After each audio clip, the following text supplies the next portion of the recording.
Welcome to Seneca Indians Football, live on KNEO.org. This broadcast is a sporting outreach of the KNEO Sports Network. You're now locked into the official pregame show of the Seneca Indians. This is your home for every sack, interception, and touchdown. Now let's join Seth Wilson, Ben Walcott, and Daryl Harbaugh live on location.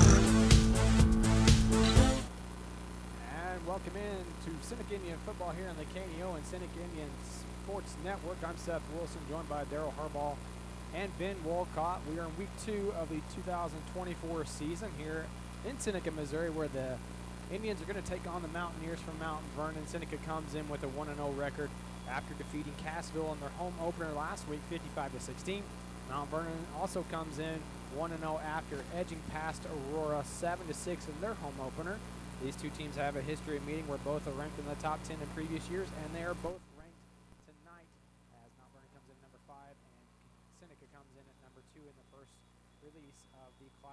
polls. And Ben, last week Seneca's fans showed up and showed out. What do you expect to see from this crowd tonight against the top 10 team? Basically much of the same as you had last week. I think you're going to get a good amount of fans in here, and Daryl knows this. They're always ready to play Mount Vernon. And, Coach, you've had the opportunity to play against Mount Vernon when it was a big game. You've had the opportunity to coach against Mount Vernon when it was a big game. What's the atmosphere for the players, for the coaches leading up to this game? And is there anything different, or is it just business as usual for the Seneca Indian Football Club? Well, boy, you try to keep it as business as usual, but you can't. I mean, the kids know. The kids have heard all the stories in the past. I mean, Mount Vernon has always been a big rivalry of Seneca's and vice versa. They've had some good teams in the past, won some state championship games, and we've had some good teams in the past, and it's always been a dogfight. And good games to play in and good games to coach in, too, because you know you're going to get the best out of both teams. I remember reading through, I think it was like 93 or 94, somewhere along that line, with a snow bowl basically up there at Mount Vernon. If I'm not mistaken, it was a muddy, nasty mess. And I think it was around Mac Whitehead's senior year, and there was just a big game between those two schools, and Seneca ended up coming out the win. But a big rivalry between these two for sure. I can tell you a story about that one. I mean, we were 9-0 going up, and it was the district play at the last 4 games was your district was when that happened. Yep. But we went up 9-0, and they were 0-9. And if we didn't recover an onside kick, and I believe it's Caleb Lewis kicked the field goal into the north wind, into the snow up there, and we just barely beat them, or we wouldn't have went to state. Yeah, those last 3 games of the season dictated if you're going to go make it to the state playoffs or not. We're going to take a quick break. We come back, we'll have more pregame show for you, your countdown to kickoff sponsors, People's Bank of Seneca, and Prater's Pharmacy. There are over 7.5 billion people on our planet. It's hard to believe that anybody would feel lonely, but maybe that's exactly how you feel. Well, Billy Graham has good news. Jesus believed in the worth of the individual, and Jesus spent most of his time with individuals, not just great crowds. The Bible teaches that God loves you as an individual, and greater love hath no man than this, that he lay down his life for his friends. And the Lord Jesus Christ died on the cross, and while he was on the cross, he was thinking about you, because he was God.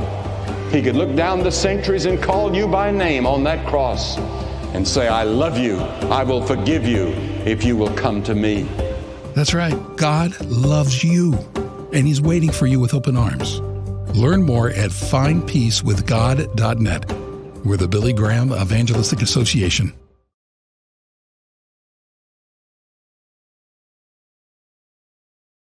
A sponsor of community broadcasting on KNEO, Southwest Missouri Bank and Neosho, serving the Neosho area from 2 locations. They offer personal banking services, including checking and savings accounts, home loans, and online banking. Learn more online at smbonline.com. Southwest Missouri Bank, an equal housing lender. Member FDIC, where their slogan is Southwest Missouri Bank, we can do that.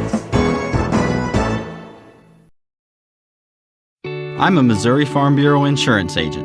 I'm for working hard for what you get and then protecting what you've got. Your home, your vehicles, your life. I'm for making an honest living and taking pride in what you do, and for giving back to the community I call home. I'm for serving my clients with the respect and dignity you would expect from the farmers that started this company. And though I know you probably hope you never need me, I'm here for you when you do. I'm a Missouri Farm Bureau insurance agent, and if you're a Missourian, I'm for you. I am Josh Dotson with Missouri Farm Bureau Insurance Services. If you're in Missouri, I'm for you. And welcome back into the pregame show here in Seneca, Missouri. Let's recap last week for you. Seneca came out ready to play from the opening snap against Cassville. Cassville attempted to catch the Indians off guard with an onside kick, but Sherwood recovered, and it set up great field position for the Indians. And a few plays later, Miller was able to find pay dirt from 8 yards out with 9:21 to go in the first quarter, and they really never let up after that point, never relinquished the lead for sure. Touchdowns on the night for the Indians, which were all on the ground. Roman Miller had 2 touchdowns, Brody Probert with 2 touchdowns, Caden Klaus with 2 touchdowns. I'm wanting to say these guys' older names. I'm just putting last names on our pregame script here, and I'm wanting to say, Gavin Klaus. I'm wanting to say Braxton Glenn, but it's Blaze Graham with a touchdown, and then Brant Laughlin with a touchdown as well. And then Sherwood was 7 of 7 on PATs, and they had 1 at a time. They went for 2 and weren't able to get that. Graham had an interception for the Indians on defense, and Kai Adams and Lane Scribner both had forced fumbles, and Probert and Renfro had recoveries on those forced fumbles. Ben, Seneca's had a nice two-headed monster. Last year, multiple games with Hoover throwing, Mars running. The game we saw last week really didn't call for an aerial attack. The only major passing attempts we saw were in the 2-minute drill late in the first half. Do you see the Indians having a need for the aerial attack, or do you think Coach Hilburn will only use it as the game calls for it? I think you answered your own question there. He'll only use it as the game calls for it because he always tries to establish the run, and if you're able to run the ball, then that opens up the play action pass. But everybody in the Big 8 wants to try and establish the run, and Coach Cody Hilburn is very much part of that philosophy. Yeah, he is definitely a run-first mentality type of coach. Now, the game dictates for it. I think he will try to air it out, but let's hope the Indians don't have to. They have so many linemen returning back from last season. Let's hope that they don't have to go to the aerial attack too much. And you talked about a 2-headed monster last year. This year it's almost a 3-headed monster because of the fact you have Caden Klaus and Brody Probert at quarterback, so you can interchange those two. And then you have Roman Miller, Kai Adams in there as well, and Hunter Haynes. Don't forget about him either. So they really have multiple attacks for this Indian team. And not just on the offensive side of the ball, defensive side of the ball. And speaking of which, defensively, Coach, the Indians were able to force 3 turnovers last week. They were able to score after 2 of those turnovers. One of them they were just about a yard short from scoring right before the half, with the last drive stalling right before the end of the first half. What was the key for the Indians getting those turnovers on defense? And was it the D-line play? Was it players just making good plays, or both? Well, it was a combination of both. I mean, the linebackers coming in, Kai Adams did a great job coming in, hitting the quarterback on a little option play, and Blaze Graham picked it off down deep, down inside on a, kind of like a Hail Mary pass. But yeah, it's a combination of everything, and turnovers I think is going to be huge tonight. I mean, if you can get a couple turnovers tonight, you get the ball on the ground, you hit them, strip them, whatever you can do to get the turnover and win the turnover battle, that's going to be huge tonight. And you're talking about the turnover battle. I'm trying to pull it up here real quick. Last year when these two teams faced off in the district championship game, I know that Johnson threw 42 times, and going back through his numbers, I don't see an interception anywhere. I may be mistaken on. Excuse me, I'm looking at the wrong date. Let me get the right date up here. Attempted 39 passes, 1 interception last year. So he was very good with what he did. He put the ball only where his receivers could get it. Well, he is very good at placing the ball. They're good at back shoulder throws and throwing it away from the defense. That's what they're good at, and they got receivers that can go catch the ball.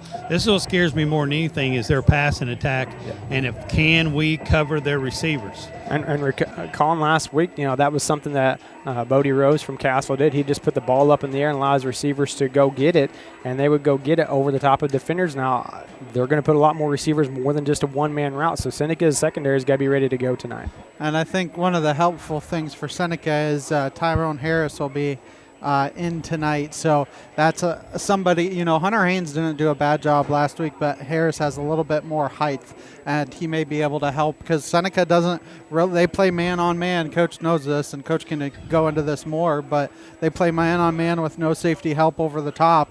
And when your cornerback is 5'0", dripping wet, and they have a receiver 6 foot, they're going to lob it up there all the time.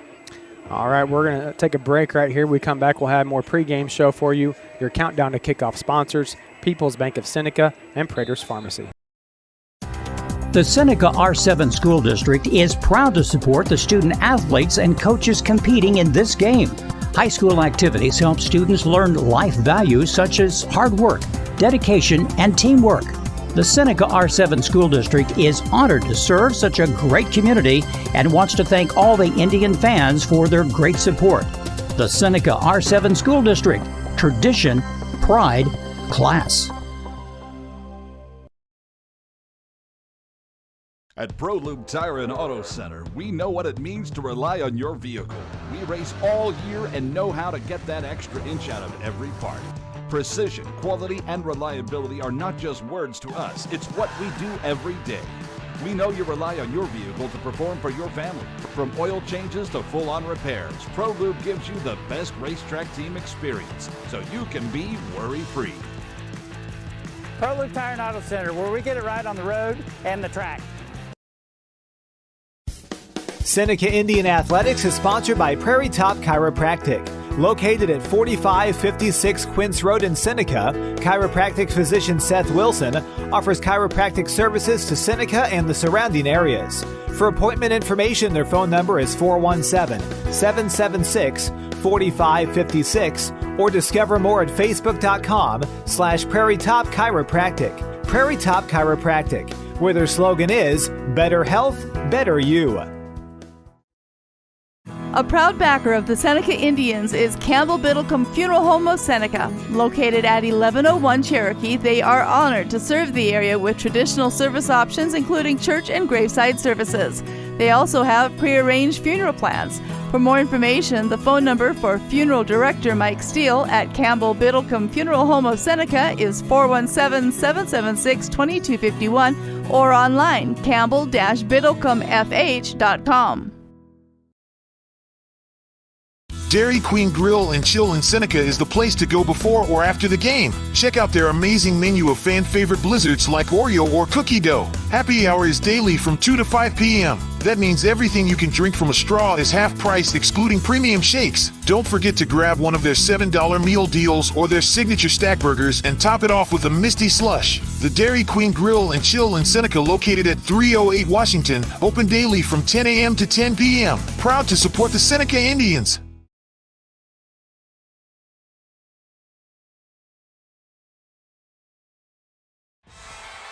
The Roper Kia 4-State Sports Report will provide up-to-the-minute scores and highlights from around the 4 states.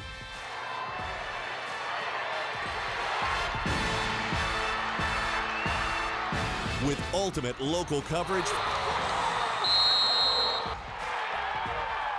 from all your favorite teams.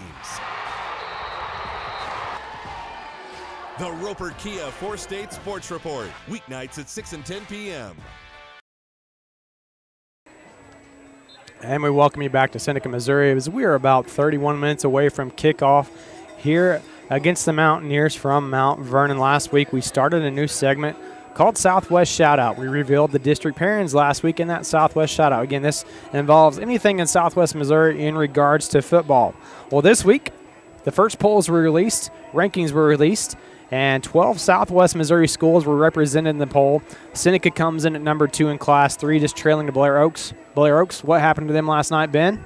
They lost 52-28. They lost to Luther North, who is a pretty good Class 4 school. Yeah, Luther North ranked number 2 in Class 4. They lost their opener, but they're still a very good Class 4 team. Mount Vernon comes in at number 5. Defending state champ Marionville is number 1 in Class 1, and Ash Grove comes in at number 10 in Class 1. Lamar sits atop Class 2, Fairgrove at 3, and Ava, who Seneca saw last year in the quarterfinals, they actually dropped down to Class 2 this year, and they're sitting at number 7 right now in the first rankings. Nevada is the lone Southwest Missouri team representing Class 4 as they come in at number 9. They will be at Aurora, I believe, tonight, facing against the Hound Dogs. Webb City is number 2 at Class 5. A lot of people didn't have Webb City even looking in their top 10 for as far as Class 5, and they came out on the road last week against Lebanon and handled them really easily. So they're number 2. Carthage is number 6. That's going to be a big district pairing right there, Carthage and Webb City. I believe they also have Grain Valley in their district as well. So that's a powerhouse of a district in Class 5. And then Camdenton comes in at number 7. In Class 6, Joplin is number 10, and Nixa is 6 in Class 6. Other notables for Class 3, Cassville getting some votes, sitting right now at 13th with all the votes that they've received. Forsyth, who is in Seneca's district this year, got 1 vote, and they sit at 15th. McDonald County sitting at 12th in Class 4. Any thoughts from you guys on the rankings from that were released this week from the media poll?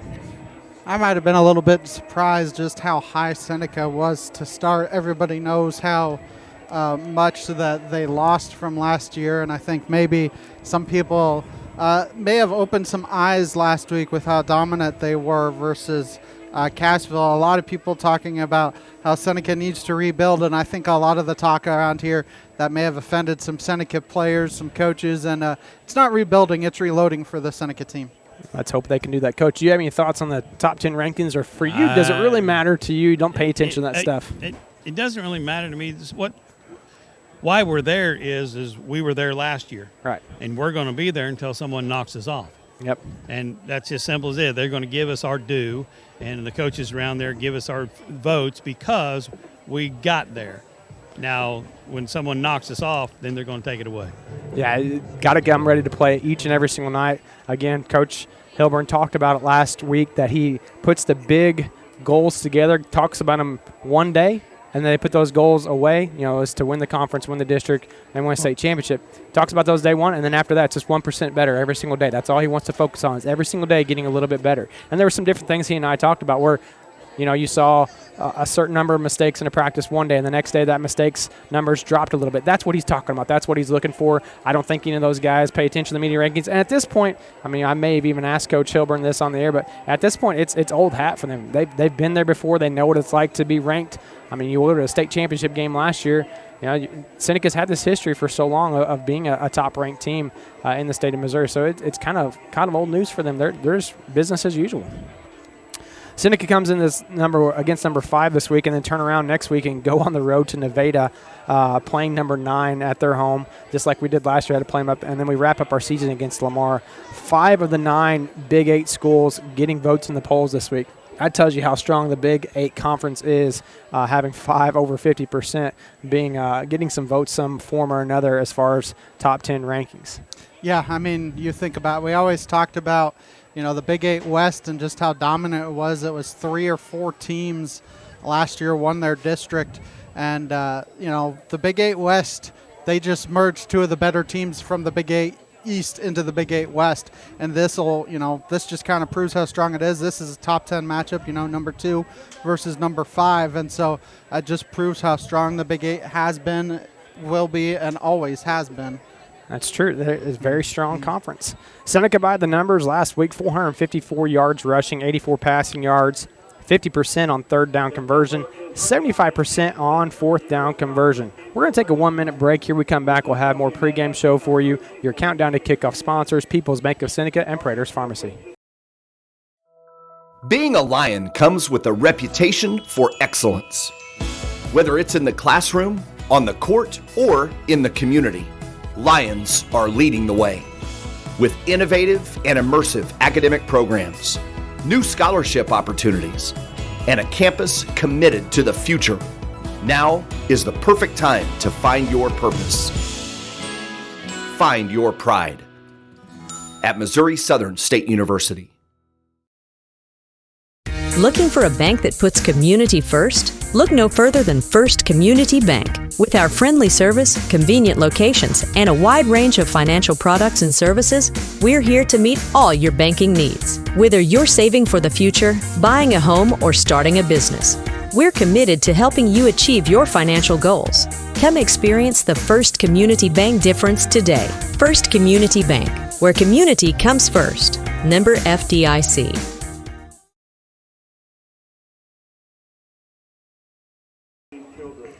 And we welcome you back. It's time for the Blast from the Past. Last week we looked at the team of 1980. We'll cover the team a little bit before them. We haven't covered this team yet. We covered it 1 year later. We covered 1964, I think, once or twice. This week we're going to look at 1963. That was when the conference was the Big Nine, and Seneca wasn't even a part of that conference at the time. Aurora was at the top of their game. The Indians started on the road against the Hound Dogs in a non-conference matchup and ended Aurora's 12-game winning streak, beating the Dogs 14-0. That Seneca defense held the Hound Dogs out of the end zone despite the drive from the Hound Dogs going down to the 6-inch line is what the newspaper reports were. Greg Cook and Larry Livingston both scored for the Indians that game, and they outrushed the Hound Dogs 217-72 that night. They went on to defeat Quapaw in Week 2. Greg Cook had a receiving touchdown from Morris Lawson as well as Livingston. Lawson also had 2 more rushing touchdowns, and Kenneth Ridenour had a pick in that game against Quapaw. Against Anderson in Week 3, Cook had a touchdown, and a name you might be familiar with. I mean, everybody's familiar with Greg Cook, but everybody's definitely familiar with Tom Hodge. I mean, the field's named after the guy. He had a touchdown that game against Anderson. That would have been both of those gentlemen's junior year. Cook and Hodge, they were juniors that year. Just had a moment ago a chance to speak with Coach Hodge about that. Lawson had a touchdown, and then Lawson also threw a touchdown to Cook. They beat Anderson 27-6. They had no issues with Pierce City in Week 4, winning 34-6. Ran into a tough Afton team in Week 5, losing 6-14. Then they rolled off 4 more wins over Knoll, Carterville, Sarcoxy, and Wyandotte. In their last game, they struggled against a high-scoring team. The newspaper reports saying that even though Pitcher had lost 3 games, they were the highest-scoring team in the Lucky 7 conference that year. They lost to Pitcher by a score of 42-14. Greg Cook was chosen as to the All Ozark team, which is made up of players from out the Southwest Missouri area. The Indians, they won that Spring River Conference that year, going undefeated. All conference selections for them were Larry Cunningham at end, Morris Lawson at quarterback, Greg Cook at halfback, Malcolm Decker at fullback, Larry Fosdick at defensive end, Dennis Bader at defensive tackle, Grover Renfro at nose guard, and David Claycomb inside linebacker, and Kenny Ridenour outside linebacker. John Pence, Larry Livingston, Jim Brady, and Carl Watts were all named to the honorable mention team. We salute the team of 1963, another great team in Seneca's history of tradition, pride, and class. We'll be back with the Coaches Show right after this. Jesus Christ said some things that don't sit well with a lot of people. Things like heaven and hell are real places, and you can only get to heaven by accepting Jesus as your personal Savior. So what do you do with that? Do you believe Jesus was a liar? That he was delusional? Or do you believe, as Billy Graham did, that Jesus Christ was exactly who he said he was? Jesus said, I am the sum total of all truth. Scientific truth, psychological truth, philosophical truth, religious truth, everything you are searching for to bring peace and joy and happiness and purpose to your life, Jesus said, I am it. You can discover more about the difference Jesus can make in your life by going to findpeacewithgod.net. That's findpeacewithgod.net. And it's from the Billy Graham Evangelistic Association. It's time for the Cody Hoburn Coaches Show. The Coaches Show is sponsored by Prater's Pharmacy and New Mac Electric. Now here's Seth Wilson and head coach Cody Hoburn. After the game this last week in our interview, you spoke about how you were able to go in to run the ball between the tackles. And Roman Miller had 100 yards roughly in the first quarter. Your 2 quarterbacks combined for roughly 200 yards. What has led to the success that your offensive line has had up front? Is it the experience, the coaching, or the kids? I think it's a combination of everything you just said there. We talked about last week. We returned 6 offensive linemen that have starts, and guys, they've seen everything. You talk about playing 14 games last year. They've seen every front and every look imaginable. So they're used to working together. They're very good at communicating and getting on the same page. We have a saying that if we're all wrong, we're all right. And as long as they're on the same page, even if it's probably how I wouldn't have drawn it up, we got a chance. And they do a really good job of that. And then you got, I got to give credit to Coach Used. His 4th year with me here, and he knows knows the system extremely well and puts in the time with them every week. Every practice is graded. He sends out clips to them with notes attached, and that's every day, Tuesday, Wednesday, Thursday. So our kids have a very good understanding of what their job is going into Friday night. Your offense did a good job this last week, putting 55 points on the board, but there's probably a lot of things you look at as a coaching staff that you can work on, et cetera. So what are some things that you saw from film on Friday night that you'd like to see your team improve upon this last week, and what are some things that stood out that you guys did really well? Yeah, I think we played extremely physical, which is always one of the first things we're looking for. So I was proud of our kids for that. But, yeah, there's a ton of details that we got to get cleaned up, and you always see those after week one. I think we had 10 penalties total, several of those on the offensive side. We can't have that and put ourselves in bad positions. And then we put the ball on the ground twice, and we were fortunate enough to get those back. But if we don't get those back, the game could go in a different direction. So ball security and some mental stuff. We had some drops there in the second quarter when it's time to throw the ball, and when it's time to throw the ball, we got to execute. And then I think those come back to a little mental fatigue as well. And defensively, you guys held Castle to roughly 75 yards on the ground, with right around 60 of those coming against some of the JV guys that came in later in the game. What allowed you to have such success in stopping the run game? Kind of like our offensive philosophy, we pride ourselves on stopping the run, and we feel like we have to make teams one-dimensional, especially in our conference. And so our run fits is something that we work on every single day. Our defensive line, which is some of those same kids we talk about on the offensive line as well, controlling the line of scrimmage, and they did a good job at that. And I thought our linebackers did a good job. But along with that, we play a team like that, this two-back run team. We have to count on our safeties in our run fit as well, and they did a nice job of coming downhill. But kind of like Coach Hughes, Coach Crane does daily film with our defense and spends a ton of time, and the mental prep side of things, I think, gets our kids ready to play. You talk about stopping a run-heavy team like Castle this last week. Yeah, they had to turn to their passing game, and some things that you saw on film that the Indians did well from the secondary aspect. Yeah, we gave up some catches there that we were all frustrated about, but when you go back and you look at film, we were in really good shape. Our coverage was good. We just didn't play the ball, and that comes with reps. And you look at it, and I carry some of that weight there. You look at our practice time that first week. We didn't get enough reps in the passing game. We spent a ton of time in our run fits and stopping the run, and then we probably sacrificed a little bit in our coverage. So that's something we're working on a ton this week, and I have full confidence in all those guys back there that will have a better outcome in the future.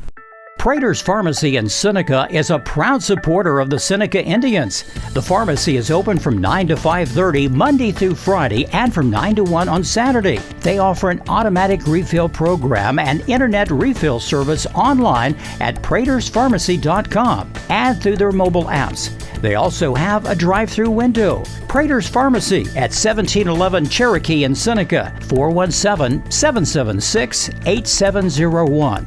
Go Indians! A proud supporter of local high school athletics is Numac Electric. Serving Newton and McDonald County, they provide power for area homes and businesses and want to wish all the athletes much success throughout the season. For online bill pay and account information, the website is numac.com or 417-451-1515. Numac Electric, proudly serving Newton and McDonald County, where their slogan is your touchstone energy partner.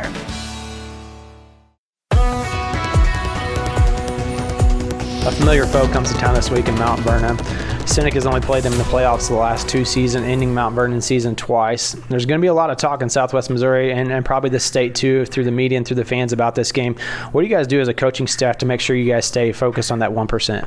Yeah, we don't, especially early in the season, we don't focus on really the opponent that much. We focus on ourselves, and our kids have bought into that. And what we try to do is we break down what those improvements look like, and we start in a big picture standpoint, offensively, defensively, special teams, and then we break it down by position group. The quarterbacks, the offensive line, the running backs, the receivers, the defensive line, linebackers, secondary, and then individually. And what does this kid need to improve on? What do I need to improve on as a football coach? And that's our focus throughout the week, and we make it about ourselves, and hopefully that translates Friday night. Offensively, Mount Vernon has a lot of weapons they can go to. Johnson can throw the ball. Downing can run pretty well. Johnson has a couple receivers that can go up and make the plays as well. How do you look to contain their offense from Mount Vernon?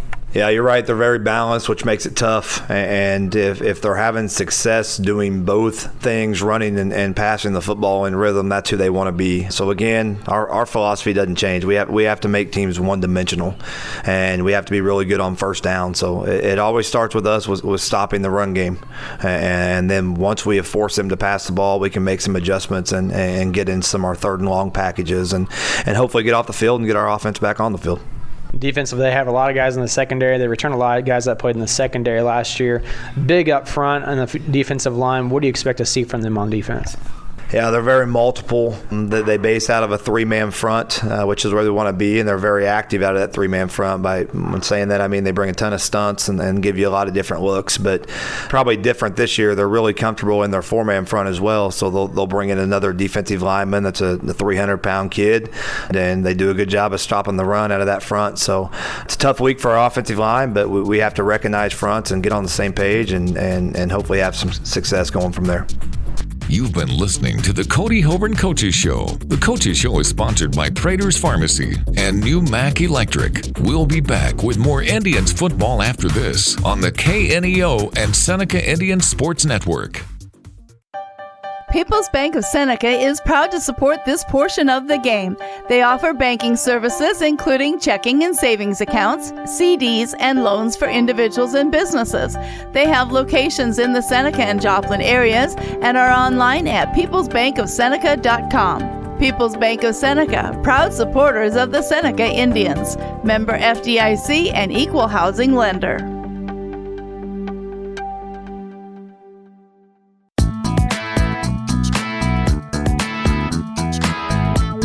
Proudly supporting the Seneca Indians is Doug's Body Works. Owned and operated by Doug Scribner, they offer a 24-hour wrecker service and specialize in auto body and frame repair. Doug's Body Works is located at 1008 Oneida in Seneca and is proud to serve the local area. 417-776-8611. Go Indians!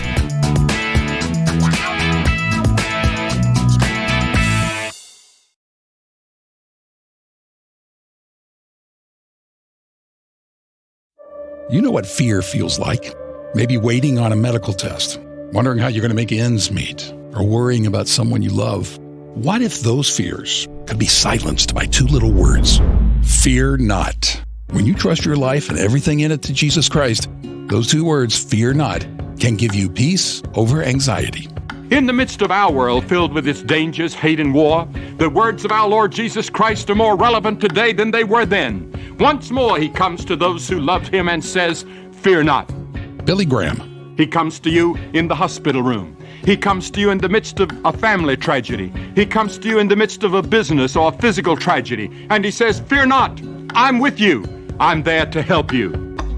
You can turn your fears over to God when you start a personal relationship with his son, Jesus Christ. Find out more at findpeacewithgod.net. That's findpeacewithgod.net. We're the Billy Graham Evangelistic Association. And we welcome you back to Seneca, Missouri. Countdown to kickoff sponsors, People's Bank of Seneca and Prater's Pharmacy. We just heard from the head coach of the Seneca Indians, Coach Cody Hilburn. Tonight, Mount Vernon comes to town. This matchup goes back to 1976. When Seneca joined the Big 8 Conference, Seneca holds the advantage 33-19. I added one win after last year's district championship Again, Seneca beat Mount Vernon in the district championship 1 year ago, prevailing 49-21. Same coaches, Tom Cox from Mount Vernon, Cody Hilburn from Seneca. Mount Vernon returns a lot of players as well. Mount Vernon runs a lot of different formations, like Coach Hilburn just said, on both offense and defense. So Seneca's got to be ready to go tonight from the get-go. Ben, we saw Mount Vernon with the defensive battle last week against Aurora. What does Seneca need to do to slow down the Mountaineer offense and keep them in check tonight? I think the biggest thing is trying to find a way to slow down Braden Dotson, and I think Coach Cody Hilburn mentioned that in his coach's show, is you want to make him one-dimensional. Make him throw the ball. That's what they did last year. That's why Johnston ended up with 39 throws, because they stopped Braden Dotson. He's kind of the glue that makes this Mount Vernon team go, because if he can start running the ball, then they can get in their play-action pass game. If Seneca knows that they have to pass, not only can you blitz, but you also have your safeties helping over the top. Yeah, Braden Dodson's the guy shutting him down first and foremost. Last year they had a two-headed monster with Downing and Dotson. Now they've got Downing and Conway, number 34. Hunter Conway saw a few reps last year at running back. They're not afraid to put Hunter Dawson, their backup quarterback, in there. He comes in at 190 pounds, so they've got several different options to put in the backfield. Number 5, also Preston Hardyman. He's a 190-pound senior for Mount Vernon. He's not afraid to get back there and go to work as well. So Seneca definitely has to shut down the run game and make them go to the aerial attack. Now Johnson threw for about 2,800 yards last year for Mount Vernon, so he's more than capable of putting the ball on the dime like he needs to. So Seneca's secondary has got to be ready tonight. Now, if you're Coach Cox and you saw the aerial attack from Cassville a week ago, you're thinking, okay, we can take some shots downfield. So I kind of imagine Coach Hilburn, the defensive coaches, Coach Crane, they've taken that into consideration and went to work this week to make things happen for him. Yeah, I think Coach Crane, he does an excellent job not only scheming up a game plan, he does an excellent job making those in-game adjustments. You know, you may see something in the first quarter that's open. They try and come back to it in the third and fourth quarter. Coach Crane has his guys corrected, and it's an interception or it's a fumble. So Coach Crane and the defensive staff does an excellent job. You know, Coach Cody Hilburn, Coach Eust as well. You know, all these coaches spend a lot of time with the kids and do an excellent job. Defensively, they like to fly around, let their linebackers make plays. Their defensive line is big up front, starting 1 or 2 guys that weigh 300 pounds that they hope will clog up holes and allow the linebackers to fill spots and stop the run game. This is a very similar game plan that Mount Vernon had last year with their defensive front. Coach, with Mount Vernon being so big up front and linebackers making play, where does Seneca need to look to attack this defense? Well, man, oh man. You're going to have to pick up the blitzes. This is what Mount Vernon does. They play them in a 3-3 stack. They'll come in a 4 front. They'll throw everything but the kitchen sink at you. Our offensive line better pick up the blitzes and get the guy they're supposed to get. I mean, they want to confuse you as much as possible, and that's the key to winning, is to pick up their blitzes. They've got to be sound everywhere up front, and they have the experienced line to do that. They were able to do so last year. They're familiar with what Coach Cox likes to do, the defensive coordinator from Mount Vernon, whoever that may be. They're familiar with their game plan, their strategy on defense, and they should be ready to help keep them under control tonight. Yeah, there's a lot of times when you blitz, sometimes you take yourself out of the play. You do. And that's, that's it's a guessing game, basically. Yeah, it is. And you've got to, if you pick up those blitzes and create that crack for the running backs or the receivers out in the flat or something, whatever, then it could be off to the races. All right, we're going to take a quick 60-second break here. We'll come back. We'll have more pregame show for you right after this. When you were a child, the future was an open book. You look forward to the great things you'd accomplish when you were all grown up. But what if as an adult, someone said to you should be more like a child? The Bible says that's exactly what Jesus told his followers. Billy Graham.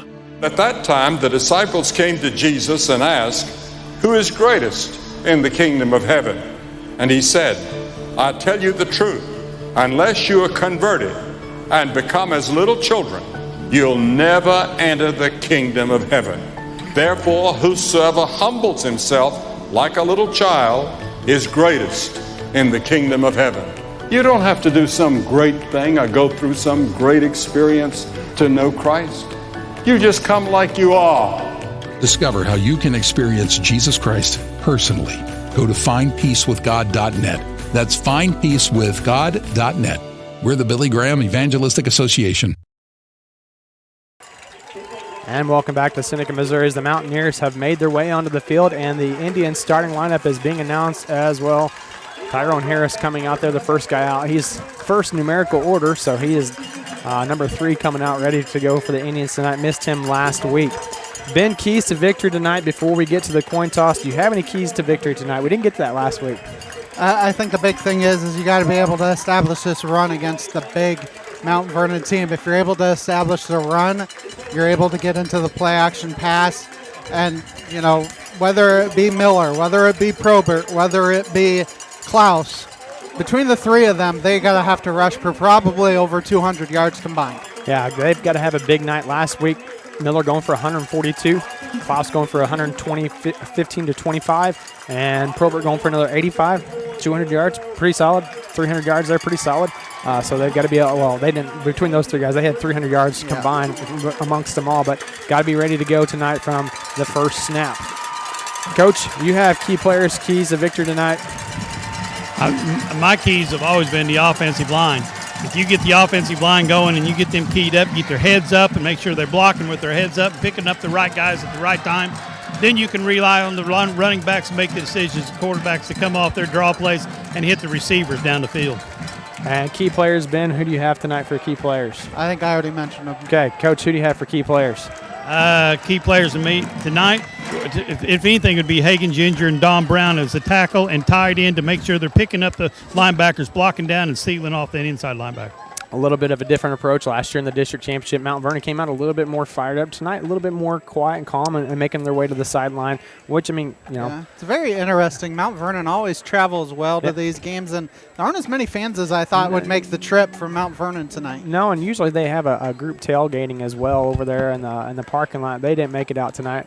Seneca tailgaters are here tonight, though. It's a beautiful night for football. It doesn't get much better than this for early September. Yeah. I mean, this is kind of crazy. Tomorrow their highs are supposed to be in the mid-70s, lows in the upper 50s, lower 50s tomorrow night. So it's kind of a crazy weather. We had the east wind all day long, blowing northeast wind, blowing all day long. It's died down a little bit. I imagine it'll die down a little bit more as the night progresses, but it is definitely a good atmosphere for football. Always a great atmosphere here at Tom Hodge Field at Earl Campbell Stadium in Seneca, Missouri, as we're about 4.5 minutes away from kickoff.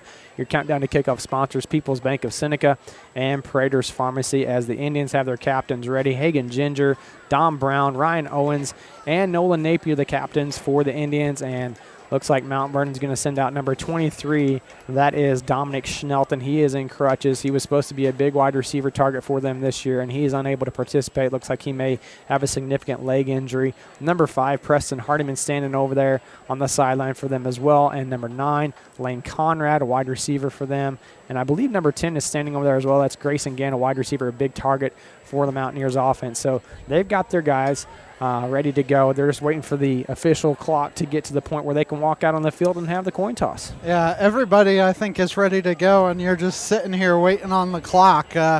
It's a good one here tonight. You know, like we mentioned, it's number 2 in the class versus number 5, and we never talked about this, but normally this game carries not only Big 8 implications, district implications. This year, not so much. Yes, you want to win to help your points, but Mount Vernon got shipped over to the next district over, and so if you're able to win your district and they're able to win theirs, all of a sudden you're looking at a quarterfinal matchup on probably what would be a Friday night, just because, you know, at that point both those teams are close enough you can kind of keep things about as normal as possible. Well, we went through that last week on the district standings, and Mount Vernon has people all the way up as far as Cuba, Missouri. That's Cuba, Salem, St. James area. That's a long way to travel for their district, but that's where the Misha had them set up this year, and that's okay. And for them, all they have to say is, if we win all of our games,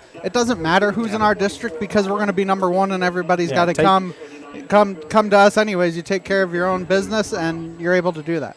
You have the attitude from Coach Hilburn, 1% better every single day, and that's what you got to have. They got to take care of business first, and everything else will fall where it may. Coach, you're down there on the field with us in that coin toss, in that captain's meeting, and referees talking to both the coaches and captains for Mount Vernon and Seneca.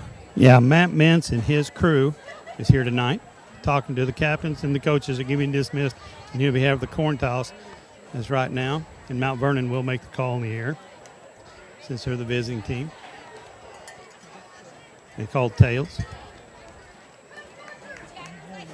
Seneca has won the toss. They will defer. Seneca won the toss. They will defer. Thank you, Coach, for doing that. Nolan Napier, the man in charge down there on that side for the Indians. Wise decision by that young man to defer to the second half. Now, one of my favorite memories of watching football, Seahawks and I think the Packers playing in AFC championship game or playoff game somewhere along the lines, and it's overtime, and Matt Hasselbeck says, we want the ball, we're going to score. It was a wild card game, NFC Yes. wild card game. Yeah. I remember exactly that was one what of my I'm talking favorite about. and then like the first play he throws a pick six. Yeah, and the game's over at the that game's point. over. Yeah, because that was back when the sudden death rules for football. They have another minute to go here on the clock before we can actually have the official kickoff. We're still 2 minutes away from 7 o'clock, the top of the hour. Your countdown to kickoff sponsors tonight, People's Bank of Seneca and Prater's Pharmacy. Ben, your favorite line is, get your popcorn ready. Yeah. I hope the fans have their popcorn ready tonight. This should be a good one as number 5 comes to town, Mount Vernon Mountaineers, and your Seneca Indians coming in at number 2. Again, rankings don't matter anything. It's something week 2. for us to talk about. It's week 2. Yeah, I mean, it's something for the media to talk about, for the media to get mad about, but the coaches, the players, that's not something they care about at this point. It's business as usual for them. It's Seneca and Mount Vernon, and that's good enough. Yeah. You know, who cares about the rankings? Yeah. They could be ranked last in the state, and this would be a big game. It is Childhood Cancer Awareness Night tonight, as there's gold everywhere around the field. Cheerleaders wearing gold bows in their hair. The Indianettes wearing gold. A fan wearing all gold out here. So definitely bringing childhood cancer awareness to Tom Hodge Field tonight. As Drew Sherwood's got this ball, getting ready to tee it up. Grayson Gann back deep to receive for the Mountaineers. Number 12 standing on the left side is Jarrett Zerby. Number 2, Hunter Dawson as kind of the diamond point, and on this side is going to be number 81, Coy Felton. Sherwood's got the go-ahead from the official, and it's going to be a high, short kick that's going to be fielded by Felton at the 21-yard line. He's going to run into his own guy and stood up and dropped at about the 30-yard line. It'll be first down and 10, Mount Vernon. 48.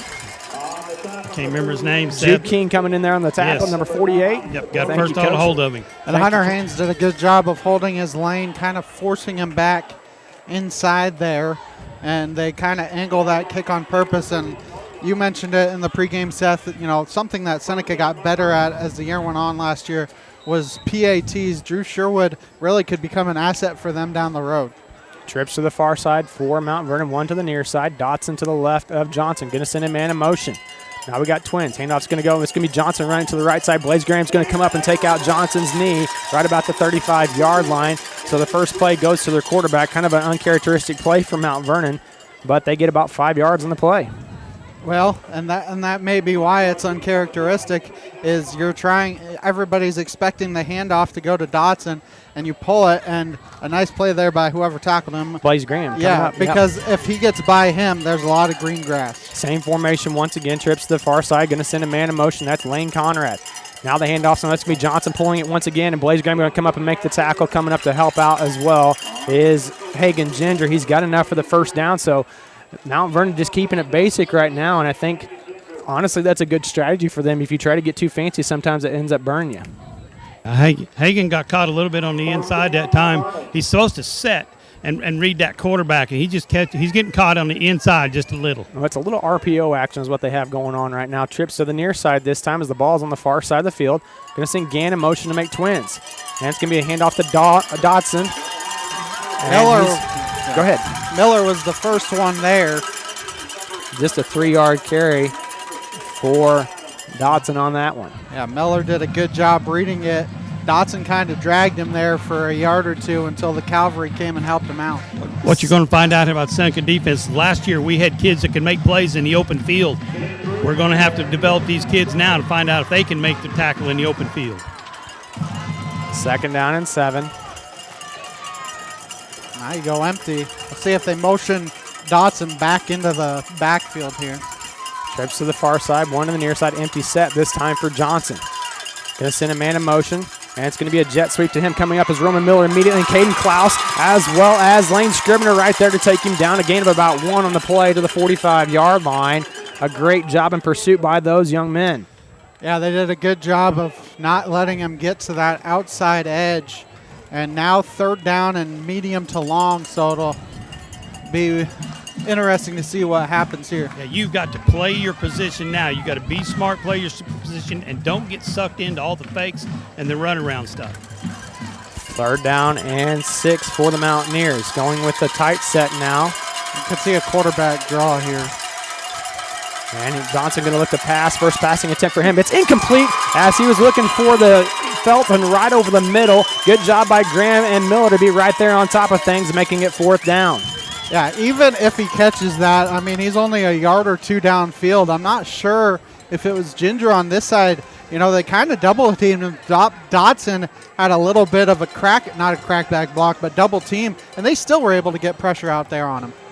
4th down and 6 coming up from Mount Vernon. Ball placed at their own 45. Back deep to receive is no one. Playing punt safe here for the Indians. Dawson is the punter. He's also the quarterback, so you got to watch that one. And it's a high kick as Tyrone Harris is going to stay away from that one. He was guarding downfield, and Jarrett Zerby's going to down it at about the 17-yard line. Make sure you stay tuned after tonight's game for the Final Drive Scoreboard Show, sponsored by Freeman Orthopedics and Sports Medicine.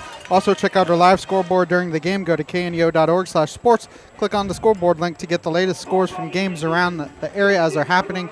Another big game in the area, Seth.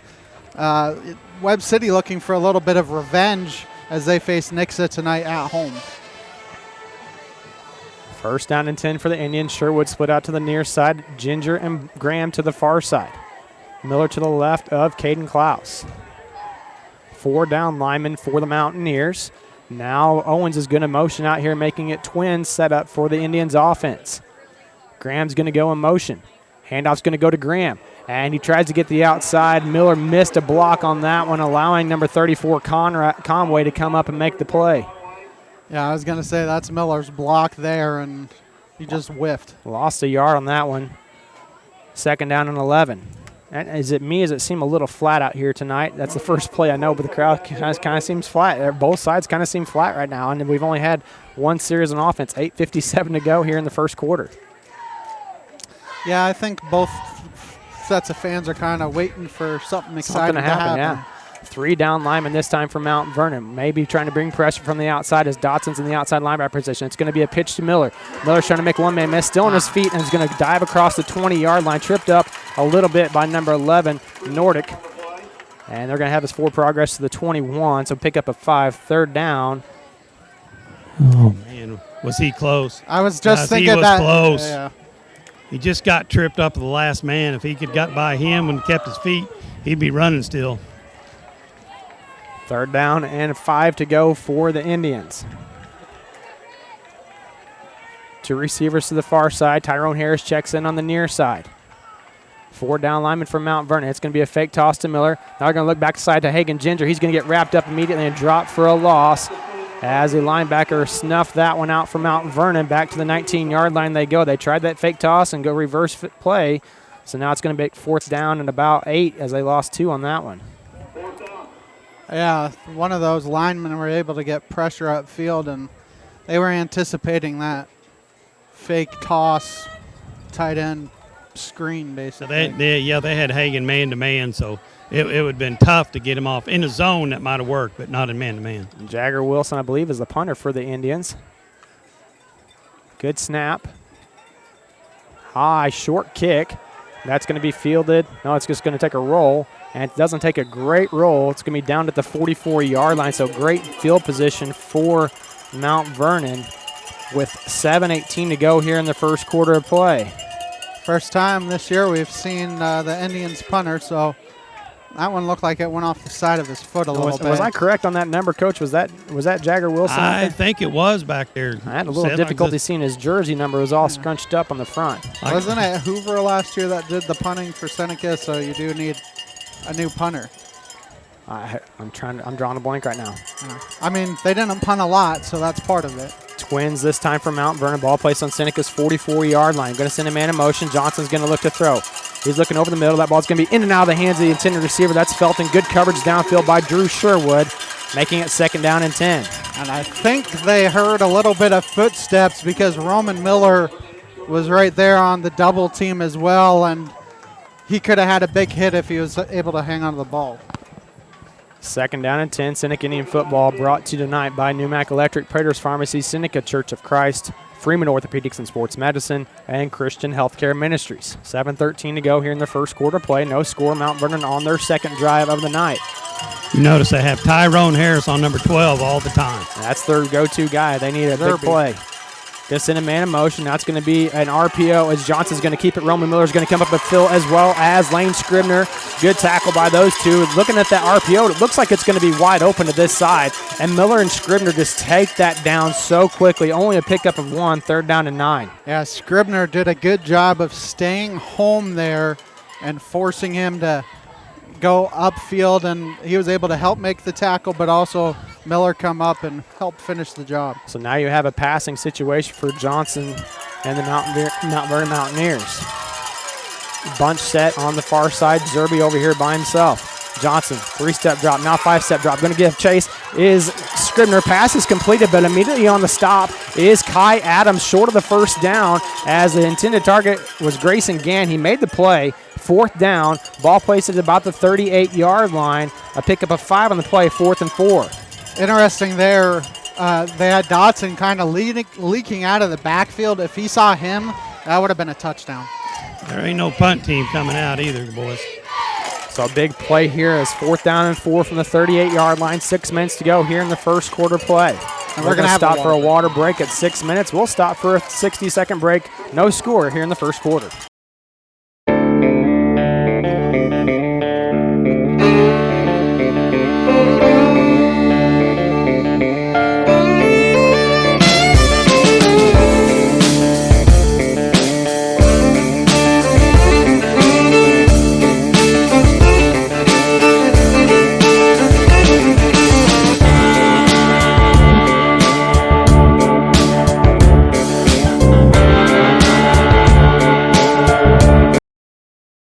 Prater's Pharmacy in Seneca is a proud supporter of the Seneca Indians.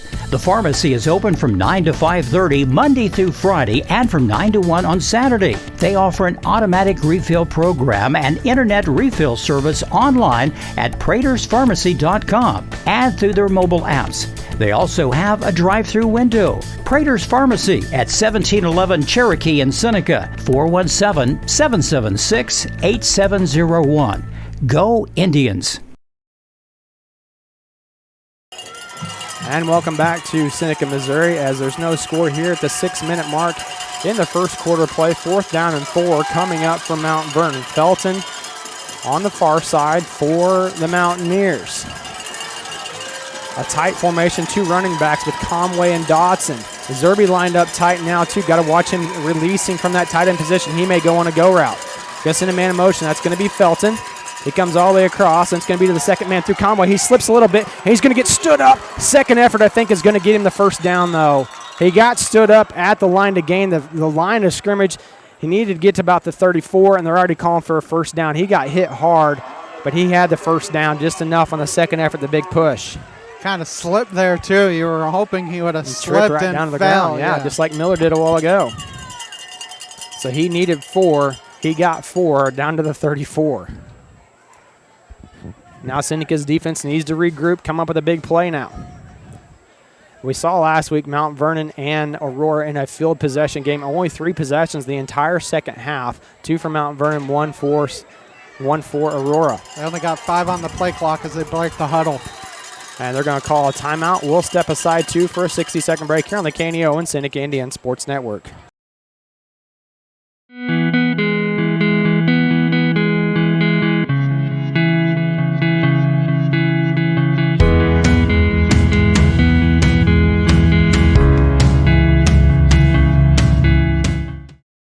Cedar Lane Farm and Garden at 143 Cherokee Avenue in Seneca is your local feed dealer and a supporter of Seneca Indian sports. Offering vet, livestock, and pet products, Cedar Lane also carries a full line of farm and garden supplies. For more information, contact Cedar Farm and Garden on Cherokee Avenue in Seneca today. The number is 417-776-8231. Open Monday through Friday, 8 a.m. to 5:30 p.m. and Saturday, 8 a.m. through 2 p.m. for your convenience.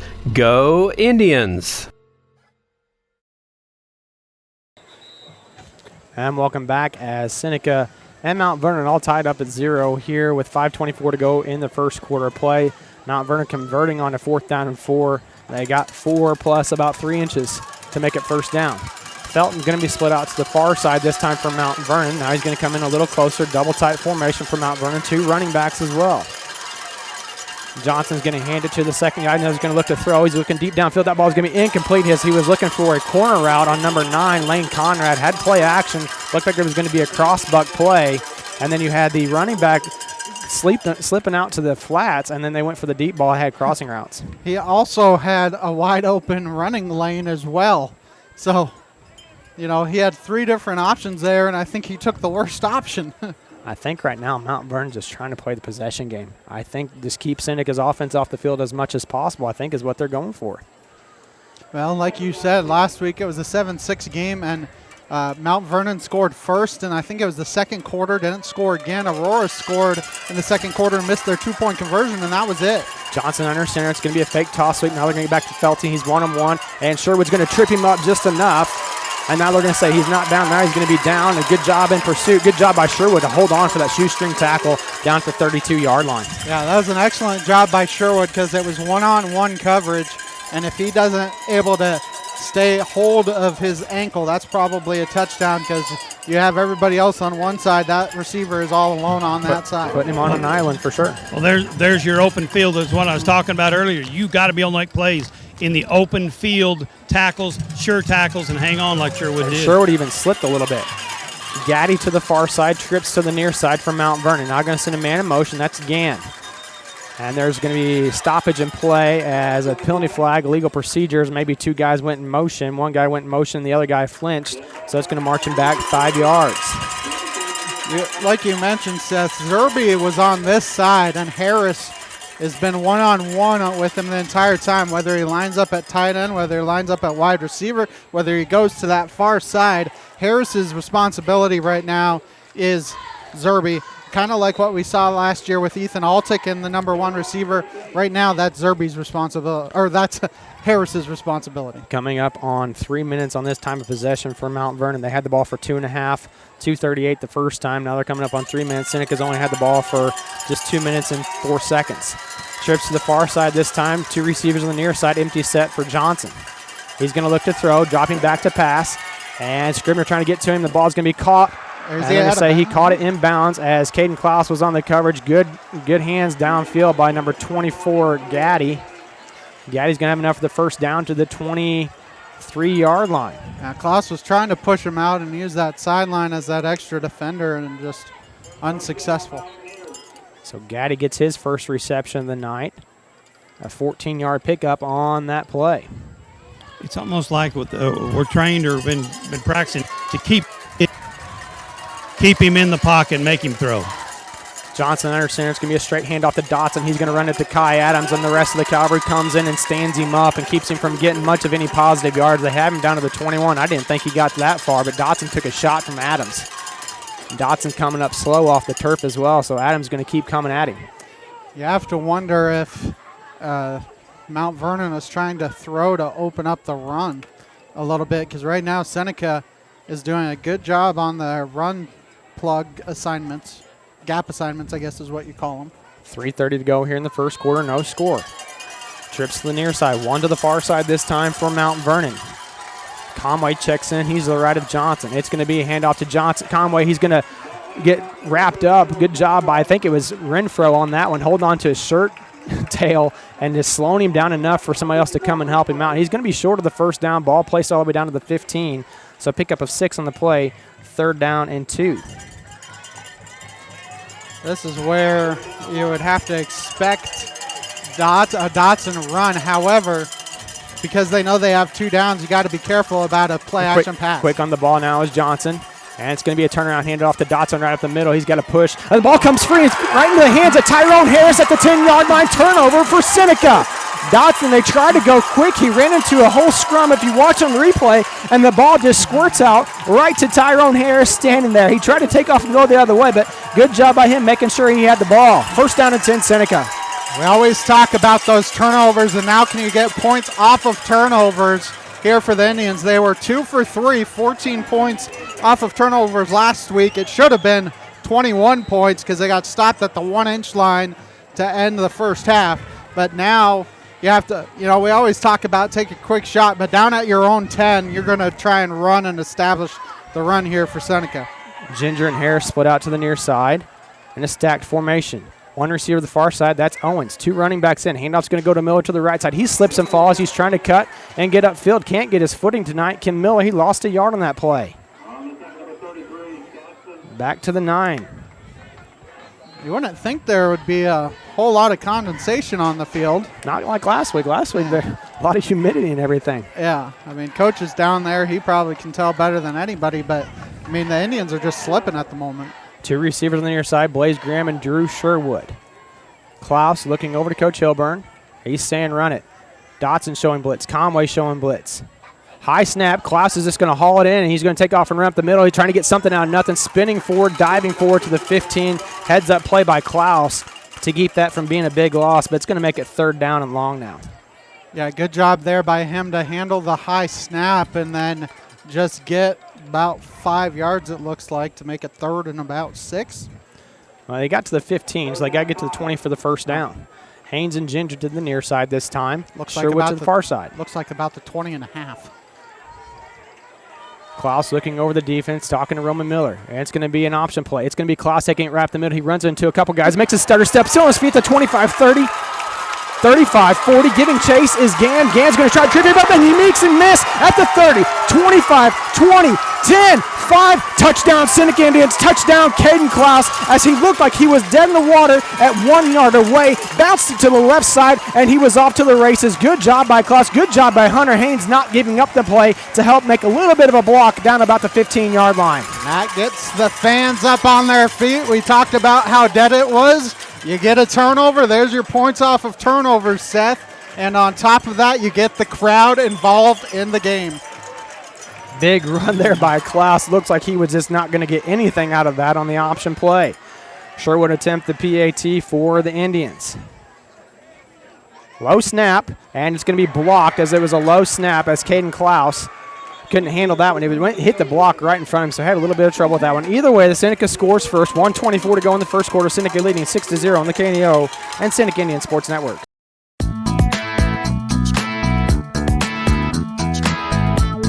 Proudly supporting the Seneca Indians is Doug's Body Works. Owned and operated by Doug Scribner, they offer a 24-hour wrecker service and specialize in auto body and frame repair. Doug's Body Works is located at 1008 Oneida in Seneca and is proud to serve the local area. 417-776-8611. Go Indians!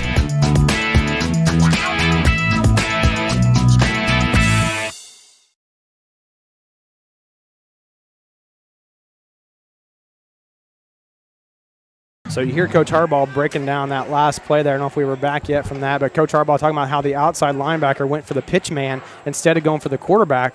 And so Klaus just cut it up and in. I thought he was dead after a 2 or 3 yard gain and somehow popped free and took off down the left sideline. That was an amazing run by Caden Klaus. Well, that tells you that the blocking on the inside, they were holding their blocks on the inside and keeping Klaus an open lane. Maybe, he like you said, he broke a block and, turned on the speed. Well, I didn't know he could run that fast. Yeah, I thought Gann or somebody was going to catch him somewhere down the road. Longest run we've seen in, 2 years, 85-yard run there for Klaus.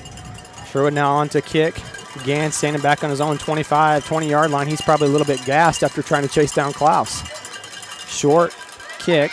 Going to be fielded by Gann about the 19-yard line, trying to go to the left side. Blaze Graham kind of making free there, and he's going to be brought down by Connell Trueluck. Good job by Trueluck to make the stop on the kickoff team.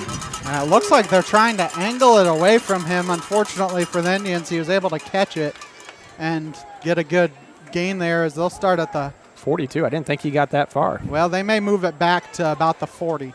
The referee put it at the 42, but now they switch it to the 40. Good eye, Ben. Thank you. So Mount Vernon has their third possession of the game. Seneca Indian football brought to you tonight by Campbell Biddlecombe Funeral Home, the Big Nickel, Missouri Southern State University, Marine Center Incorporated, and Community Bank and Trust. Two receivers on the near side this time, one to the far side for Johnson. He's going to send Dawson in motion. It's going to be the handoff to the second man through Dotson, and Kai Adams is going to meet him right there at the line of scrimmage again, and Blaze Graham comes in. Oh, it looks like Roman Miller has the ball. They're going to say he was down. Forward progress was down. If you watch the replay here, we'll see if Roman Miller actually came away with that before the official blew it dead.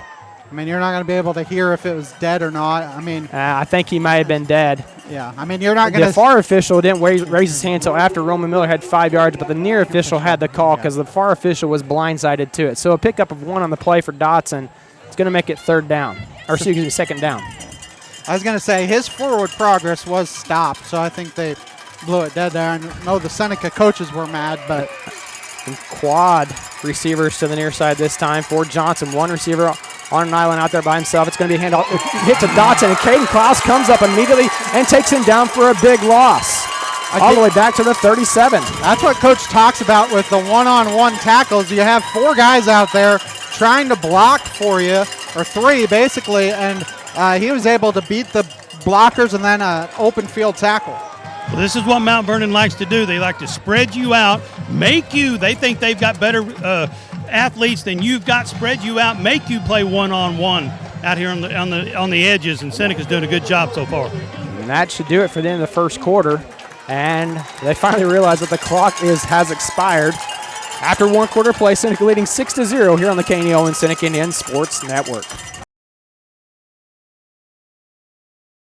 Prater's Pharmacy in Seneca is a proud supporter of the Seneca Indians. The pharmacy is open from 9 to 5:30 Monday through Friday and from 9 to 1 on Saturday. They offer an automatic refill program and internet refill service online at praterspharmacy.com and through their mobile apps. They also have a drive-through window. Prater's Pharmacy at 1711 Cherokee in Seneca, 417-776-8701. Go Indians! Gas and Snack in Seneca is proud to support the Seneca Indians and be a part of the Seneca community. With 2 locations in the Seneca area, 1608 Cherokee and just north of Highway U on Highway 43, they offer gas as well as pop and a variety of other snacks. The Gas and Snack in Seneca, Missouri is owned by Nick and Sandra Whitehead, proud supporters of the Seneca Indians. Welcome back to Seneca, Missouri. Seneca leading 6-0 after 1 quarter play. Ben was asking me about time of possession that first quarter. I believe Mount Vernon had it close to 8 minutes time of possession. Of course, you have a 85-yard run. That's going to not take very long. Yeah. I mean, Klaus probably ran that in about 15 seconds. We'll have to give him a hard time. I'm just kidding. Trips to the near side this time. 2 receivers to the far side. Going to send Dotson in motion. He's going to come back to the near side now, make it trip still. Now they're going to look a little bit deeper downfield, giving chases Hagen Ginger. Now they're going to throw back across the body, and it's going to be incomplete as looking for Gaddy deep downfield. That's Jarrett Zerby, and the pass was incomplete. Johnson had a little bit of pressure from Ginger and Scribner, and just unable to set his feet and throw. He may have been beyond the line of scrimmage as well. They didn't call anything, but he was very close to the line when he I didn't even see that. He may have had 1 foot behind the ball, and the ball behind it is whenever he let go of that. Again, Seneca has to be careful. Backup quarterback is the punter for Mount Vernon. He's a threat to throw. I don't think they'll do it deep in their own zone. I mean, 37-yard line, but I wouldn't put anything past them. I mean, they look like they're playing punt safe here, as I think Seneca's missing somebody out there because Coach Crane is hot. 1, 2, 3, 4, 5, 6, 7, 8, 9, 10, 11. They have 11 players out there, so I'm not sure who they were missing. I don't know that they were necessarily missing anybody. I think he thought they were in the wrong formation. Gotcha. Because it may be their base defense out there covering the kick. Nice to see Kane and Miller come out there. We're going to keep it right here as the game brought to you tonight by Langford Insurance, Dairy Queen of Seneca, First Community Bank, Happy Egg, People's Bank of Seneca, Crowder College, ProLube Maintenance Center, the Seneca School District, Lost Creek Wireless, 4 States Sports Report, Missouri Farm Bureau Agent Josh Dotson, Gas and Snack, and Neosho Chamber of Commerce. Keep up on the latest Seneca broadcast ballgame schedule. Be sure to like us on Facebook, facebook.com/KNEO Radio. Follow us on Twitter at KNEO917 Sports. Just a quick update. Seneca softball on Monday. They're at Neosho. However, that is a 1 p.m. start time instead of 4:30. So if you want to go to that game, be aware of that. Dawson standing on his own 19-yard line. Blaze Graham standing on his own 30. Good snap, high, spiraling kick. Then Blaze Graham's going to fair catch, and then he lets it go. He slipped as he was trying to catch up to that one, but luckily he didn't touch it. Ball's going to roll all the way back down to the 18-yard line, maybe even the 17, first down and 10 for Seneca. Yeah, that's one where you're trying to catch it, but the way he slipped then at that point, you're trying to keep away from it because you don't want something weird to happen. Indian players slipping all over the place tonight. It's kind of uncharacteristic. It's Seneca players, too. Mount Vernon players are not slipping. So This isn't the NFL where you can change your cleats, on the fly. I don't know if these guys have cleats, in there for halftime, but you may see some cleat changes. First down and 10, Seneca. Harris, Haynes, and Sherwood to the near side. Because you think about even that touchdown, Klaus slipped. Miller to the left of Klaus. Klaus is going to take it and run to the left side, hobbling around a little bit, lowers his shoulder on one guy, still on his feet, down to the 29, 30-yard line he goes as Gann tried to come up and make a stop, and Klaus said, "Excuse me, I'm coming through here, please." And wasn't that last week he also trucked a couple guys as well? And the thing you've noticed this week, Seth, so far, that maybe was a little bit different last week, is right now it's basically Caden Klaus at quarterback. Last week they were a little more interchangeable. So far today it's been the Caden Klaus show, and maybe Klaus showed something in practice. Klaus is a tough kid. You can't take anything away from him. He doesn't look very big, but he will run over you just like we saw last week. Twins this time for Klaus as Miller's to the right of him. 11:08 to go here in the first half of play. It's going to be an option play. The pitch is going to be to Miller. Miller's going to make a cut upfield, makes one man miss, still on his feet at the 40, 45, makes another man miss. Across midfield now, and he's going to be chased down from behind by Dotson.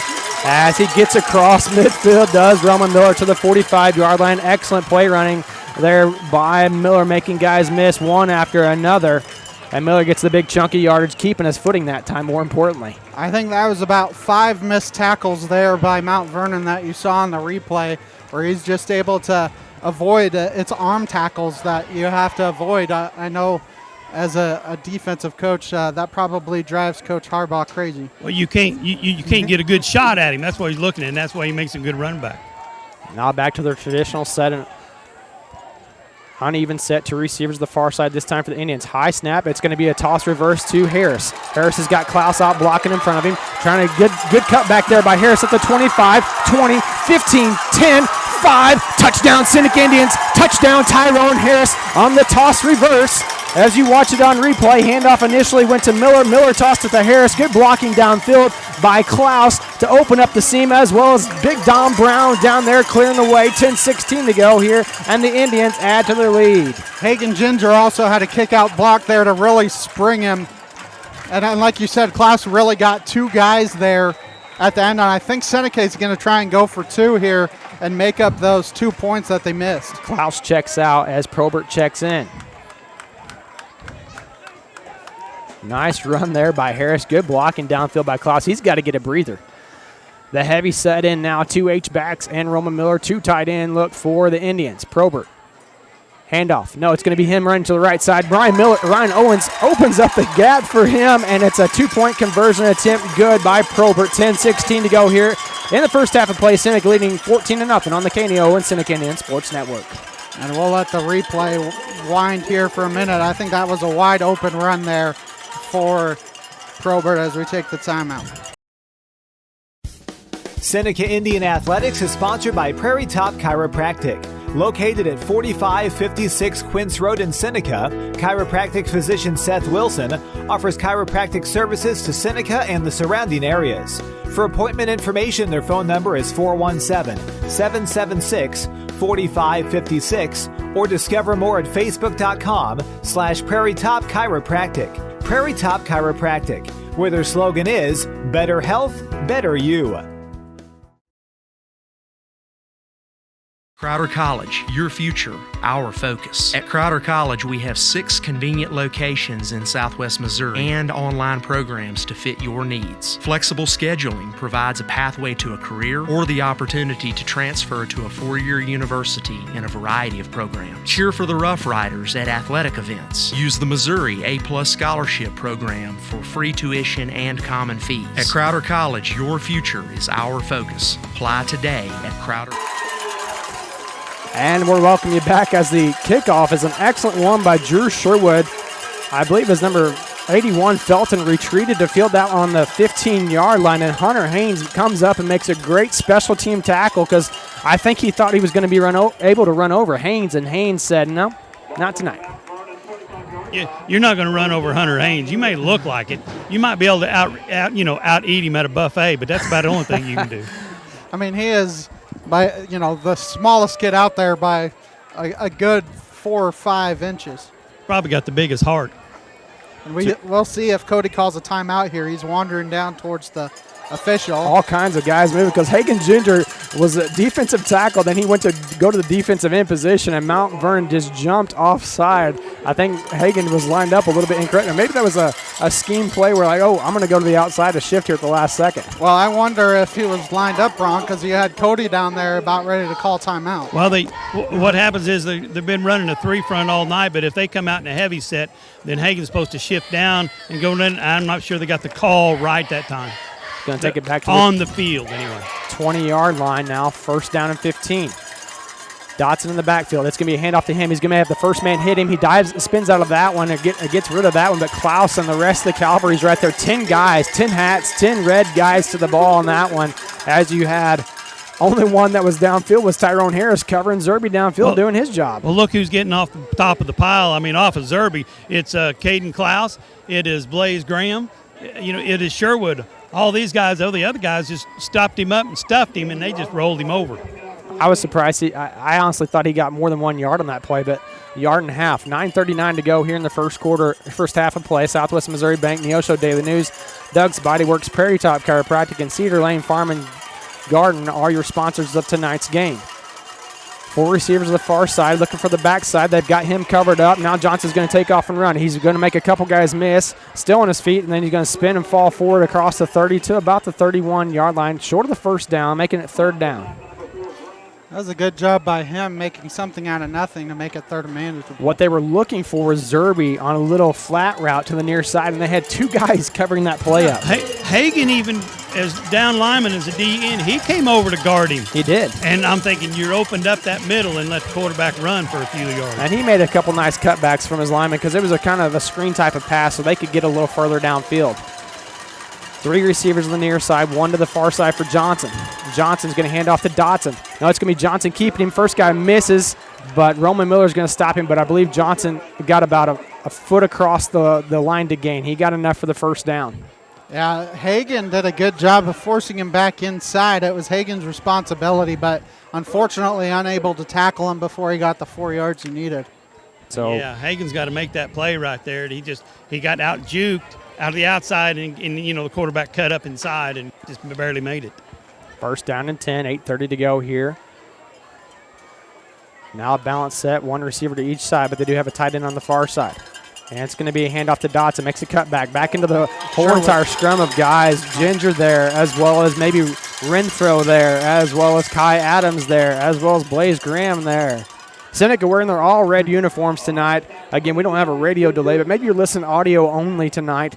All red uniforms for Seneca. Their white helmets, their white numbering. Mount Vernon, their green pants, white visiting jerseys, green helmets, green numbering on their uniforms. No gain on the play for Dotson, 2nd down and 10. Yeah, Seneca loves wearing their red uniforms here at home. It's always a tough place to play, and when you get your all-red, things seem to be all right for Seneca.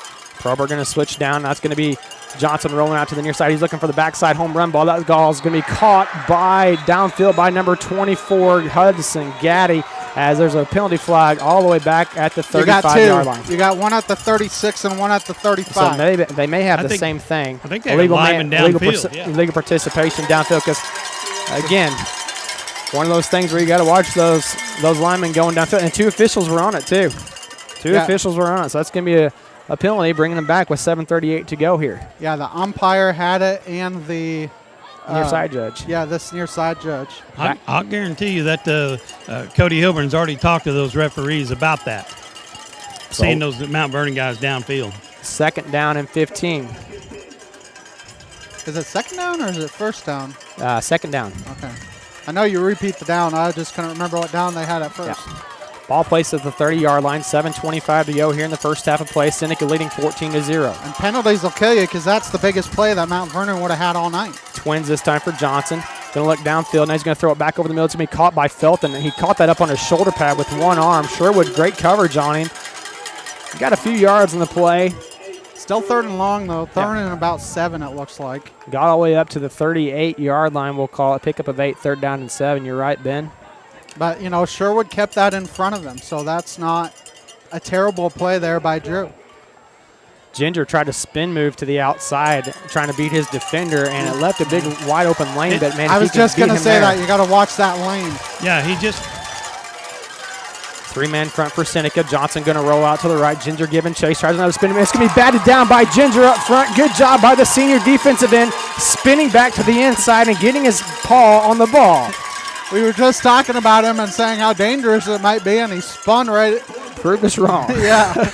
Spun right back into it, didn't he, Ben? Yeah. Good job there by him. And once again, I think you got punt safe. You got Blaze Graham back there, but otherwise your normal defense is out there for the Indians. Like you always say, it's the backup quarterback. So Seneca playing punt safe. You only got 3 down linemen. Dawson awaiting the snap. Low snap, but he's got all kinds of time to haul this one in. Blaze Graham is calling for the fair catch at the 27-yard line. He'll have it there. First down and 10. Seneca with 6:31 to go here in the first half of play. And you think about this, Seth, Seneca has really taken advantage. Mount Vernon got down to the Seneca, 15-yard line once, wasn't able to score. Seneca has been able to get down in the red zone and score. Everyone at the Neosho Daily News wishes Seneca Indians good luck. Let's go get that win. Huge drive right here, boys. Huge if we could score. Receivers to each side for Klaus as he's still in at quarterback. H-back is Ryan Owens. Ginger going to go in motion. He's in tight on the near side now. And Mount Vernon's going to shift. Ryan Owens shifted as well. Unfortunately, it's going to be called against Ryan Owens. 5-yard penalty, the Seneca Indians' first penalty of the night. And Darryl talked about what a big drive this is. If you can go down, punch it in, take 6:31 off the clock, you get the ball to start the second half as well. So this is a big drive for both teams here, because if you're Seneca, if you can make this 21-0, I think you can get Mount Vernon out of what they like to do. Two receivers. Yeah, they've got a single safety set back here. Just keep an eye on that. Well, they trust Zerby. He had, I think, 4 picks last year. They trust him to do things, and he had a cast on his wrist last year doing all those things. It's going to be an option play this time. That's going to be Klaus keeping it wrapped the middle. Runs into his own guy as Napier was downfield blocking. It slowed him down a little bit, getting up to the 31-yard line, a 9-yard pickup. Second down coming up for the Indians. Good job there by Klaus of keeping it. They had the pitch man, so he just kept it himself and was able to gain 9. You're taught if that guy doesn't come to you, plant your foot in the ground, make yards. They're playing Roman Miller all day long on that pitch. They don't want Roman to beat him, and so far it's not been to their advantage. As Seneca's going to call, it looks like Seneca's going to call a timeout. I believe they are. It's the 6-minute mark. It's the water timeout. 60-second break here on the KNEO and Seneca Indian Sports Network. The Roper Kia 4-State Sports Report will provide up-to-the-minute scores and highlights from around the 4 states.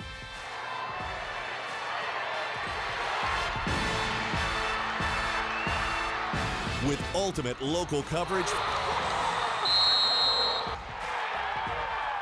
from all your favorite teams.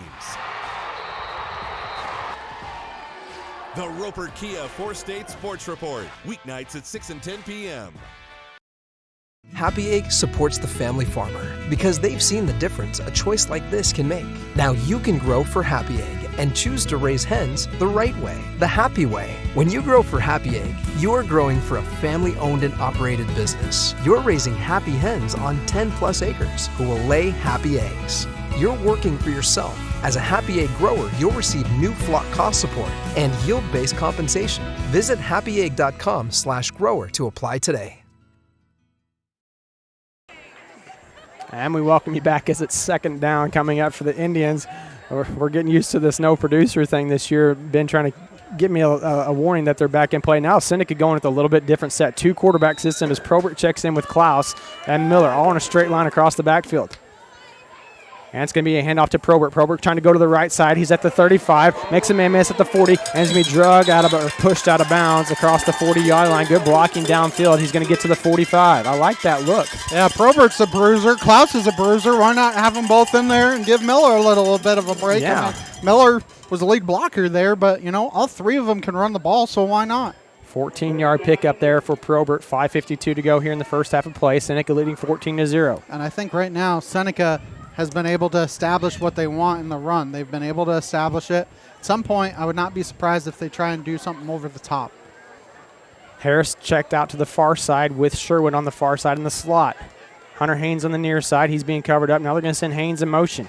And it's going to be a fake. Now they're looking deep downfield. Harris is wide open. He's got to step on his guy, and he throws it over the back shoulder. Too far for Harris because he had 4 or 5 steps on Gannon. The Felton was late coming over the top. If Klaus puts that a little bit to the inside, and Coach he's got the Cobra look going on. He's got his hands over his head.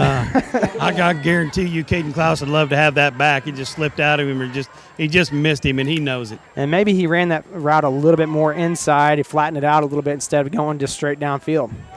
He saw it. It was there. Probert checks in now for quarterback as there's 3 receivers the far side. Ginger in tight on the near side. And it's going to be a handout. No, it's going to be Probert right up the middle. He's at the 50, 45, 40. Going to have one man to beat. Now he's going to be shoved out of bounds once again into the cheerleaders. And Probert slows down just enough not to take one of those out. Down to the 31-yard line he goes. Great blocking as you see the backside guard, and I believe that's tackle. Yeah, both of them on the backside pulling around, leading the way for Probert. Yeah. And I was just thinking to myself, it's amazing to me how undersized Seneca is, and they're pushing around 300-pound linemen like it's nothing. That's a quarterback counter right there. I got a feeling Mount Vernon is going to start moving people out to the edge because that's where we're running the football. We're running it off the edge, not up the middle. Trips to the far side this time for Probert. Miller to his right. Klaus is getting a breather right now, as Probert had a breather on the first couple plays. That's going to be Probert right up the middle once again. He's going to get stood up by Dotson. Took a little bit of a shot right in the thigh to Probert, but he's going to get across the 30 to the 29. 2-yard pickup on that play. I think that's what Coach Harbaugh was just talking about. You know, they're a little more gummed up there in the middle. Graham going to bring – go ahead. Yeah, we've been killing them on the edge, and I got a feeling they're going to start spreading their defense out a little bit at the edge and maybe give up a little bit, but they haven't yet. 5:09 to go here in the first half of play. Seneca on their drive, 2nd down and 8 coming up. Klaus checks back in at quarterback. Handoff's going to be to Miller. Miller's going to dance around, bounce to the outside now. Good job by Nolan Napier to block on the outside. There's going to be a penalty flag comes in because Napier, I believe, had a little bit of a hold of his defender downfield because he had a smaller guy he was blocking, and he couldn't get free of him. The referee hesitated for a minute, too. I think he did. He thought about that one, and then he finally threw it against Napier. That's unfortunate because it was one of those, I saw it developing. It was a little slow in the development. I thought maybe he was going to get flagged for it, but I thought he let go just fast enough. So it'll make it 2nd down and about 12, it looks like, if you wipe out the play, which obviously they will. The original line scrimmage is at the 31. They're going to mark it back to the 34. I was a yard off. I apologize. That's okay. It happens. So what you got, Ben? 2nd and 13. Thank you, Ben. 2nd and 13. Trips to the near side this time as Harris and Haynes and Sherwood. Ginger on the far side. No coverage over the top. Miller's going to go out as well, join Ginger. And it's going to be a design quarterback run as Klaus is going to take off around to the left side, lowers his shoulder at the 25. Dotson comes up and hits him hard. From the backside, a blindside hit. I mean, not completely blindside. He's running, so he's not defenseless or anything like that. Down to the 23-yard line goes Klaus on that carry, pickup of 12.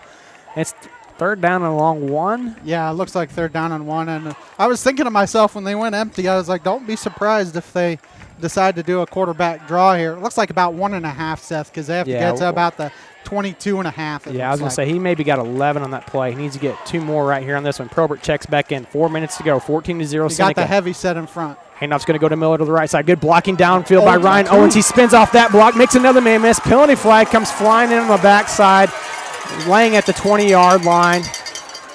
And I'm not sure if he's calling that on Owens because Owens pancaked the guy. So I'm not sure on that one. I didn't see where there was a holding. I mean, if he's calling that on Owens, that was great blocking downfield by the H-back. He called it on, so you call it on. So it'll be 3rd down and 9. I mean, is there anything wrong with – I mean, I may be incorrect on my rules, but is there anything against the rules on pancake blocking? Is that a hold? Oh, that's not a hold. I don't know what he's looking at. I don't know what he was seeing. I don't see anywhere that he grabbed him and drug him down or held him from going left or right. I think he just ran right over the top of him. Yeah, and Owens was able to get 2 guys there as well, which is what sprung Miller. Now it's 3rd down and long, but you still probably got 2 downs to get 9 yards. Heavy package still in there for the Indians. 3rd down and 9. 2 H-backs in. And it's going to be rolling out to the right side, looking to Kai Adams, and Kai Adams is going to be wrapped up and taken down immediately. Coming up is Gaddy to make the play.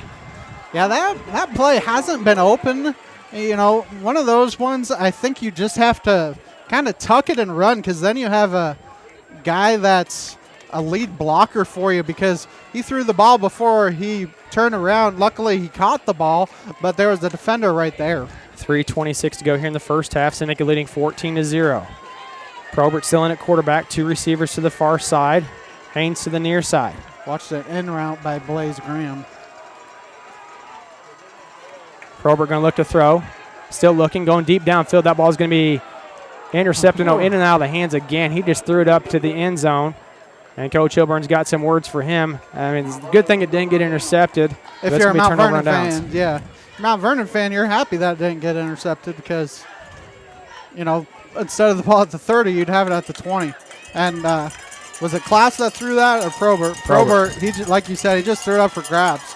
You know, I think it was Blaze Graham that I was saying, watch the in route. He kind of sat right around that first down marker, but it was a good job there by the Mount Vernon linebacker to guard him and not let him. But this is a big drive here for Mount Vernon. If you're Seneca, if you can stop him going 14-0 at the half, I think you take that as a win. One receiver to the far side, one to the near side. 2 guys are going to go in motion. Now they're going to switch their set. Dotson to the near side, and one line up in the wing position. It's going to be a handoff to Dotson. Dotson trying to get to the far side. Hunter Haynes is going to force him back in, and coming up to make the play is Kai Adams at about the 34-yard line and pick up a 4 on the play for Dotson on that carry. They just keep going back to him, trying to get something going for the running back, and their passing game has been probably the most successful thing they've had tonight. That was a good job by Hunter Haynes, because he took on a lead blocker and was able to make it less of a game than it would have been. 2:40 to go here in the first half. Ball at the 34-yard line. 1 receiver to each side, 1 wing back in, 2 running backs in the backfield. Nod Dotson's going to go. Same type of shifting they did a while ago, as Dawson's going to go to the wing back to the far side. Now they're going to send Dotson in motion. Now they got to watch the one-on-one coverage. It's going to be Johnson around his backside. And Jace Renfro reads that beautifully and gets his helmet right in the chest of Johnson for the drop. What an excellent job by him. He beats his blocker, and now it's 3rd down and long here. If you're Mount Vernon, you may try and milk some of this clock. Seneca still has 2 timeouts here to work with. Mount Vernon with 2 as well. So both teams a lot of timeouts to work with. I don't remember Mount Vernon taking a timeout. I thought they had 3. I can't remember either, Ben. You may be right on that one. Receivers each side once again, same look. Now they're just going to go ahead and shift to that wing, and then 2 receivers to the near side. Dotson going to go in motion again. That's and a false start. False start because there was 3 guys in motion. Conway went in motion, Johnson went in motion, Dotson went in motion, and so did Dawson. And I went in motion too, because Ben, you got to stay here, Ben. We need you. We need you. I apologize. I just noticed all 3 of them going too, so I said something. Ben wanted to go in motion as well. Loss of 5 on the play, 3rd down and 15. Are you feeling left out, Ben? Everybody gets to move around, but you got to sit in the same spot? Apparently. We're attached by the 6-foot cord that we have going into our mixer board, so we can't roam the sidelines like you can down there, Coach. I will admit I do wander a little bit. Seth can attest to that. But he does wander. Sometimes he's almost crawling up the ladder. I don't know if he's trying to get up to the top of the press box to get a better view. 3rd down and a long, 14, we'll call it 15. Ball placed all the way back at the 25.5-yard line. Plenty of time left on the play clock. If you stop him here, if you're Seneca, I think you take a timeout. Haynes got to get motioned over right. Now they're going to send Dotson in motion. And it's going to be Johnson play action, looking for the deep ball. He's got his man beat wide open. He comes back to make the catch. And it's going to be a foot race down the sideline. And it's a good job by Klaus and Sherwood to make the tackle. Underthrown ball, and nobody was looking back. And that was Zerby that came back and made the play. Or maybe it was Gann. I think it was Gann. Harris and Klaus both had opportunities at it. So if that was Harris, that was Zerby. Ball placed all the way down to the 34-yard line. A big play from Mount Vernon here with 1:27 to go in the first half. Now they're going to hurry up. Ball on the 34-yard line. Johnson going to pass once again. And ball's going to be in and out of the hands. They're going to call pass interference on Sherwood. And I think he had 2 hands on him. That's why they're going to call that one. So ball was on the 34-yard line, a 1st down and 10. That's going to be a 15-yard penalty from the previous spot. Now it's going to put him down all the way down to the 19-yard line. So Seneca not scoring on that one drive and then turning right around and giving up the big play to Johnson to Zerby. Right now hurting the Indians. Yeah, this is a big drive for both teams. If you're Seneca, if you can keep that as a 0, that's a win. Mount Vernon, it's almost something that you desperately need to score just because Seneca gets the ball to start the second half. 2 receivers each side. Johnson going to drop back to pass. Scribner going to give chase to him. He's going to be forced right back up the middle. And it's going to be in and out of the hands. Good coverage by Hunter Haynes as he was looking for Dawson downfield. Incomplete pass. Good job there by the Seneca defensive lineman, too, of collapsing on the quarterback. You had the edge rushers that forced him up in the pocket, and then you had your defensive tackles keeping him in the pocket. And then, obviously, a nice job there by Hunter Haynes of knocking it out at the last second. 2nd down and 10, 1:12 to go here in the first half. Johnson going to come out from the sideline to the huddle. Seneca need to get a little bit more pressure, get back there a little quicker to Johnson, force him into a throw he doesn't want to make. Trips to the near side, 1 receiver to the far side now for Johnson. He's going to roll out to the left, looking downfield. He's looking for the home run ball. That ball's going to be caught as on the coverage with Sherwood, and it's a touchdown for Mount Vernon. Sherwood and Graham are right there, just a well-placed ball. And it's a touchdown. Now Mount Vernon climbs back within 8. So you go from being potentially up 21-0. Now you're only up 14-6 with a PAT pending. Yeah, that one was a nice throw by Johnson. Better catch by Zerby. Seneca was trailing on the play. That was just a straight timing route. And that was number 10, Gann, on the reception. Mount Vernon will go for 1 here to try and cut it to 7. Seneca will still have 106 to try and get that score back, basically. Landon Papa, the kicker. And he's going to put it through the uprights. 1:06 to go here in the first half of play. Seneca leads 14-7 here on the KNO and Seneca Indian Sports Network. Marine Center Incorporated is a sponsor of Seneca Athletics. In business since 1979, they offer Mercury and Suzuki motors, along with low boats as well as boat repairs. Located at 4961 Highway 43 in Joplin, Missouri, open Monday through Friday 9 to 5, Saturday 9 to 12, and closed on Sunday. For more information, the phone number is 417-781-7450 or online at marinecenterjoplin.com.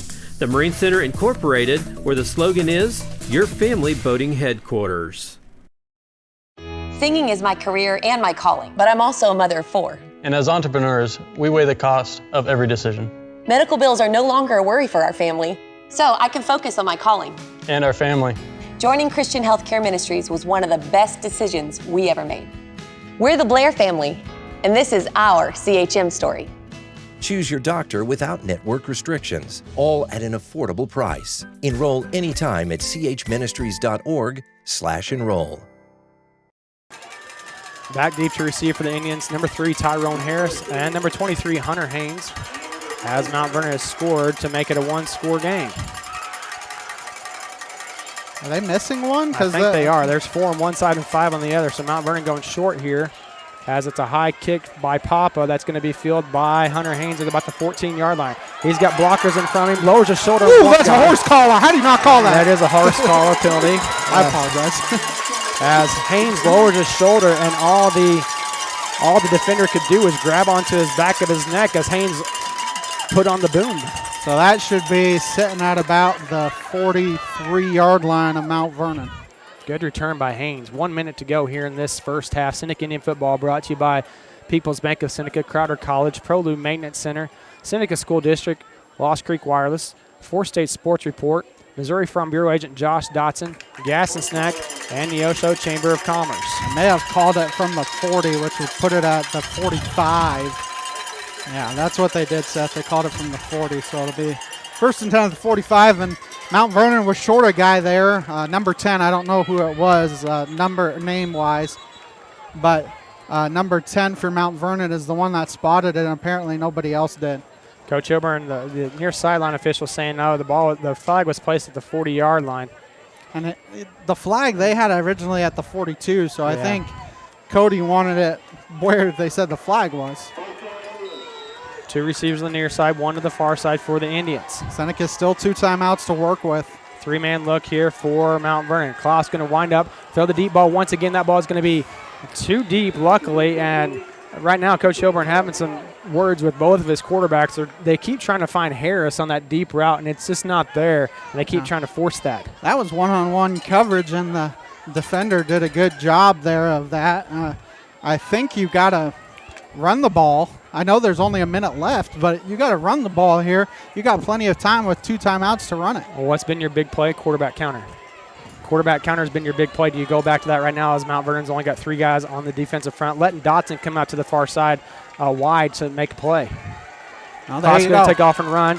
And Nolan Napier had 1 guy to block there. He missed his block. And it's going to be a timeout for Seneca. Almost able to spring that one free.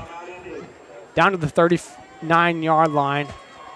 3rd down coming up and short. 3rd down 4. 48 seconds to go here in the first half of play. We'll keep it right here. So you're looking at a 3rd down and 4. What do you go to here? Do you go for something just to get enough for the first down, or do you go for big chunks of yardage, or both? I think you get the first down here, run the ball, get the first down, because the clock will stop on a first down. Get the first down, then you can hurry up and see if you want to take a shot. You still have 1 timeout as well to work with, and 48 seconds. A lot of time here for the Indians to try and get that score back. Well, the clock will start once that down marker is placed, not the chains necessarily. So you got to get quickly back on the ball, take care of the ball more importantly. Try to put a score on here because you will get the ball to start the second half. Probert checks in at quarterback. Harris going to check out. Trips to the far side this time. Now watch Dotson. He's on this outside linebacker position. They're putting him out here wide for that quarterback counter play. Watch for them to try to attack him once again. Go to the other side. And it's going to be a Probert keeping it wrapped in the middle. Makes 1 man miss at the 30, 25, trying to get out of bounds, and he does so wisely. Junior running back getting out of bounds. They're about the 22-yard line, 1st down and 10. Yeah, like you said, Seth, not only get the first down, get out of bounds, preserve your timeout, and a big chunk of yardage, and they went straight at Dotson there, and a good block there by the Indians. Well, they're trying to keep it from preventing from going outside. Probert went inside that time. So he knew eventually they were going to do that. Well, that was the counter play. I mean, good kick out block. Hagan and I think Don Brown had everybody sealed off on the inside, kicked the outside linebacker out. Probert stuck it up inside. If you're Seneca, you got to hurry here. Only 10 on the play clock. They haven't broke the huddle. Seneca doesn't want to burn that time out with no time coming off the clock. 42 seconds left to go here in the first half. Going to send Miller in motion. Going to be Klaus looking to throw. Now he's just going to tuck it and run. Makes 1 man miss, makes another guy miss. He's going to be dropped at about the 19-yard line, 18-yard line. Seneca's going to have to burn their second timeout. That's their final timeout. And that was a play we saw a while ago where send Miller in motion to the outside and Klaus on the quarterback keeper, design quarterback keeper down to the 18-yard line. He goes a 4-yard pickup, 2nd down and 6. Community Bank and Trust proudly serving our customers for the past 140 years. You may visit their branch at 1102 South Cherokee for all your business needs. Member FDIC and equal housing member. Lender, proud sponsor of the Seneca Indians, and that's the final timeout for Seneca. And so now you either need first downs or something in the end zone. I mean, you still have time to get first downs. 35 seconds can be an eternity. It can. 35 seconds if you play it right. Do you try to pass or you just try to keep getting out of bounds? Well, I think I think you run the ball because that's what has been working. You know, the passing game has not been working for this Indian team. You're able to get big chunks.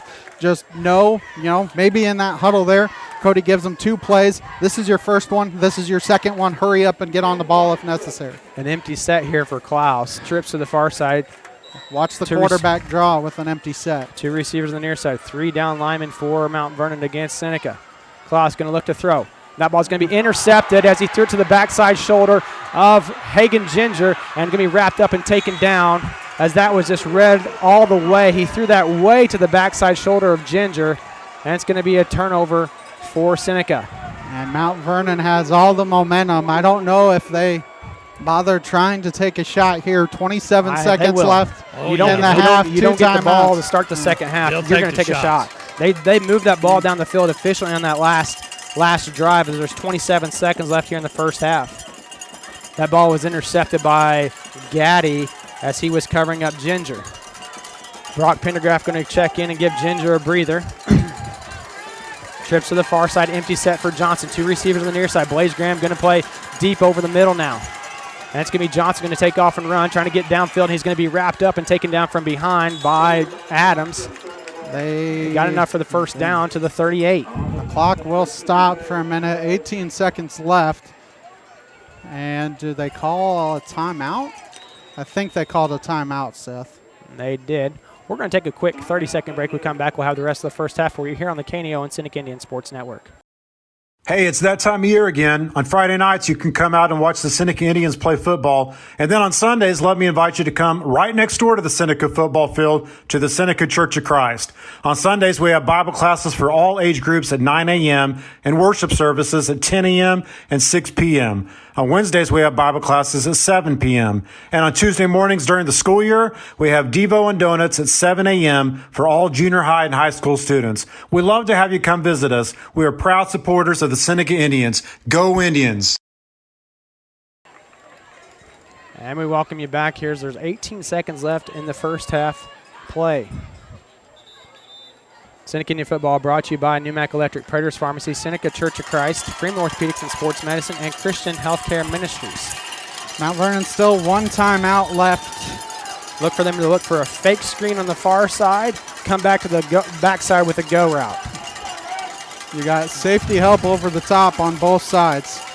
That's me. Johnson just going to take off and run, trying to get blockers out there. He's got a lot of green in front of him. Blaze Graham going to miss penalty flag coming back, as it looks like there's a man way downfield. The Mount Vernon fans going crazy for that one. The referee threw that one, and it's going to be a hold because Kai Adams was trying to get free to make the play, and he had no way of getting there.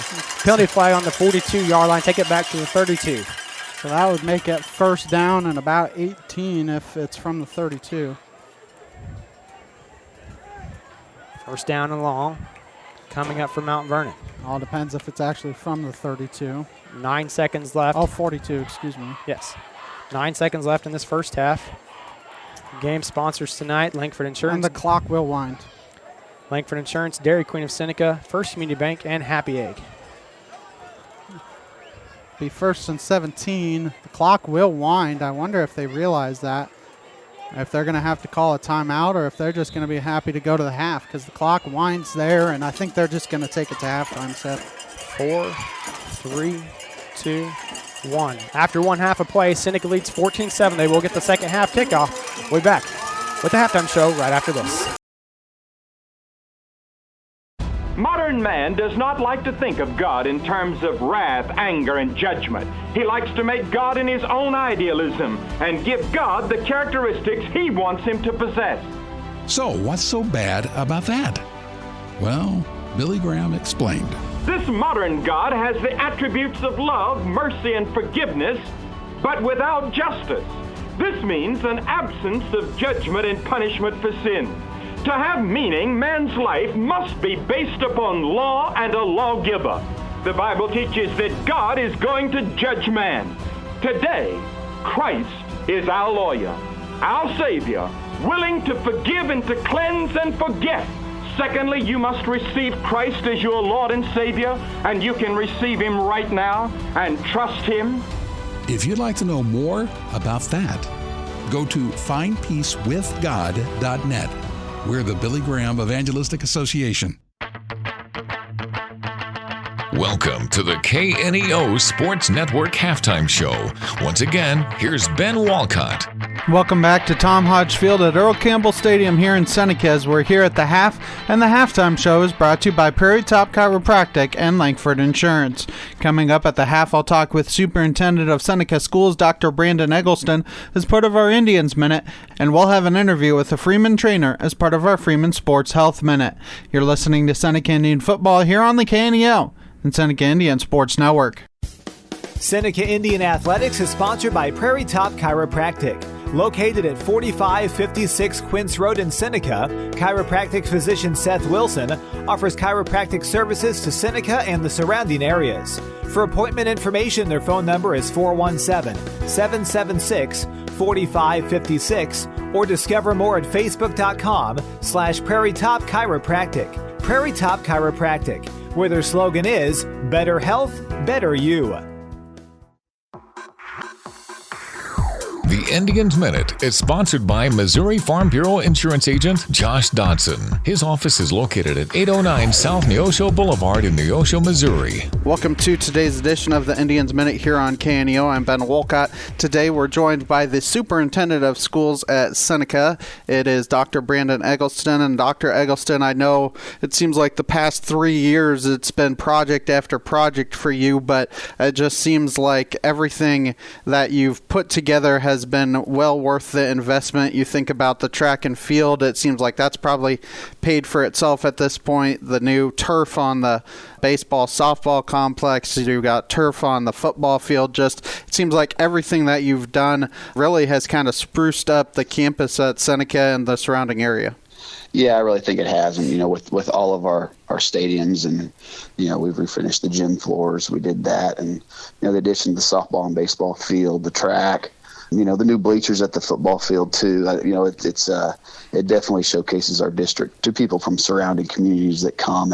And I mean, usually that's, people from other communities when they're coming to the school, that's usually what it's for. It's for an athletic contest or some sort of an event. And, with the Performing Arts Center, we've gotten a lot of use out of it as well. So it's been really nice. Those projects went well, and I think it's a point of pride for our district and to kind of showcase what we're able to provide for our kids. And then it's something that's really important to make sure that we do have that pride and we take care of it and we're good stewards of the facility and the spaces that we have.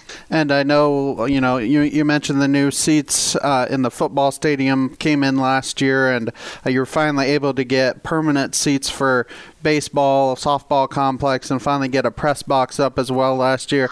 Are there any other kind of projects that you have in the works at the moment? It was kind of, we kind of slowed down a little bit this year. We kind of wrapped up things. One thing that we are looking at is we, back in 2018, my first year here in Seneca, we put together a long-range facility plan on things that we got the community members together to kind of give us a direction, because otherwise it seems like you're always just plugging holes. And so we wanted a good direction, and we came up with a list of items that we can budget for, or B, it's something that we have to go to the community for. And so we're going through that list and checking it off. It was a 10-year plan, and we're pretty much through that plan. There's one thing that, one major thing that we're really working towards is we want to get our FFA building on campus. Our kids currently, they walk, about a block and a half to get to FFA. We want to get that on the high school campus. So that's kind of the next phase that we're looking at, is trying to put together a sort of a career type center for our students, where we would have all of our career oriented classes. We've got Project Lead the Way courses, our FBLA, things like that. We've got our FACS classrooms, which is our home ec, and our wood shop, our Seneca Learning Center, along with FFA. We want to do an addition there to the high school that would create a space for them to all be right there together and work together. So we're looking at possibly running a bond issue in April for that project. And we're going through the pricing right now, kind of so we can get a good idea. Hey, is this something that we can do? It would be a no tax increase bond issue for the project. So that's something we're looking at, because we want to do, when we do projects, we want to make sure that we do them right, and we don't want to do them halfway. So we're going through that process right now of selecting a CMAR and working through with our architects to say, is this something that is in our budget that we can do without creating any extra burden on the taxpayers of Seneca. And I know we're only about less than a week, maybe week and a half into the school year, but how do you feel like the beginning of the school year has started for you guys? It's gone really well. I'm getting kids back to school and teachers back is, that's the highlight of the year for me personally. I mean, that's, what we're here for. So it's been a really good start to the school year. I can't wait to see what's to come. Last year was a great year, getting to see, the achievements that kids make and the milestones that they reach. Like I put out to, I think our staff, we're going to see kids read for the first time. We're going to see some kids talk for the first time, and we're going to go all the way. We're going to see kids walk across the stage that are ready to, start a career or go to college or whatever that may be. So it's a good start in that direction. Our principals are really, really happy with the way things are going, and it's been nice getting everybody back for sure.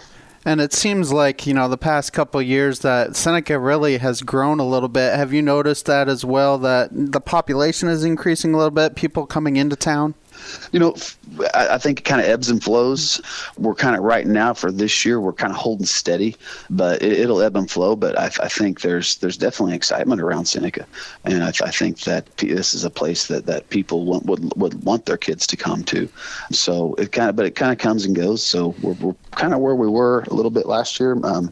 but it's been good to see. And final question for you before I let you go. I know, this is a Football Friday night that we're talking to you, and obviously a lot of excitement around the football team, but not just football-wise. It seems like last year a lot of accomplishments regardless of academic and athletic-wise, so probably looking for a lot of the same this year. Oh, yeah, it was amazing. I mean, our speech and debate team, our band, our choirs, all of our athletic programs, if we're going to, like I said earlier about, if we're going to do it, we want to do it right. And our coaches and our sponsors and our teachers and our principals, they all feel the same way. We're going to do something. We want to do it right. And we want to be competitive in everything and everything that we do. And we had such a phenomenal year with the awards and the achievements that all of our, in every facet, both curricular and non-curricular activities reached. It was fun to see. And I think we're going to have another good year as well this year. Well, Dr. Eggleston, I know you're a busy man, so we appreciate you taking a couple minutes here on the Indians Minute just to kind of give us a taste of what Seneca looks like throughout the year. Well, hey, thank you, Ben. We appreciate everything you guys do for us. We have a good relationship, and it's fun to listen and fun to watch. So thank you very much. Thank you for listening to the Indians Minute, sponsored by Missouri Farm Bureau Insurance Agent Josh Dodson. His office is located at 809 South Neosho Boulevard in Neosho, Missouri. For more information, his number is 417-451-1504. People's Bank of Seneca is proud to support this portion of the game. They offer banking services including checking and savings accounts, CDs, and loans for individuals and businesses. They have locations in the Seneca and Joplin areas and are online at peoplesbankofseneca.com. People's Bank of Seneca, proud supporters of the Seneca Indians. Member FDIC and equal housing lender. If you're a weekend warrior who likes to go, don't let pain put the brakes on your pace. When you need help with an injury that keeps you from moving, you want an orthopedic team with a proven track record. Freeman Orthopedics and Sports Medicine is nationally recognized and were recently named CareCheck's #1 hospital in the market and top 10% hospital in the state for hip fracture repair. Freeman Orthopedics and Sports Medicine, the experience you need to keep pace with life. A nonprofit organization, a sponsor of high school sports.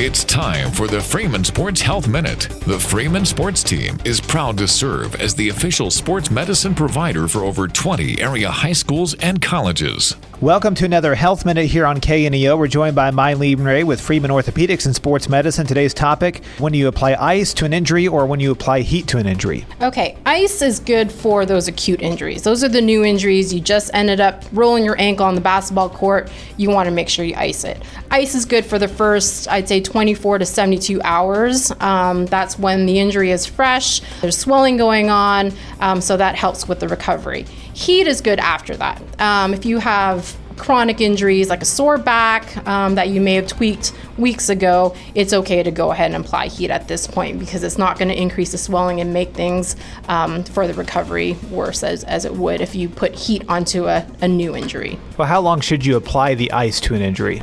Ice, I usually recommend, especially if it's a brand new injury, I always tell my athletes 20 minutes on, take it off for 20 minutes, put it back on another 20 minutes, and kind of flip-flop that way 3 or 4 times a day. For the Freeman Sports Health Minute, I'm Adam Winkler.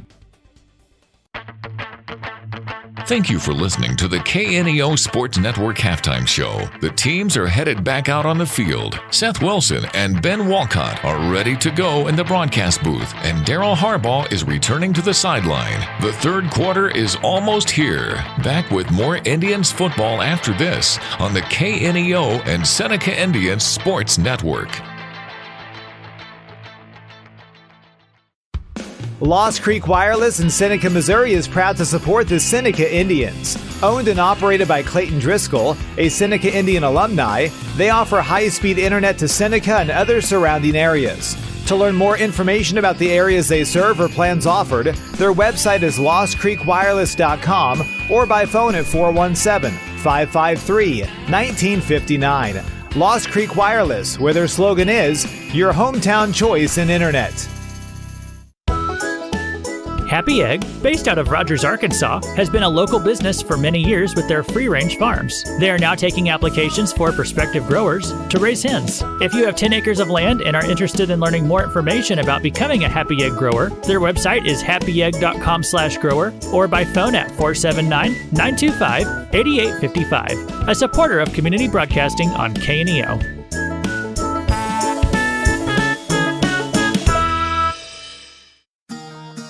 Jamie and Terry Langford with Langford Insurance at 910 Washington Avenue in Seneca, Missouri are proud to serve our local area and support the Seneca Pride Marching Band.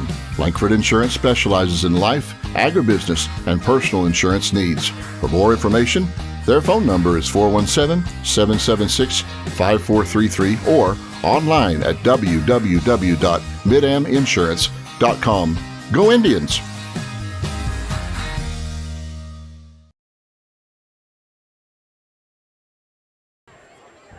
And we welcome you back here to halftime. Your halftime show sponsors Prairie Top Chiropractic and Langford Insurance. 7:25 to go, so about 10.5 minutes until we start the second half here in Seneca, Missouri. Seneca leading 14-7. And looking at stats through that first half, the biggest thing that stood out for me is the penalties. Penalties all over the place tonight. A lot of laundry on the field. Seneca 4 penalties for 34 yards. And Mount Vernon 5 penalties for 26 yards. Time of possession, Mount Vernon almost 15 minutes. Time of possession to Seneca's 9. Seneca winning the offensive battle. I mean, Mount Vernon's really only had one drive that's done anything tonight. They went 70 yards for their only score of the game. That went 5 plays right before half, taking it down to about the 1 minute mark. They had a drive of 15, a drive of 13, a drive of -3, a drive of -5. So they've not been chewing up a lot of yardage right now. Seneca's just hurting themselves, not capitalizing when they need to capitalize on things, and the momentum's kind of shifted there towards late in that second quarter towards Mount Vernon. Mount Vernon also trying to minimize possessions that Seneca has had as well. Yeah. Because the less time that Seneca can have the ball, that's less possessions for them to try and score. And so, they may not have been successful in most of their drives, but they've been successful in the fact that they've turned this into a field, not field goal battle, but a field position battle. And right now they're winning. Yeah, well, it's a, you think about it, they're trying to keep the ball out of Seneca's hands, but we've had opportunities to score. Yeah. I mean, you well know we should have at least 21, yeah, and possibly 28. And Mount Vernon had 2 big plays and 1 big penalty against Seneca, and 2 big plays, and they score a touchdown. Well, they're a big play offense. If you can shut their big plays down, then they have a hard time scoring. Right now, they only have about 85 yards passing on the night. The biggest, the penalties you talk about, the pass interference penalty was a big 15-yard that put them down on the 19-yard line. And then there was also 2 holding penalties by the Indians. It was first down and 10. They get 2 yards. Then they had a potential first down. A holding penalty brings it back, makes it second down and 13. They get a big play again, third down and 2. Then get another holding penalty, bring it back to third down and 9. So that really killed that drive. They ended up turning over on down. So Seneca just really shooting themselves in the foot right now. I'm sure Coach Hilburn's going to address that at halftime. Him and Coach Crane, all the coaches make good adjustments at halftime going forward. Ben, do you have something else? You were raising your hand. I thought you had something. Okay, 5 minutes to go here before they rewind the clock for the 3-minute mark. We're going to send it back for a sponsor break here for about 3 minutes. We'll come back. We'll have more halftime show for you right after this. He was just a young man, but his mistakes landed him in prison. The ultimate wake-up call. He finally really wanted to get his life straightened out. Now, your prison may not be a correctional facility. You may be held captive by sinful habits or an unhealthy lifestyle. But you can begin again. Jesus died for your sins, offering you forgiveness and a new path for life. Find out how to begin a personal relationship with Jesus Christ. Call or text us at 888-NEED-HIM or chat with us online at chataboutjesus.com.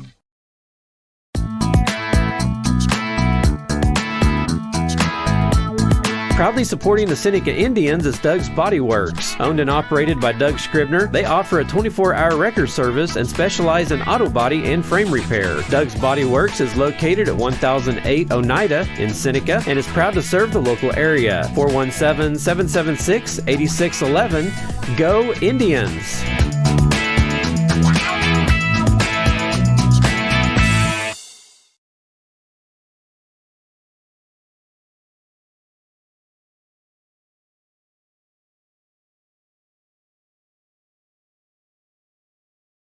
The Neosho Area Chamber of Commerce is an organization that exists to make Southwest Missouri a better place to live.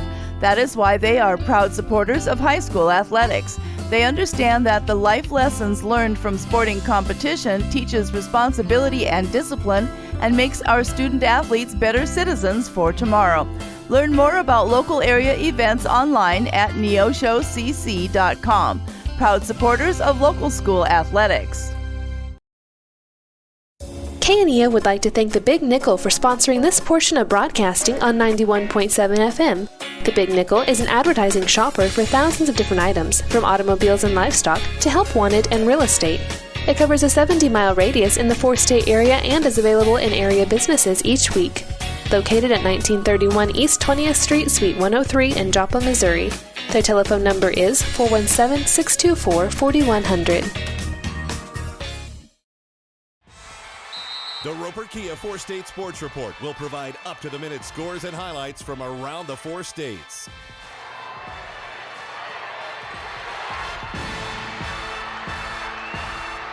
With ultimate local coverage from all your favorite teams. The Roper Kia Four-State Sports Report, weeknights at 6 and 10 p.m. Ready to buy your dream home? Look no further than First Community Bank's Mortgage Department. Our experienced team is here to help you every step of the way, from pre-approval to closing. With competitive rates, flexible terms, and personalized service, we'll make sure your home buying process is a breeze. Visit First Community Bank today and let us help make your dream home a reality. First Community Bank, where community comes first. Member FDIC, Equal Housing Lender.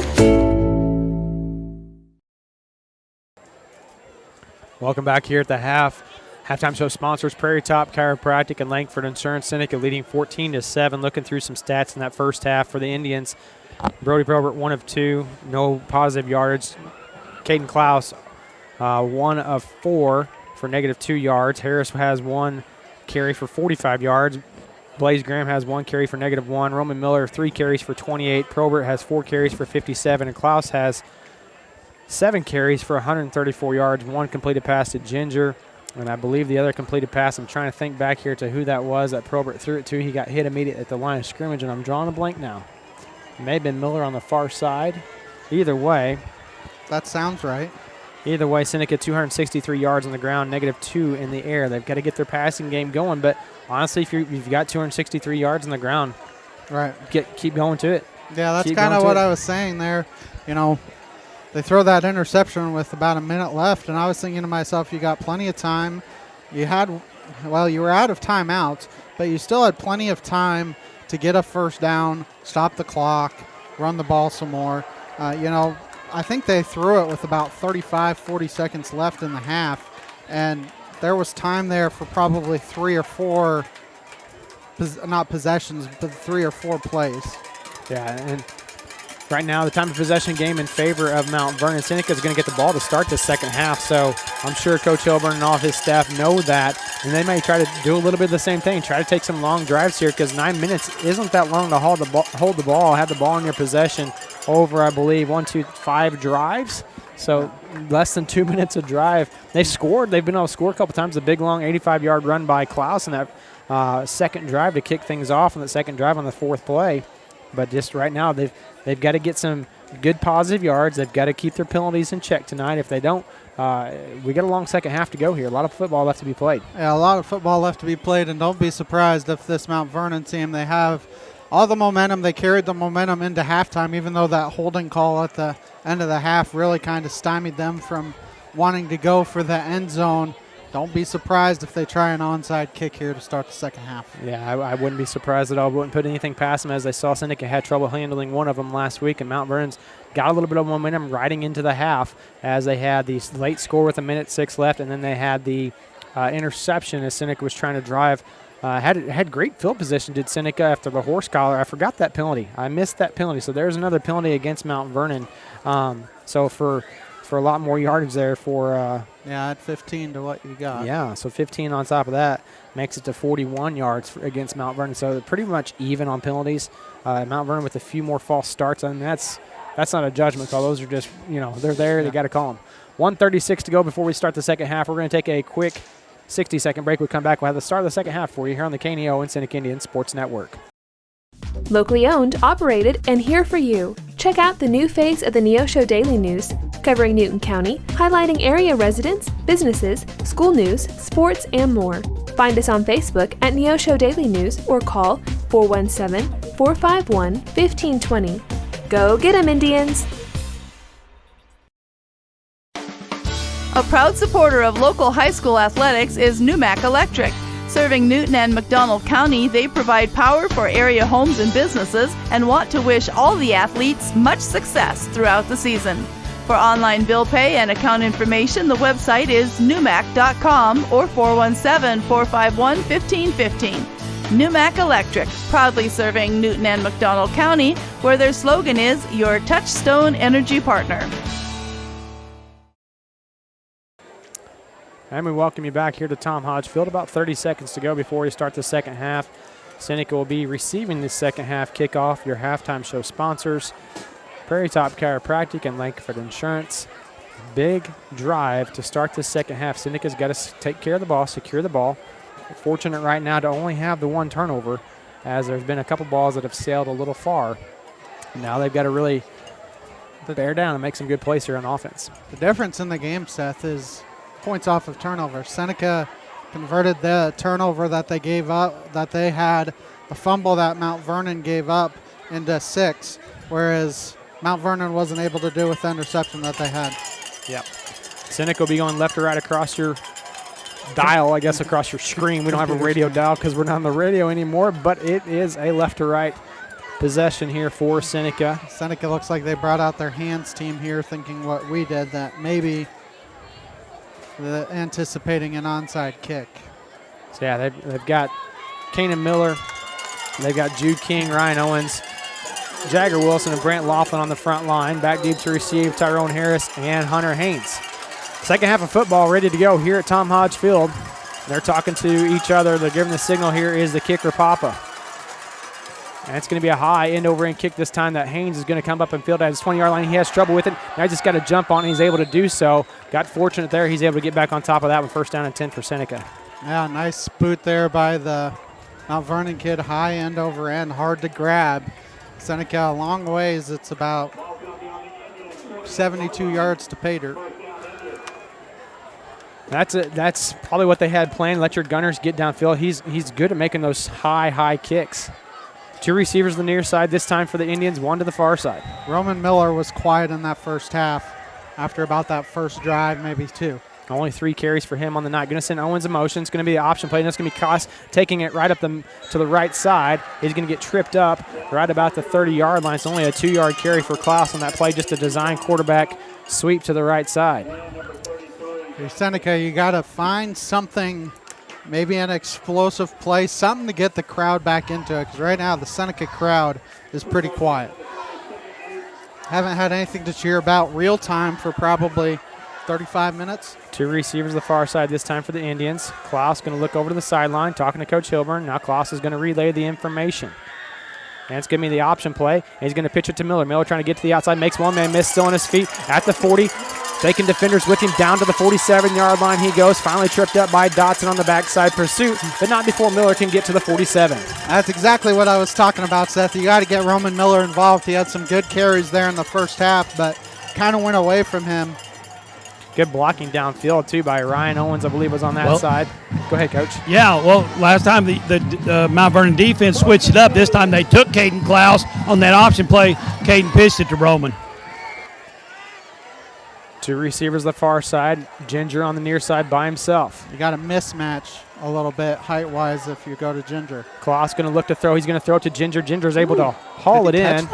He did. I don't know how he caught that. He did that last year, caught one between his legs on a 2-point conversion, I believe at Ava, and he brought that one down and held on to it between his legs again. Gets across midfield, though. Second down. Looked like it was going to be man-to-man coverage, but they kind of went into zone. Good job there by Ginger to hang on to it. And an easy throw and completion there for Klaus, trying to get him back into rhythm. Hilburn talking to Klaus again. Klaus going to change the play at the line of scrimmage. 4 down lineman. And it's a low snap. A little bit quicker there. It's going to be a quick screen out to Sherwood. Sherwood gets tripped up, keeping his footing just enough to get some positive yardage because the defender came through and got his shoestring. And checking in for the Indians is number 56, Landon Commons, checking out. I believe they're going to go maybe a heavy set here down to the 45-yard line. Seneca going a little bit out of Mount Vernon's playbook as it's 3rd down and 2, going with those screen passes.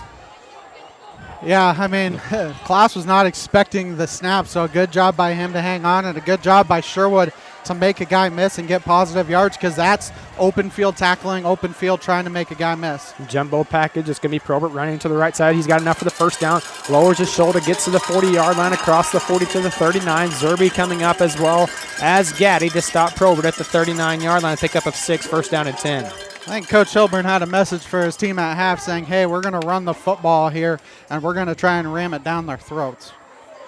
Sherwood, Harris, and Haynes check in for the Indians. 9:25 to go here in the third quarter of play. Trips to the far side this time as Probert's still in at quarterback. Miller to his right. 3 down linemen for Mount Vernon. Dotson out here on the far side. And it's going to be Probert to the right side. Makes one man miss. Still on his feet. Falling forward down to the 35, 36, 35-yard lines where they'll give us forward progress. He's just a little shy of that. A 4-yard pickup, though. 4 yards in a cloud of dust is what we're seeing right now, Ben. And that'll get you first downs, which is all that matters if you're the Indians. And you had a pulling guard and a pulling tackle there. Unfortunately for the Indians, they weren't able to get those linebackers and kick them out. 2nd down and 6. Ball placed at the 35. Plenty of time on the play clock. 2 receivers to each side. Twins for Probert. Mount Vernon switching their linemen. It's going to be an option play. It's going to be a pitch to Miller. Miller's got a couple guys to beat. Makes one man miss, and the ball comes out. They're going to say he was down first as the ground calls the fumble at the 26. Miller's got to hold on that ball just for a split second longer. Yeah, as you see there on the replay here, a good job by Klaus pitching it. And then, like you said, the ground did cause the fumble, a late call there by that near side judge, but he did call it. Probert on that quick pitch on that option play, that was a bullet. And he led him a little bit too, which is what you're wanting. 1st down and 10 for the Indians. Probert looking over the sideline, calling out the play, and it's going to be Probert to the right side. He's got all kinds of traffic in his face as the linebacker and free safety came free that time to make the play at the 23. So 2nd down and 7. Coach Hilburn wasn't happy. I'm not sure if it was with the blocking or with where Probert went, but he kind of put his hands up in the air. As your linebacker and your safety, well, maybe number 9's playing linebacker, so 2 linebackers coming free there on that play. And now 52 is going to a lineman position, so maybe it was a lineman and a linebacker making that play. Now they're shifting down. And it's going to be Probert to the left side this time. Makes one man miss. Still on his feet down to the 20-yard line. 3 yards in a cloud of dust. 7:26 to go here in this third quarter of play. Unfortunately there for the Indians, Probert was trying to wait for Roman Miller to set up a block, but he ran right past him. So they ran that quarterback counter quite a bit in that first half. Got some big chunks of yardage, 24, 14, 17 yards. Now Mount Vernon has changed a little bit as Klaus comes in for quarterback. Trips to the far side. 4 down linemen now for the Mountaineers. Klaus going to throw the quick hitch out to Harris. Harris has got Sherwood blocking for him. Makes one man miss. Still on his feet. Going to get inside the 15 and now for the first down to the 14. And it looks like Gann may have injured himself because he comes up. I thought maybe he was jumping over to that right shoulder. And there's a penalty flag that comes flying in too from the far side. Maybe sideline warning. I think it's a sideline warning on Mount Vernon. They wanted a holding call on the wide receiver out there, saying that he was holding him, and so the far side judge gives the Mount Vernon Mountaineers sideline warning. Get your warning next time that happens. It's a 15-yard penalty. So that's Harris's first catch as a Seneca Indian. He had a nice run, though. Yes, he did. Yes, he did. Wasn't that a touchdown? Yes, 6:53 to go here in the third quarter play. Seneca leading 14-7. 14-yard line of the Mountaineers as the Indians drive. Blaze Graham split out far to this side. Now Hagen Ginger's going to go in motion. Mount Vernon wanting a false start penalty. Handoff's going to go to Roman Miller to the right side. Right up the middle at the 5. Touchdown Seneca Indians. Touchdown Roman Miller as he takes it in from 14 yards out. Just a straight dive play it looked like. Great blocking downfield as they send Ginger in motion. Mount Vernon was wanting a false start. Nothing there. Good blocking by Nolan Napier, I believe it was, to lead the way for the Indians. They did exactly what we said, Seth. They got Roman Miller involved, and what'd they do? They ran the football. Caden Kloss to hold. Drew Sherwood on to attempt the point after. Good snap this time, good kick, and the ball is going to be deflected, and I think it's going to fall just short. 20-7, your score, 6:36 to go here in the third quarter play on the KNEO and Seneca Indian Sports Network. Seneca Indian Athletics is sponsored by Prairie Top Chiropractic. Located at 4556 Quince Road in Seneca, chiropractic physician Seth Wilson offers chiropractic services to Seneca and the surrounding areas. For appointment information, their phone number is 417-776-4556 or discover more at facebook.com/Prairie Top Chiropractic. Prairie Top Chiropractic, where their slogan is better health, better you.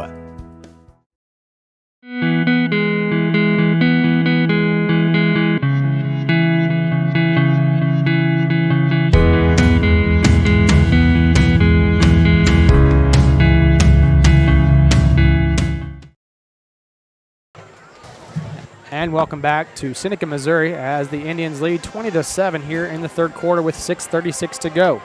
5:24 in that last possession, 11 plays, 72 yards for the Indians. Back deep to receive for the Mountaineers. I don't have a number on him, Coach. You got a number on that back deep guy? It's like number 3. Oh, that's number 3. Well, I don't know. That's He's Hernandez. got to stop. Hernandez is going to come up and field this one at about the 17, 18-yard line. He's going to try to bounce to the right side. He's got a little bit of an opening, and then going to be taken down by Hunter Haynes, and it looks like Brock Pendergraft there as well for the Indians at the 35-yard line. First down and 10 for Mount Vernon. So Seneca did what they wanted to on offense. Now you got to see if you can stop them here on defense. What do you think Mount Vernon's going to go to that they had great success with in that first half, late in that first half? They're going to go to the aerial attack, put the ball in Johnson's hand, let him run or throw, because basically that's what they were able to do to get some positive yards. Johnson, 33 rushing yards, and he has 85 yards through the air tonight so far.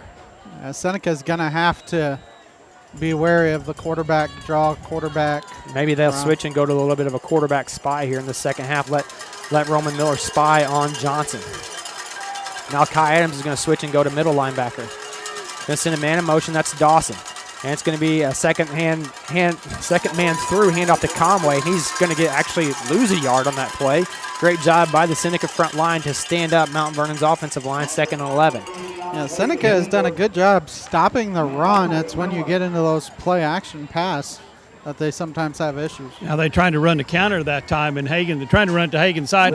If you notice Hagen, if you looked on the replay, Hagen swam underneath it, and they couldn't kick him out, so he had no place to go. And Mount Vernon, that's a 6-minute mark again. Timeout for water. We'll step aside for 60. Seneca leading 20-7.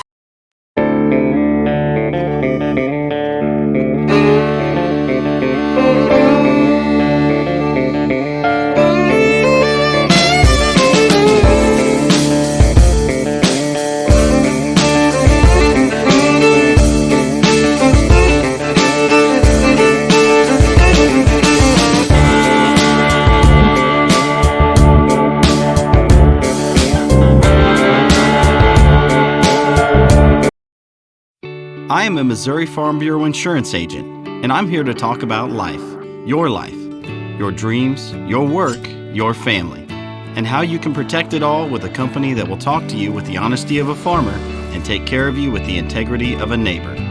I'll make sure no detail is left uncovered so your family can breathe easy. Because just like you, I chose to build a life in Missouri too. I'm a Missouri Farm Bureau insurance agent, and I'm from Missouri for life. I am Josh Dotson with Missouri Farm Bureau Insurance Services. If you're in Missouri, I'm for you. Welcome back here as it's 5:59 to go here in the third quarter play. Seneca leading 20-7. 2nd down and 11 coming up for Mount Vernon. Kind of a very stacked set, close set here as they have 2 receivers each side. Johnson going to look to pass, looking for the home run ball. Zerby is wide open, and Tyrone Harris is going to give chase to him. Zerby's going to try to make him miss, and Harris is going to pull him down. A touchdown saving tackle. Harris's helmet falls off inside the 8. We were talking during the timeout, and I said if I was Coach Cox, what would I do after this timeout? Find Zerby on the backside, and that's exactly what they did. Sent everybody to the right. Zerby comes back on the deep crosser. Harris now has to come out as well with his helmet coming off. Yeah. So I think they'll probably attack his replacement right away too. First and goal. I mean, that was a nice job by Harris to prevent a touchdown there, but for first down and goal at the 8. First down and goal for Mount Vernon coming up on this play. 58-yard pickup on that pass completion. Strips to the far side. Johnson going to roll out. Trying to give chase is Ginger. He's going to force him back inside, and he's going to be tripped up enough by Kai Adams. That was good coverage by the Indians. They were trying to go a rub route there on that near side. They had trips on that near side. Try and rub routes there. Try and get somebody open on the corner. I'm not sure who it was over there, but they did an excellent job of covering that, so he had nowhere to throw the football. Second goal at the 8 now. Got to watch out for the handoff because they didn't get any yards on that play trying to roll out. Trips to the near side. Dotson to the left of Johnson. And it's going to be a counter play. Now Johnson's going to throw right over the middle. It's going to be incomplete. They're going to call a penalty on Probert down there in the end zone as he had the coverage on Gann. And all he did was come down and bat the ball over the top of the receiver. I'm not down on that end zone, but, man, that looked like a great play by Probert. That will make it first and goal at about the 2. I'll give him a new set of downs as well. Because it should be half the distance, and I think you get a first down. Maybe they keep it at second and goal. Nah. I thought you got a new down out of it. It's still first down. Yeah, because it was second and goal. They're calling it second. So it must stay second and goal, just half the distance. I thought it was a new set of downs. That's what I did too. I agree. Two of those plays tonight, the Seneca has had a PI. I don't know how much better they can play that without being on top of the receiver.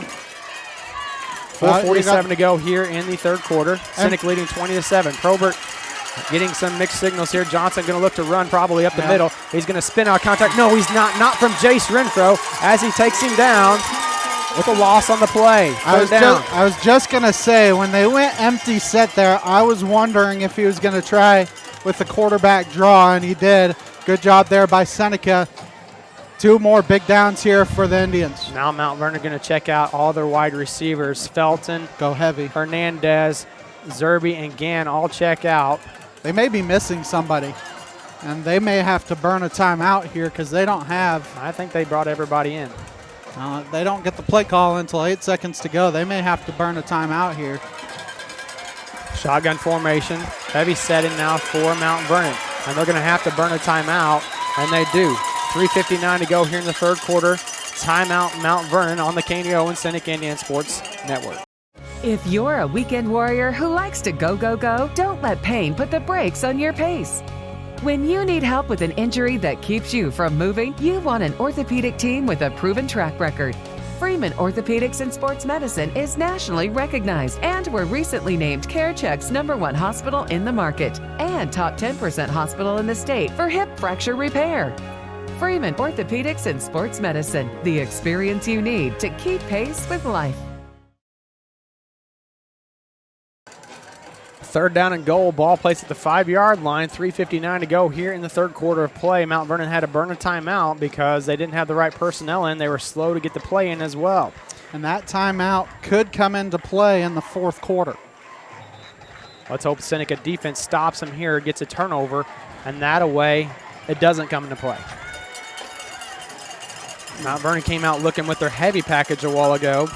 We'll see what they come back out with now as Felton and Gann check back in, as well as Zerby. Watch the quarterback run here again. Dotson's still in there, but I would not be surprised if they go with the quarterback run. That's here. Conway to the right of Johnson, so Johnson's not even in there. Gonna send Gann in motion, and he starts toward the line of scrimmage. That's gonna be a 5-yard penalty, as the near side judge called that because he started his motion, and the far side judge has it as well. So 5-yard penalty can make it third down and goal from the 10. The one problem with this is you're giving Mount Vernon more room to operate. Yeah, that's get the receivers open. That's the only downside of what's happening here. Yep. Third down and goal from the 10.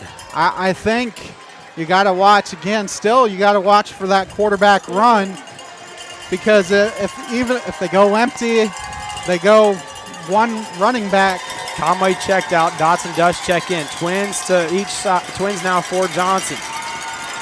Johnson going to drop back to pass, looking for the home run ball. That's going to be incomplete off the back of Caden Klaus. Good coverage, good face guarding. No hands on the receiver, intended for Gann. Now big fourth down play. You need it one more time. If you're the Seneca defensive lineman, you want to pressure, but you can't give him room up front. Basically, where the linebackers would be. You got to keep everything in front of you, and I think you got to expect something towards Zerby, so maybe you put a safety over the top. Zerby's... Watch for a trick play here. They brought Dawson in, their extra quarterback. We'll see if he lines up in the backfield with Johnson. No. Yes, watch for Dawson. Dawson. He's at the wingback position.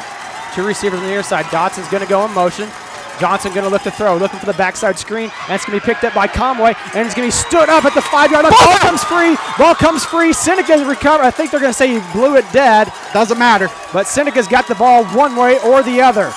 Does not matter whether it was a turnover or not. They tried that backside screen, and there was 3 Seneca defenders there. The ball came out late, but a good job by Seneca. They bend, but they do not break.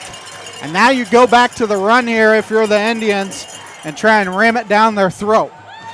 So first down and 10 at the 6. Great job by the Indians. A 4-yard pass completion to Conway, looking for that backside screen.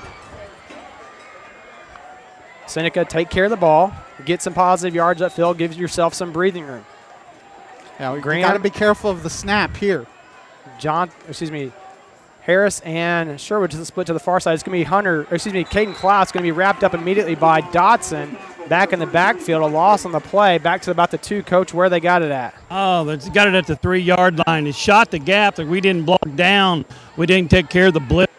We didn't block down on that play, and he just shot the gap and got him. So that was Dotson's. This is where you have to be careful. If you're the Indians, you obviously can't afford a safety here.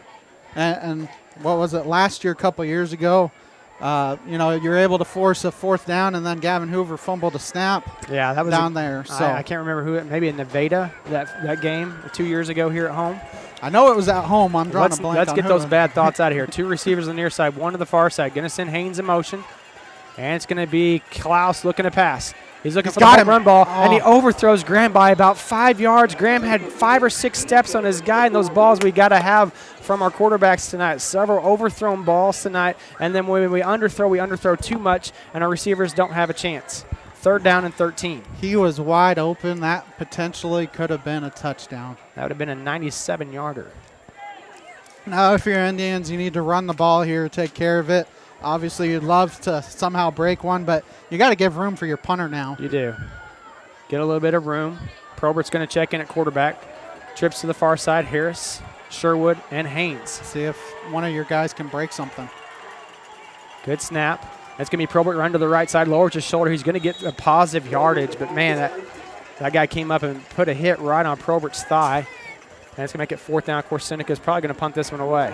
Now, 4th down and about 8, it looks like, at your own 8-yard line. I don't think you do anything stupid here. See if Jagger Wilson can get a good boot and let something roll. Mount Vernon does have somebody back. We'll see if they go after Wilson. So if you're the Indians, see if maybe not only do you have to protect, but see if maybe you can draw a roughing the punter.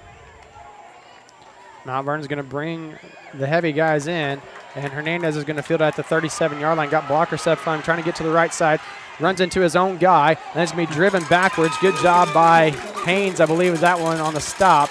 He's a little slow to get up, but he's going to find his way to the turf. Yeah, that one was to his feet, a line drive punt. So unfortunately for the Indians, you're not really able to set up your return men there in good field position once again for Mount Vernon. The 25-yard line. That's a net punt of about 15 yards. I mean, I know it's more than 15. Yeah, it need a little bit more breathing room, but a line drive punt doesn't give your coverage guys to get downfield.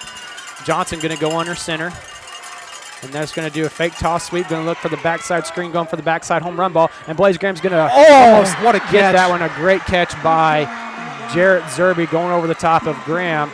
And there's penalty flag back on the field. Oh, so maybe it's coming back. I think it's coming back. As a Mount Vernon lineman, illegal participation, illegal lineman downfield against Mount Vernon once again.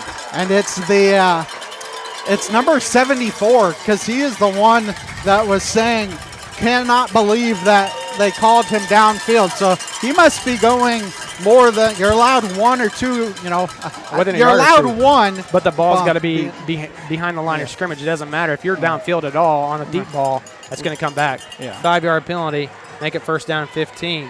And that's another play for Mount Vernon where they're killing themselves. I mean, Seneca's had a handful of those too. 1:58 to go here in the third quarter. Seneca leading 20-7. Field position right now is a big part of this game. Johnson going to come in. 15 seconds left on the play clock. That was a nice catch by Zerbe. It was. Graham had a hand on it. He just couldn't rip it away. Twins for Johnson. Dotson, backfield. Johnson going to throw. Looking for the home run ball once again. Caden Klaus going to come over the top, and that's going to be incomplete. Looking for Felton deep down the sideline. Covered by Sherwood and Klaus. Sherwood let him go a little bit too soon. I know he thought he had Klaus over the top, but well, once the ball's in the air, Sherwood had to let go. I think that's what he was thinking. I have to let go after about 5 yards, or else I'm going to get a PI call. I mean, right now that would be 15 yards. That'd put him at good field position again. Yeah, and that would be a first down because it would be. Yes, it would be this time. We were confused on that one a while ago, so. Because the 15 yards would be enough for a first down. 1:52 to go in the third. Twins again for Johnson. Going to send a man in motion. Johnson going to roll out to his left. Looking deep downfield once again. That ball's going to be in and out of the hands of Felton, the intended target. I think that was, who was that? Was that Kai Adams out there on coverage? I didn't see Kai. Maybe it might have been. I think it was. Sherwood. Yeah, Sherwood's right there too. Yeah. Sherwood had him. The ball was kind of thrown behind him, and there's nobody there. Third down and 15. That one was kind of dangerous. It popped up in there a little bit. If you're Seneca, you got to take advantage of those. Stack set now. Everybody bunched up. So one man throw, and Zerbe is wide open once again. How do we keep losing Zerbe after all these plays? And that was a one-man route. Everybody was sucked in tight, and they found Zerbe down on a post route once again, just wide open, deep slant. A one-man route, and everybody got caught watching. I mean, you know that's where he's going to go to. They're going to go try to find Zerbe somewhere for a big play. When they need a big play, that's their man they're going to go to. He's got 3 receptions tonight for over 100 yards. And I wonder if he came from that far side and Harris got caught in the wash trying to catch up to him as Papa on to attempt the PAT. Good snap, good hold. Kick is good. 20-14 your score, 1:40 to go here in the third quarter of play on the KNEO and Seneca Indian Sports Network. Prater's Pharmacy in Seneca is a proud supporter of the Seneca Indians.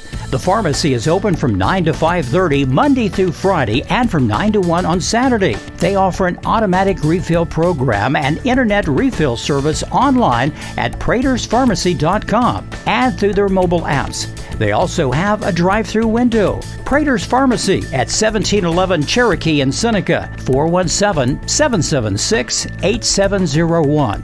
Go Indians! Hi, this is Jamie Lankford with Lankford Insurance at 910 Washington Avenue in Seneca, Missouri.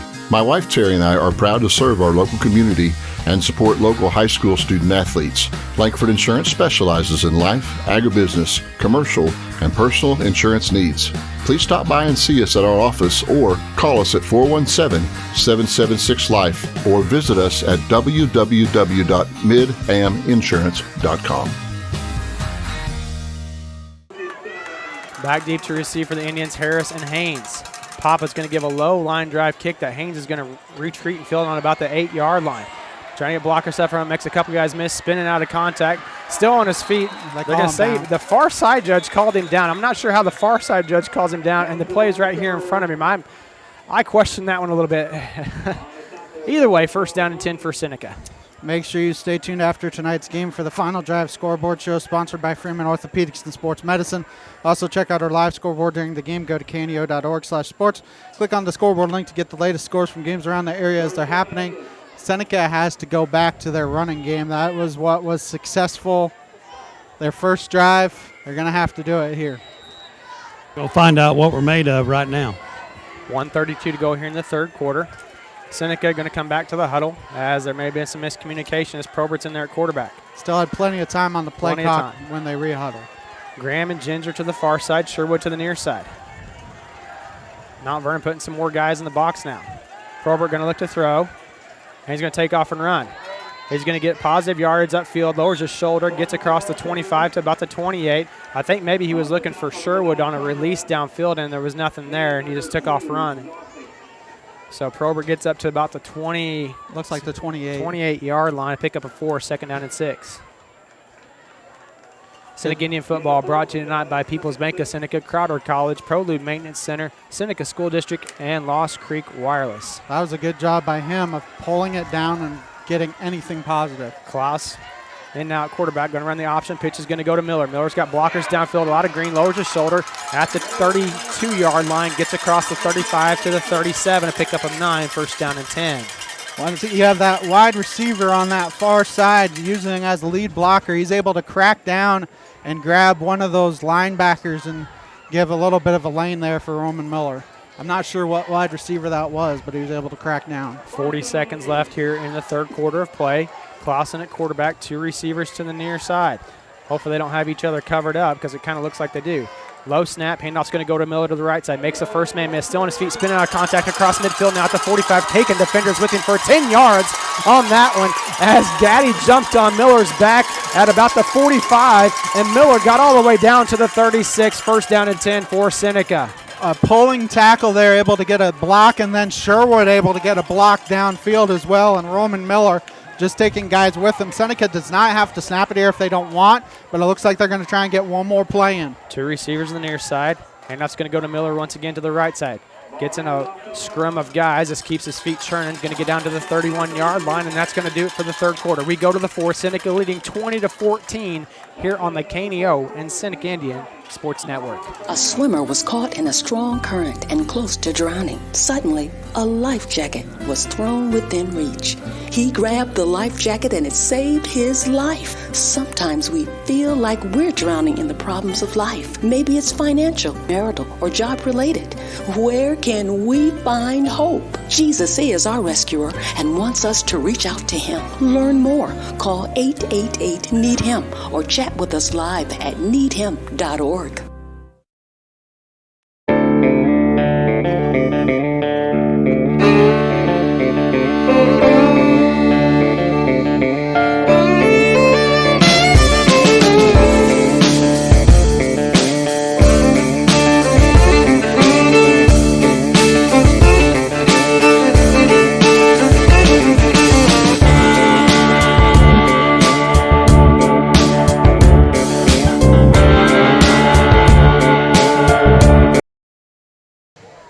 Welcome back here as we get ready to start the fourth quarter. Seneca leading 20-14. Big, nice 27-yard run by Miller a while ago, taking defender 9 yards on his back. I mean, just an excellent run by the junior running back. 2 receivers this time to the near side. Seneca going right to left now.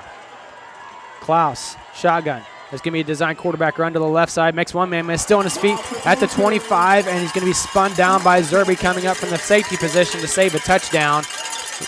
Got up to the 25, a gain of 6, 1st down and 10. What has Seneca done? They've gone back to their bread and butter and running the football. 1st down and 10. Still a lot of football left to be played here. Seneca just the 1-score lead. Touchdown here would be big for the Indians. Receivers to each side this time for Klaus. Zerby playing over the top. Ginger's going to go in motion. 8 guys in the box for Mount Vernon. Handoff's going to go to Miller. Miller's going to dance around. Bounces out to the left side, the 20, 15, taking defenders with him once again. Zerby can't tackle Roman Miller, and he's going to get inside the 10. 1st down and goal. What has been the problem if you bring 8 guys into the box, Seneca able to find all 8, all of a sudden if you're able to squeak out of there, you're leaving a safety or a cornerback to try and tackle Roman Miller, and that's not going to happen. Did you see when they moved Hagan over to the other side, switched him, rotated him to the right side, they all shifted to the right, we run back to the side. Well, he kind of just bounced out that one on his own to the left side. Two H-backs in now, double tight formation for the Indians. And it's going to be Probert taking to the right side. He's at the 5, lowers his shoulder, still on his feet, reaching out for the end zone. Oh, he's going to say he was at just the shy. 1. At the 1 yard line. Good second effort there by Probert. He got hit at about the 4 yard line and was able to spin his way forward to the 1. We talked last week about yards after contact, and this Seneca team, those running backs, they're not going to go down on the first or even second hit. It usually takes 3 or 4, and Seneca going heavy here as they bring in Ryan Owens. He was in there last time. They had the 2 H-backs in last play, double tight formation. Caden Klaus checks back in. And it's going to be Roman Miller to the right side. Touchdown, Seneca Indians. Touchdown, Roman Miller with 10:20 to go here in the game. And that right side was wide open. Who do they run behind? They run behind Hagen Ginger. Hagen Ginger and Don Brown on that right side. Last year it was Brian Bigby and Hagen Ginger. This year it's Don Brown and Hagen Ginger. And Seneca going to try and go for 2 and get those 2 points back that they lost from the missed PAT. Brody Probert in at quarterback. Miller to his right. 2 H-backs in with Adams and Owens.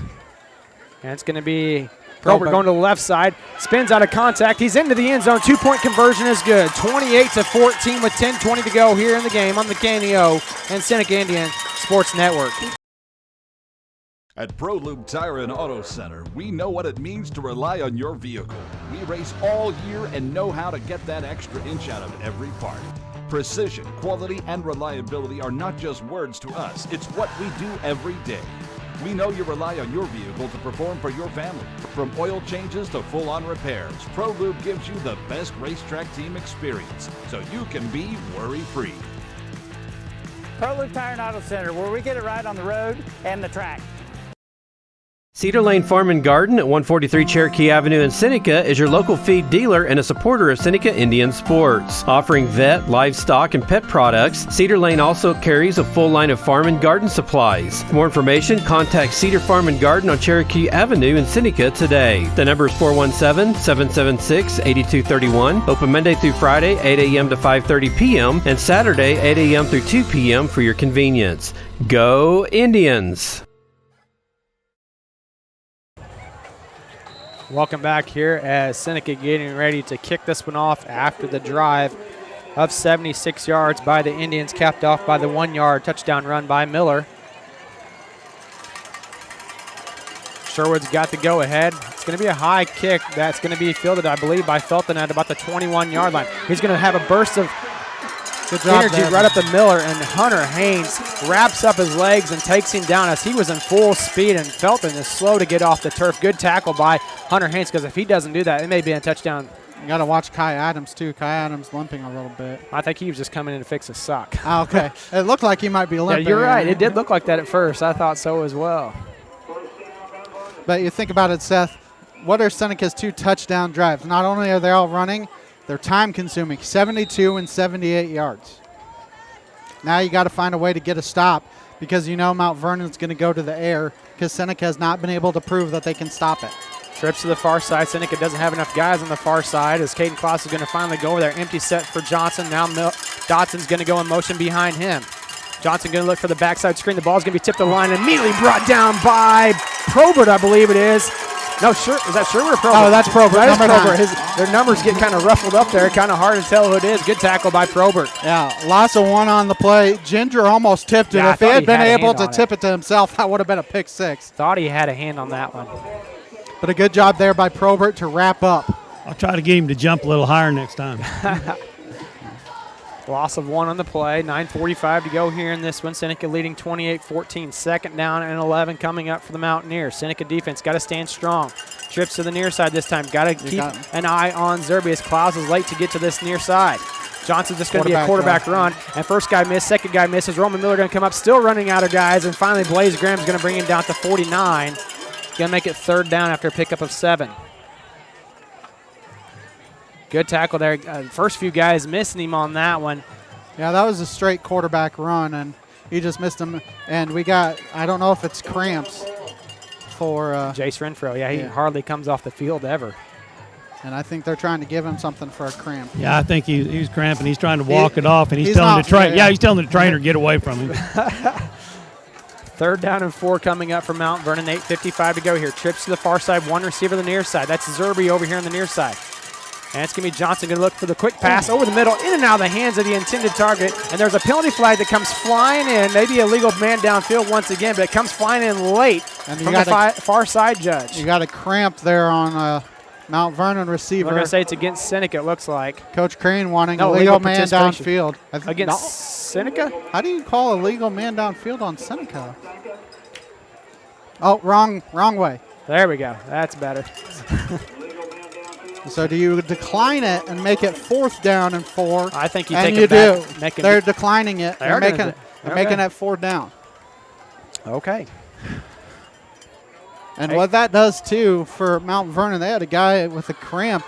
With that stoppage in play, he's able to stay in. 8:47 to go here in this one. Seneca leading 28-14. 4th down and 4 coming up for Mount Vernon. Ball placed right just shy of midfield. This is a big play here for both teams. Who are you going to find? You got to find Zerby. Harris has got to be aware of that. And you got trips on this side. They're going to try and probably run him across. He's going to go in motion. Johnson going to roll out to the near side. It's going to be Zerby. He slips down, and it's incomplete as Zerby tried to come out of his break on just a simple hook route, and it's going to be turnover on downs. It was a timing route. The quarterback threw it because it was a timing route, and Zerby slipped on the play, and that's a big turnover on downs. And see if Seneca can run it down their throats one more time. Now you got to watch this too, a hook and go from Zerby later on if they need a big play because, Harrison didn't break quickly on that ball. That's a good play by him, keeping the receiver in front of him. That's a great job because he probably could have had an interception, but either way, he kept the receiver in front of him. That was more important than anything else. 8:42 to go here in Seneca. Receivers to each side, 2 receivers on the near side. And that's going to go to Miller. It's going to be to Harris. Harris is on the reverse, is going to get taken down immediately by Dotson. Trying to go for that toss reverse again. I don't know how Dotson got back there so quickly. A loss on the play back to the other side of midfield. A loss of 8. Yeah, they were lucky that Harris was able to hang on to the ball.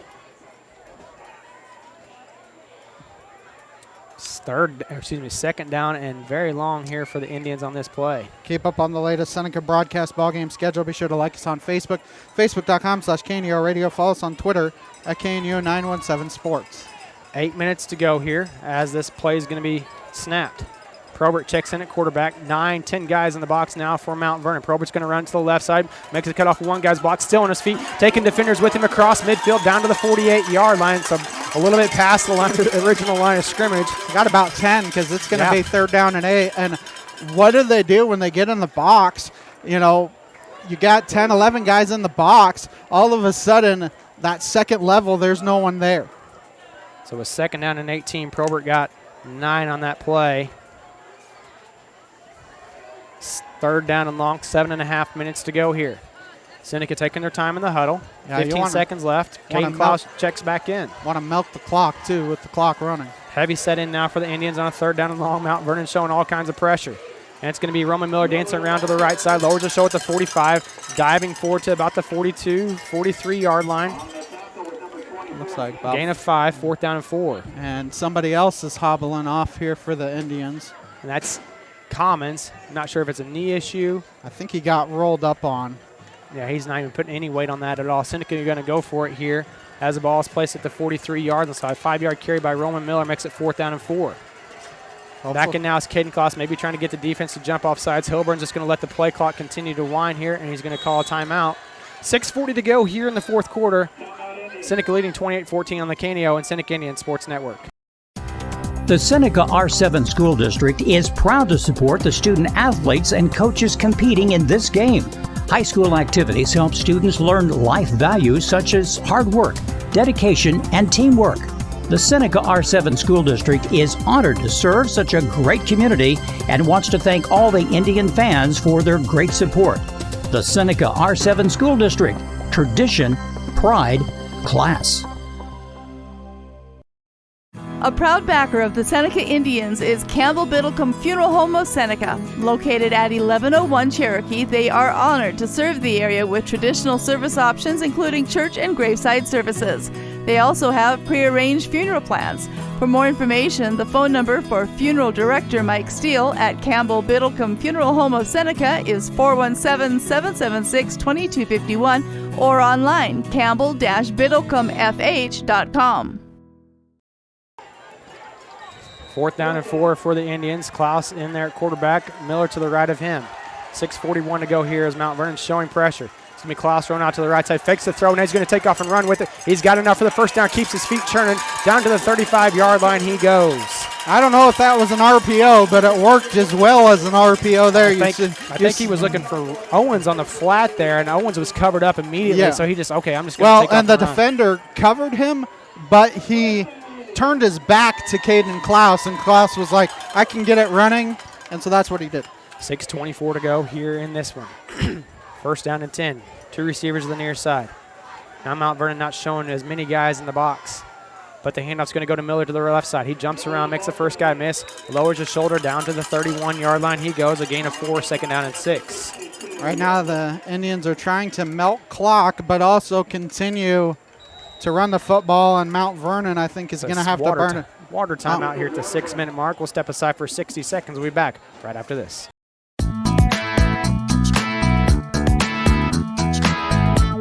Proudly supporting the Seneca Indians is Doug's Body Works. Owned and operated by Doug Scribner, they offer a 24-hour wrecker service and specialize in auto body and frame repair. Doug's Body Works is located at 1008 Oneida in Seneca and is proud to serve the local area. 417-776-8611. Go Indians!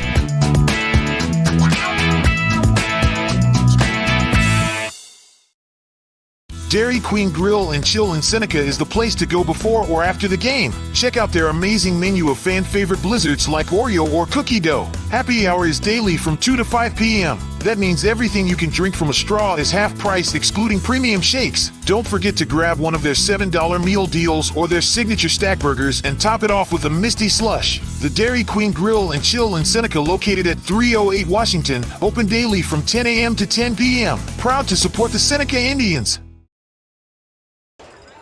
Welcome back here in the 4th quarter. 6 minutes to go as we just had stoppage for a water break. Well, it's technically 6:01, Seth. 6:01 to go here in the game.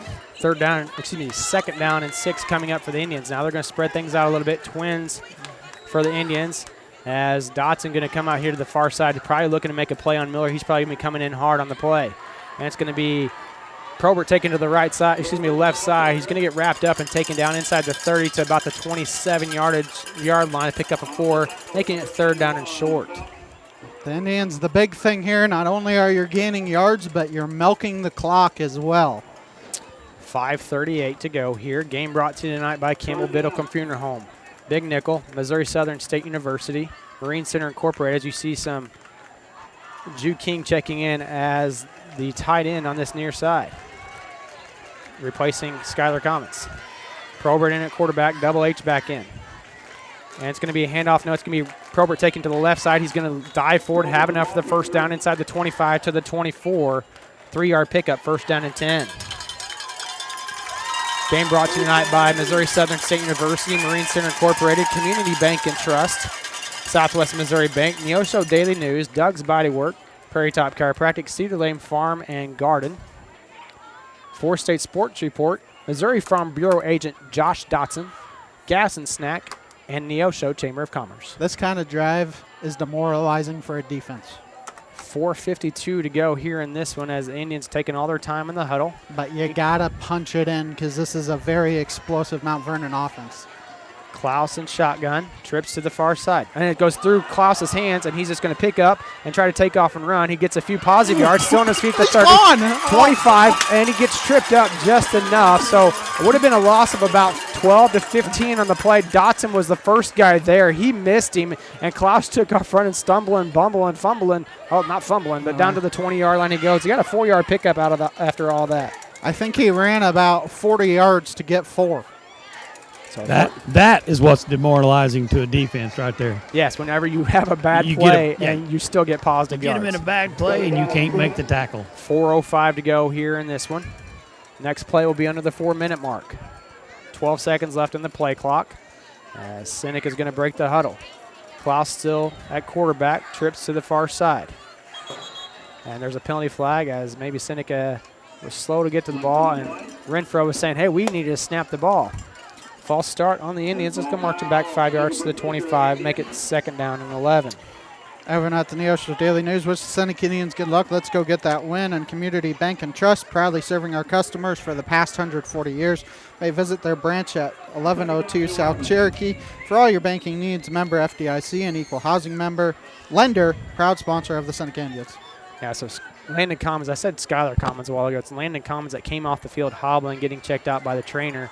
So you had some guys filling in for him when they went to a heavy set. Trips to the far side this time for the Indians. And it's going to be Klaus running up right up the middle, lowers his shoulder at the point of attack, still on his feet at the 20, finally going to be tackled down at the 20-yard line. And Mount Vernon Yes. called a timeout. So pickup of 6 on the play. We'll keep it right here. Sponsors for tonight's game: Newmac Electric, Prater's Pharmacy, Seneca Church of Christ, Freeman Orthopedics and Sports Medicine, Christian Healthcare Ministries, Langford Insurance, Dairy Queen of Seneca, First Community Bank, and Happy Egg. Seth, we talked about how that timeout may come back to bite Mount Vernon. That one they had to take in the 3rd quarter, and right now that's coming into play because they're down to 1 left with only 3:27 to go. And we've got a lot to talk about in our post-game show, some things we want to hit on here or there. Hopefully Landon's okay. He's able to come back and play next week because they got a big one on the road against Nevada. Nevada playing Aurora tonight. I think Nevada wasn't having any issues in that first half. It's 21-7 now in the 3rd quarter, I believe. I just looked at that score. 21-7 in the 4th quarter against Aurora, but with a win, Nevada would move to 2-0.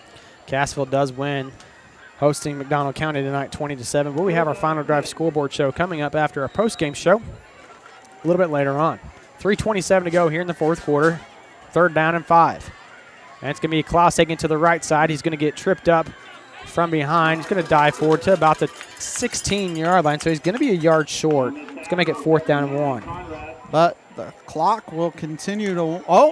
No, I thought he gave it to him. I thought he was going like this. Yeah. Now he gave the 4th down sign. But you're going to let this thing melt down to about 2:45, maybe 2:40 before you snap this football.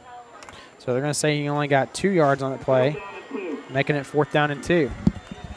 Got to get to the 19 for the 1st down. Probert's going to check back in. Trips to the far side.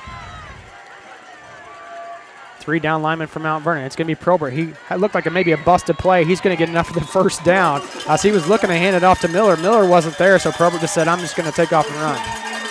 1st down and 10 at the 11. He got 5 yards on the play.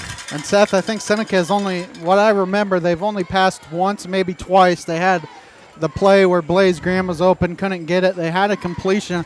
Otherwise, they've run it down the throat, just like we said they should. 2 receivers to the far side for Seneca. Probert in at quarterback. Miller to the right of him. 2:22 to go here in this one. Handoff's going to go to Miller. He's going to bounce to the right side. Breaks out of a couple tackles. Still on his feet at the 5. 2. Touchdown, Seneca Indians. Touchdown, Robin Miller as he takes it in from 11 yards out. First contact, didn't take him down. Second contact, didn't take him down. And Miller finds pay dirt. Yeah, the linebacker was left alone, and he was able to get out of the shoestring tackle. I think he broke about 4 tackles on the way to the end zone there. That's very demoralizing for a team because I think they took about 6 minutes off the clock, and they punch it in. Seneca needing to get the right personnel on the field as Miller's going to check back in. He got 25 on the play clock, so plenty of time. And I think Seneca is going to burn one of their timeouts here. And they will burn the timeout on the point after try. 2:14 to go here in the 4th quarter. We'll be back in 30 seconds.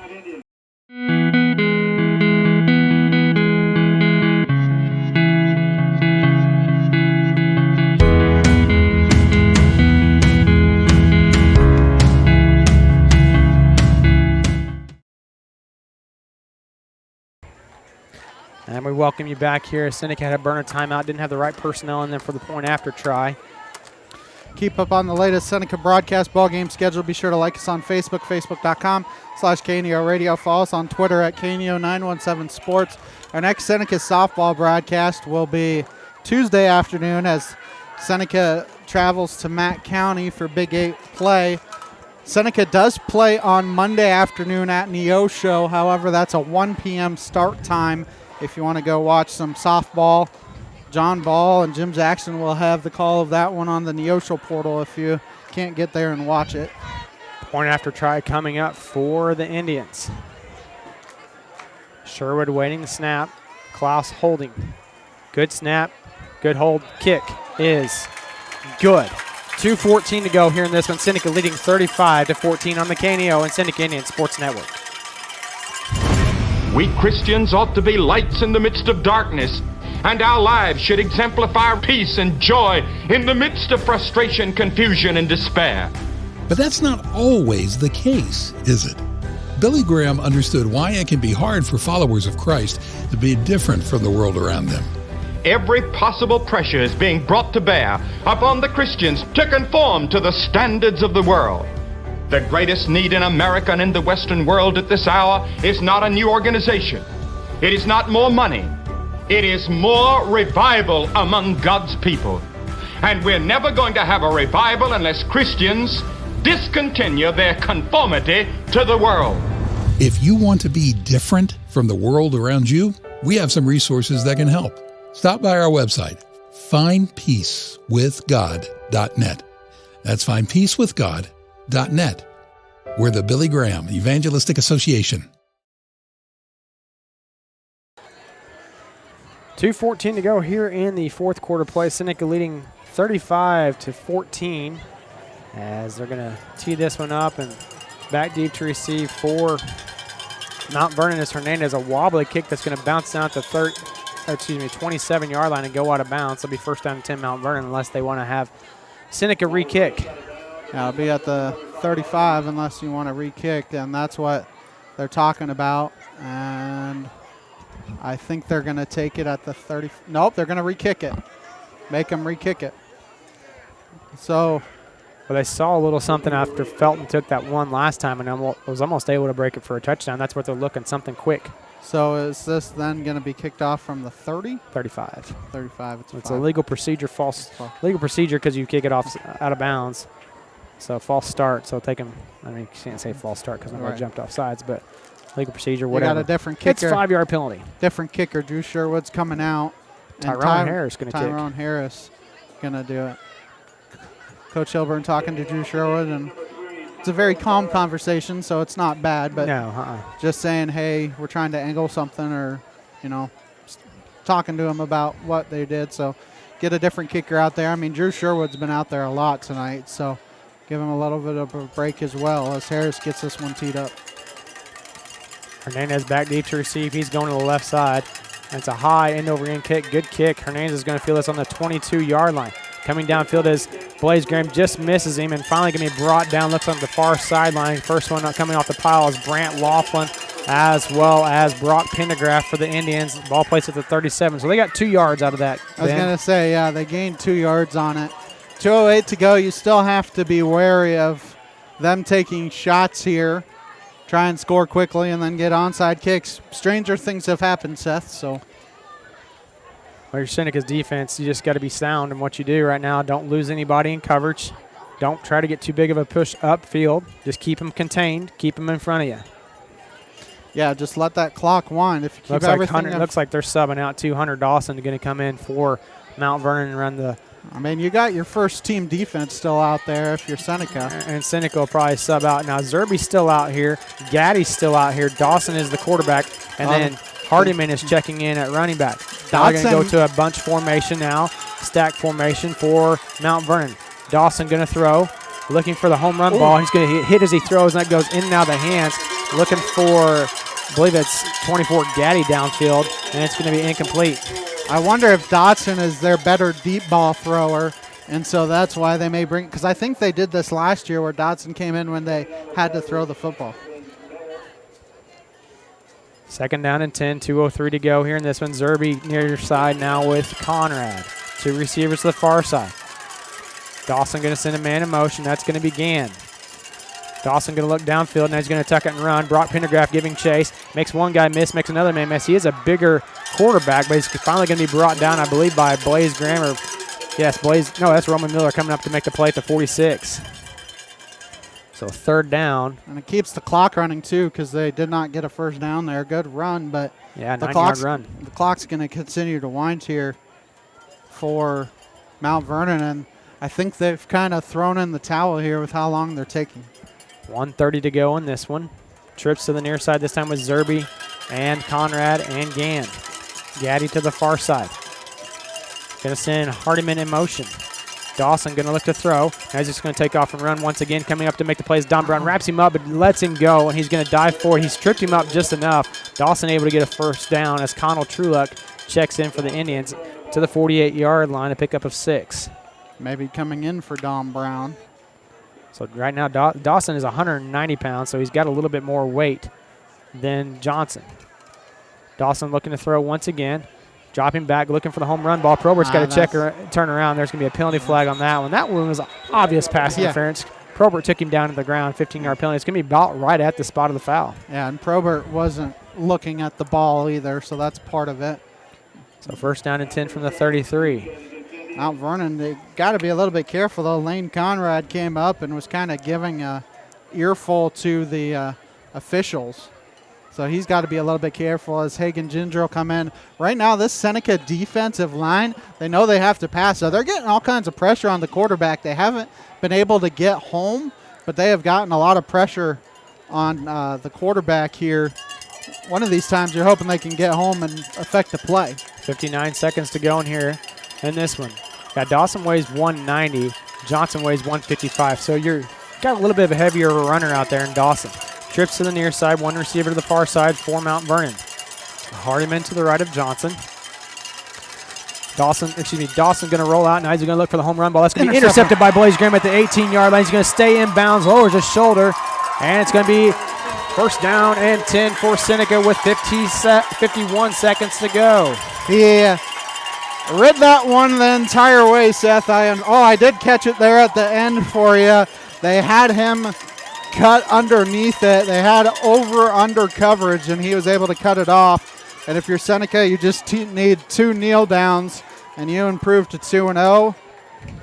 And you will, at the very worst, stay at number 2 in Class 3. 40-second play clock after the ball set, or is it 25? The first one will be 25, and then right, it's but I'm 40. saying after the ball set, it should for the be second 40. Time. Yeah. So maybe just 1 kneel down here will do it. It depends on how quickly they set the ball. Klaus is going to take the kneel down, excuse me. Yeah, it'll all depend. There they set it, so you got one more snap. One more snap will be, I'm not going to put this on Klaus's negative yards. I don't want to do that to him, so. That was a running joke when I was a kid. If he's a good quarterback, he's not going to lose you any yards, on the kneel down. But second down here, 29 seconds to go. Klaus awaiting the snap. Victory formation. Down it goes, and down go the Mountaineers here at home in week 2 of 2024. 35-14. There's 15 seconds left on the clock, but both teams are walking to their sideline to shake hands. A good win by the Indians. It was not pretty, but we'll break this all down for you in the postgame show coming up right after this break. Seneca celebrates on the sideline as time expires. 35-14 your score. We'll be back with the postgame show after this. We Christians ought to be lights in the midst of darkness, and our lives should exemplify peace and joy in the midst of frustration, confusion, and despair. But that's not always the case, is it? Billy Graham understood why it can be hard for followers of Christ to be different from the world around them. Every possible pressure is being brought to bear upon the Christians to conform to the standards of the world. The greatest need in America and in the Western world at this hour is not a new organization. It is not more money. It is more revival among God's people. And we're never going to have a revival unless Christians discontinue their conformity to the world. If you want to be different from the world around you, we have some resources that can help. Stop by our website, findpeacewithgod.net. That's findpeacewithgod.net. We're the Billy Graham Evangelistic Association. Happy Egg supports the family farmer because they've seen the difference a choice like this can make. Now you can grow for Happy Egg and choose to raise hens the right way, the happy way. When you grow for Happy Egg, you're growing for a family-owned and operated business. You're raising happy hens on 10+ acres who will lay happy eggs. You're working for yourself. As a Happy Egg grower, you'll receive new flock cost support and yield-based compensation. Visit happyegg.com/grower to apply today.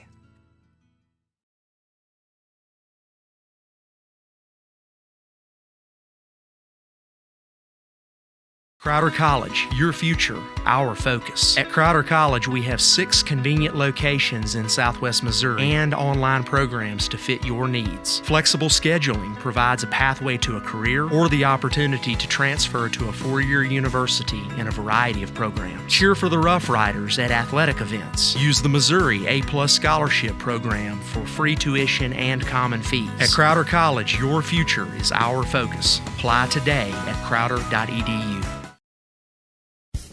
Seneca Indian Athletics is sponsored by Prairie Top Chiropractic. Located at 4556 Quince Road in Seneca, chiropractic physician Seth Wilson offers chiropractic services to Seneca and the surrounding areas.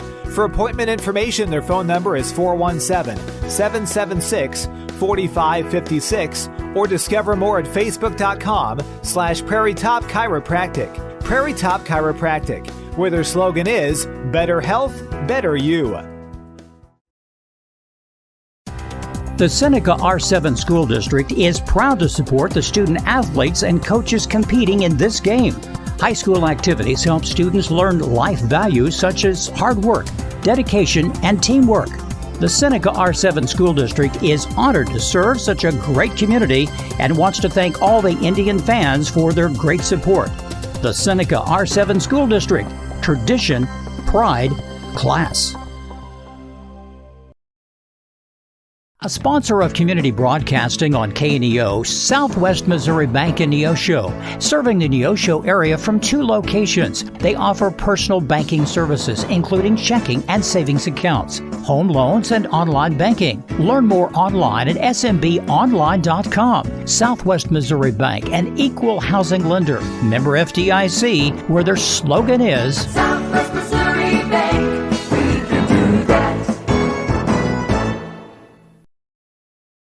And we welcome you back to the postgame show. Postgame show sponsored by Crowder College and the Seneca School District, as the Seneca faithful, the student body, cheering with the Seneca Indian team, as Daryl just trying to find his lineman down there, the offensive lineman, the massive offensive lineman down there, get all 5 of the linemen, maybe 6, because you got Hagan in there as well. So did a good job tonight of making holes for Miller, Probert, Klaus, all of the above. And Daryl, I know you're still waiting for some linemen, but if you want it, you can have it. Hey, I'll take it down here. Diego, get over here.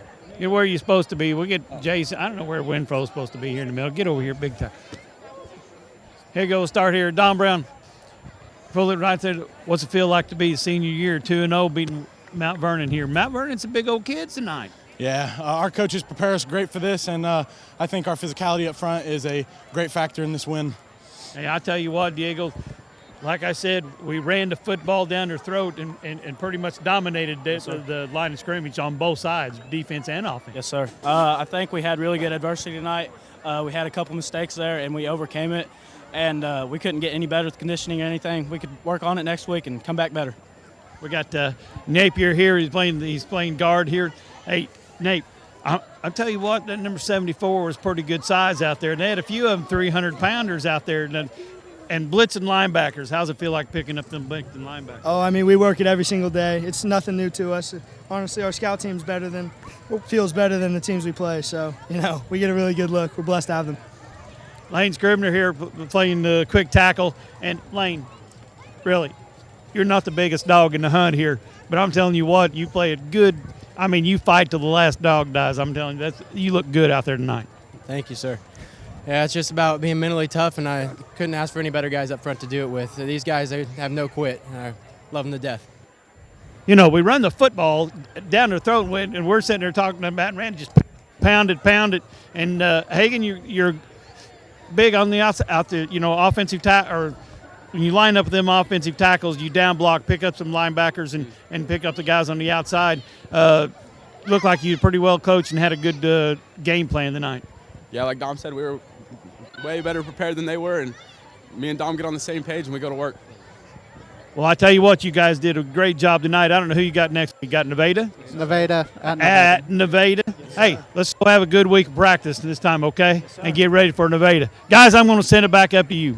All right, thanks. That's Coach Harbaugh with the entire offensive line, and Hagen Ginger thrown in too. You know, I don't know if he's a tight end, but he's a very he's a blocker, good tight end. But he did have a pass reception, I believe, tonight. As I'm trying to continue to tally up things here for the offense, as I thought Daryl had something else he wanted to say. No. I just can't find Renfro. I don't know where he went. He snuck off. He snuck off someplace down the line. I don't know where he went, but these guys did a great job tonight, and they're doing a great job, and looking forward to all year long. Yeah, they've got to continue to work hard because nothing's going to come easy in the Big 8 when it comes to the battle in the trenches. There's a lot of talent all the way around. And they have won the Big 8. Last year they won the Big 8 West. They were undefeated. They have a bullseye on their back. So they're going to get everybody's best shot. So you know they're going to have to get ready to go and be ready to go each and every week. So good job by them. You know, we didn't know what to expect week 1 with Cassville. I think they answered some questions. Tonight they saw a little bit of adversity, and I think they answered some more adversity. They answered some questions about adversity here tonight. We're going to go to a break. We come back. Hopefully Coach Hilburn will make his way up here. He's talking to his family right now and friends, but we'll talk to him after this next sponsor break.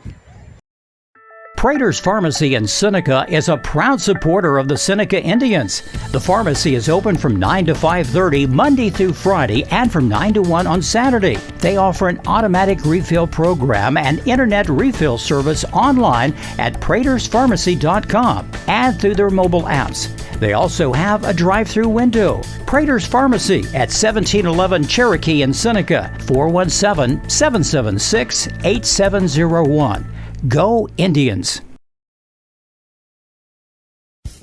Seneca Indian Athletics is sponsored by Prairie Top Chiropractic.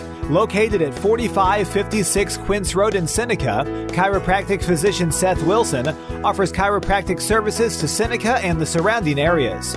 For appointment information, their phone number is 417-776-4556 or discover more at facebook.com/Prairie Top Chiropractic. Prairie Top Chiropractic, where their slogan is Better Health, Better You. Being a Lion comes with a reputation for excellence. Whether it's in the classroom, on the court, or in the community, Lions are leading the way. With innovative and immersive academic programs, new scholarship opportunities, and a campus committed to the future, now is the perfect time to find your purpose. Find your pride at Missouri Southern State University. Gas and Snack in Seneca is proud to support the Seneca Indians and be a part of the Seneca community. With 2 locations in the Seneca area, 1608 Cherokee and just north of Highway U on Highway 43, they offer gas as well as pop and a variety of other snacks. The Gas and Snack in Seneca, Missouri is owned by Nick and Sandra Whitehead, proud supporters of the Seneca Indians.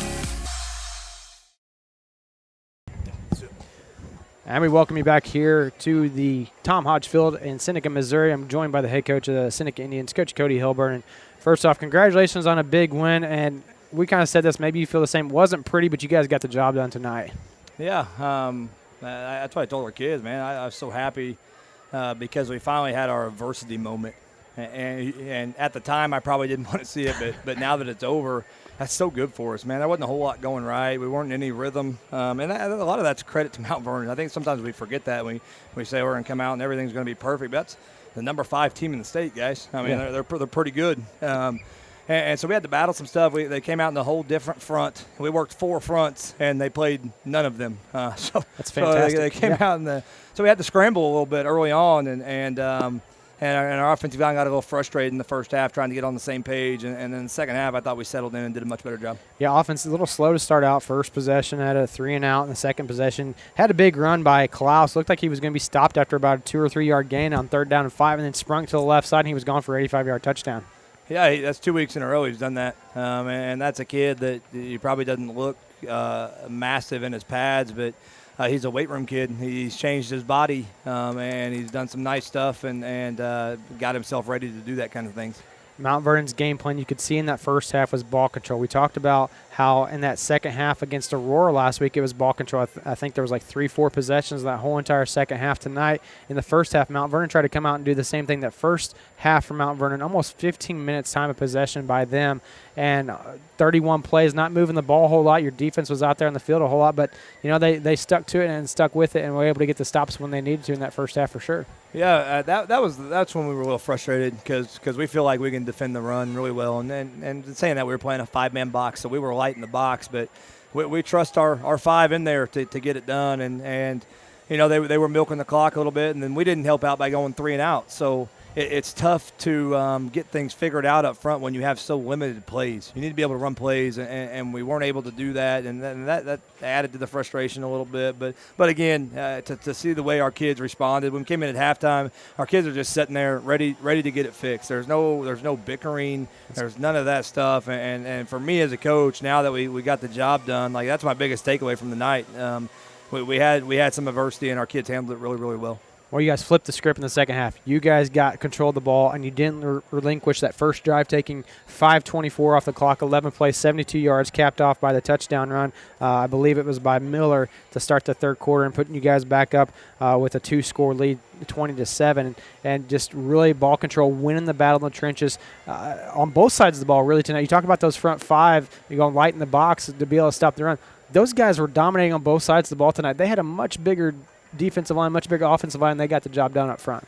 Yeah, and we talk about it every week and before the season. But that's where our leadership is at, guys. I mean, that's our returning starting group, and I said we're going to lean on them a lot early in the season. We're going to lean on them all year, guys. I mean, that's who we are, and I trust those guys. We have a saying up front: if we're all wrong, we're all right. And there's a lot of times that I would probably block things differently than them, but they're communicating, getting on the same page. And as long as they do that, we got a chance to be successful. And it's fun to watch you guys go to work whenever it comes to the running game. Maybe not like to talk a little bit about negative things, but one thing that kind of stood out was some penalties tonight, 3 pass interference penalties tonight. But one of them, you guys allowed them to get deep in the zone, and then you bowed your backs and didn't let them in the end zone after that penalty, put them at first down and goal. Yeah, and to be honest with you, like there's certain penalties that really bug you as a coach. A couple of those pass interferences, I thought we played pretty well, and maybe they were pass interference, but we were close to playing those really well. And I think we took a big step from week 1, and I know we got called for pass interference, but our DBs were in much better positioning tonight to allow themselves to make plays, and something we really focused on this week. And we had a couple tough ones, and we got beat on the corner route. And that one was frustrating because we felt like we repped that one. And then the second one was a man beater rub route that we felt like we got picked, but we have to still be better at fighting through some of that stuff because everybody knows we play a ton of man coverage. But for the most part, I thought our secondary took a nice step in the right direction. Yeah, you guys forced them into a lot of situations where they didn't want to be in: a fumble, an interception, turnover on down 2 times, 3 punts in the first half. Just your defense just came out ready to play. A lot more possession time, a lot more plays by Mount Vernon, and Coach Crane and his defense had a good game plan tonight going into things to be able to shut down Mount Vernon's explosive offense. Yeah, they do a ton of stuff, guys, and they have a million shifts, and it was a hard week for our defensive coaching staff, and they put in a ton of time. Our kids put in a ton of time. We had extra film sessions before practice, after practice, just a lot of time by our staff and our kids to prepare themselves to come out and play well. All right, thanks a lot, Coach. We're going to let you go tonight. Congratulations on a win again here tonight at Tom Hodgeville. Go on the road for the first game next week at Nevada. All right, thanks, guys. All right, we'll take a break right here, and we'll be back with more postgame show right after this. Prater's Pharmacy in Seneca is a proud supporter of the Seneca Indians. The pharmacy is open from 9 to 5:30 Monday through Friday and from 9 to 1 on Saturday. They offer an automatic refill program and internet refill service online at praterspharmacy.com and through their mobile apps. They also have a drive-through window. Prater's Pharmacy at 1711 Cherokee in Seneca, 417-776-8701. Go Indians! Seneca Indian Athletics is sponsored by Prairie Top Chiropractic. Located at 4556 Quince Road in Seneca, chiropractic physician Seth Wilson offers chiropractic services to Seneca and the surrounding areas. For appointment information, their phone number is 417-776-4556 or discover more at facebook.com/Prairie Top Chiropractic. Prairie Top Chiropractic, where their slogan is better health, better you.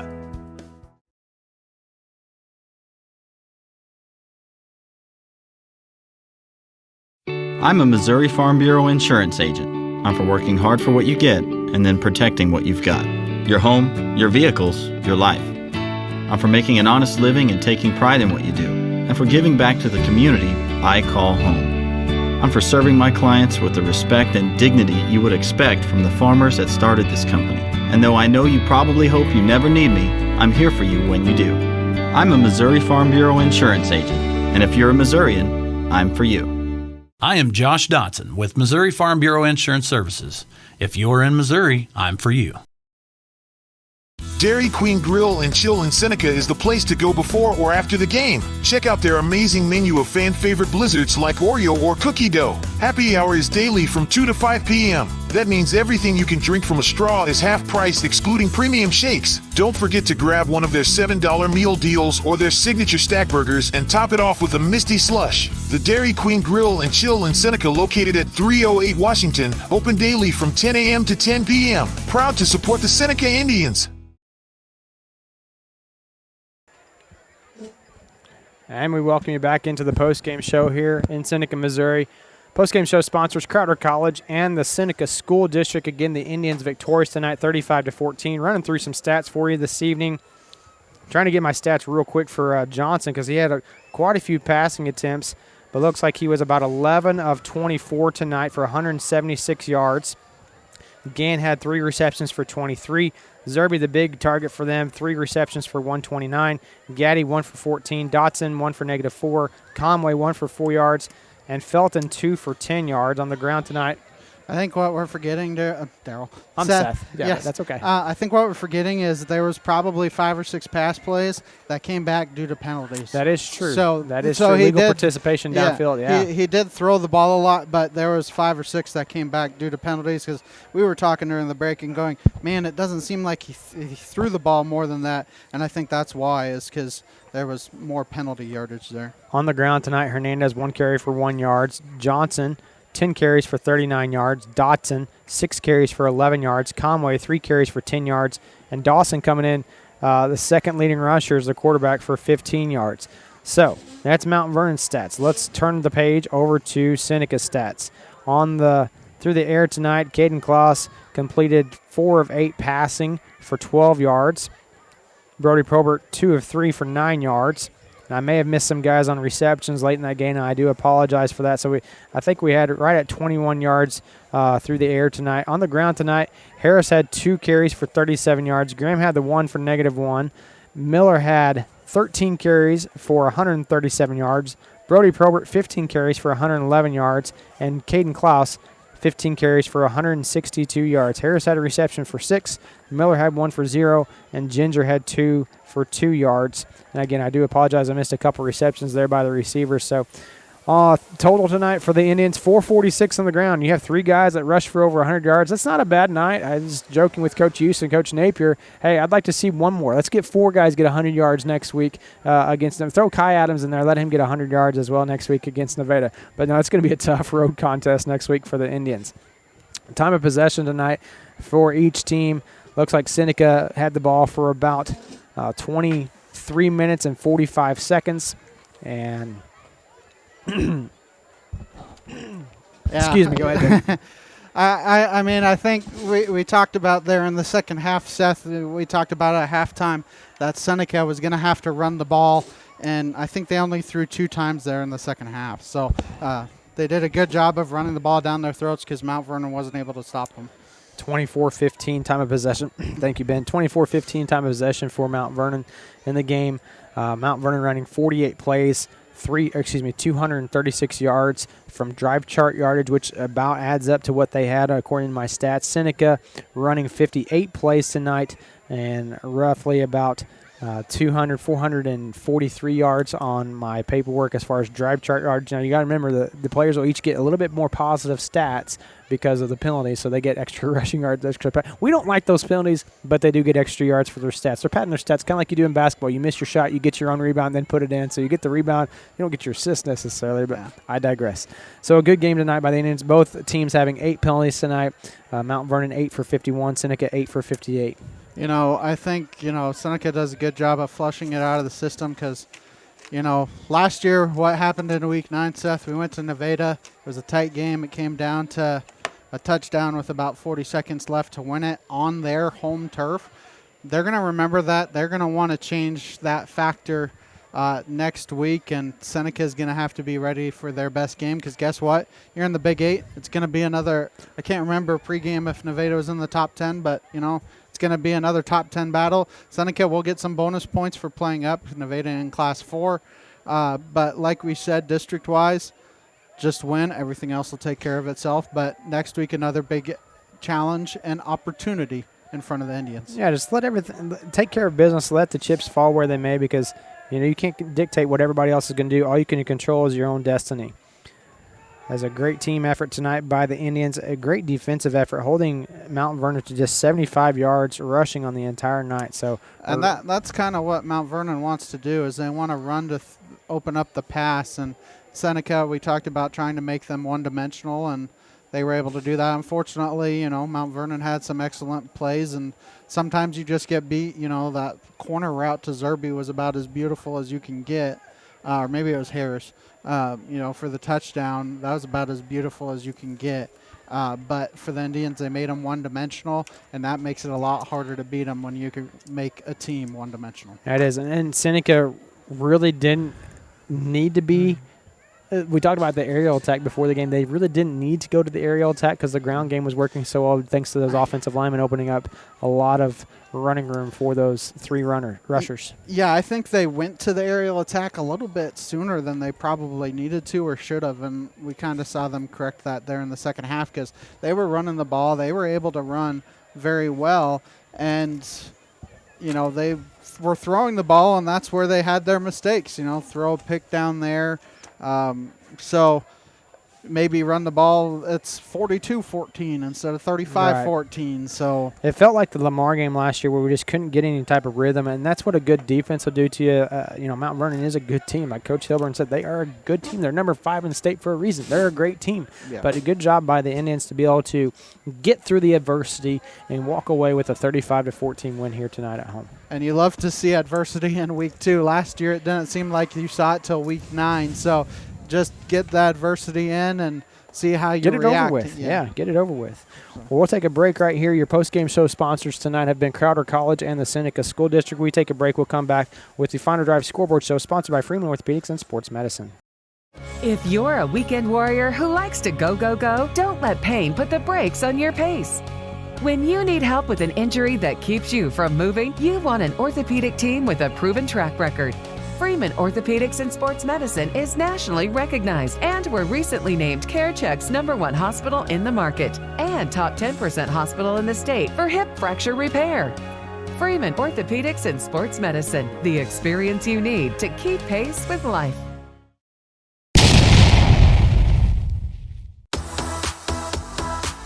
Welcome to the Final Drive Scoreboard Show on the KNEO Sports Network. The Final Drive Scoreboard Show is sponsored by Freeman Orthopedics and Sports Medicine, the official sports medicine provider for over 20 area high schools and colleges. See how one of their certified physicians, certified athletic trainers, or therapists can help you get back in the game. Now, let's go back live to the stadium for the Final Drive Scoreboard Show on the KNEO Sports Network. And we welcome you into the Final Drive Scoreboard Show, sponsored by Freeman Orthopedics and Sports Medicine. Running through your Big 8 conference scores tonight. Cassville winning their home opener tonight over McDonald County 20-7. Lamar comes back and beats East Newton 34-24 tonight at Lamar. Nevada over Aurora 21-7. Only one scorer in that entire second half between those two schools. Stratford all over Monette tonight 69-14. At Stratford. And then, of course, your final here tonight, 35-14, Seneca over Mount Vernon. In the COC, we got a nail-biter in Willard. Willard has a 21-19 lead over Glendale. That's in the fourth quarter. Nixa all over Webb City, 55-21. That game was 27-21 at halftime. Nixa shuts out Webb City there in the second half. Joplin comes back from a 14-0 deficit to beat Lebanon, 21-17. That sets up an interesting matchup next week. 2-0 Neosho goes to 0-2 Lebanon. I don't think the start of the year we would have thought that. Speaking of Neosho 40-27 winners over Kickapoo. Carthage all over Ozark 42-6, and Republic over Waynesville 35-9. Looking at the Ozark Mountain Conference, a fourth quarter score, Harrisonville and Bolivar all tied up at 21 apiece in the fourth quarter. Rolla over Hillcrest 30-20 in the fourth quarter. Carl Junction defeating Rogers Heritage 25-13 tonight. Marshfield defeating Reed Spring 27-20. Ava winning 22-14 over Logan Rogersville, and West Plains all over Parkview 43-6. Branson defeating Camdenton 35-14 tonight. In the Mid-Lakes Conference, Fairgrove blanks Central 49-0. Marionville beats Forsyth 28-22. Sarcoxie beats Hollister in a tight one 22-18, and Houston over Springfield Catholic 42-7.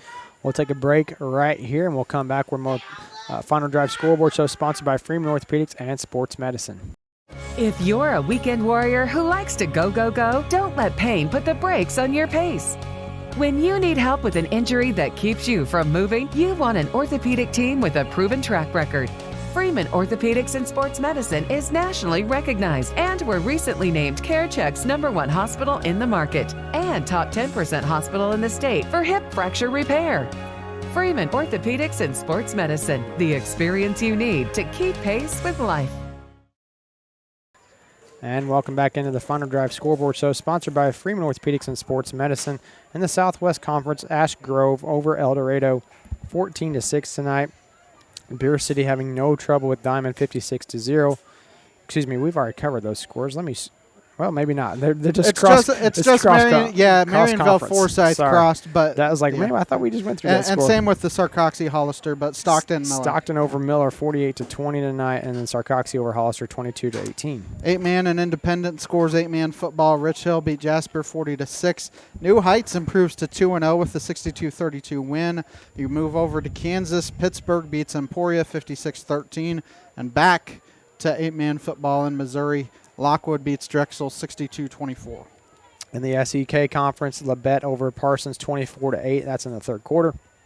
Fort Scott having no problem with Paola 42-27 tonight. And Circle, Kansas beating Coffeyville 40-7. Again, the Golden Tornado from Coffeyville. Love their mascot.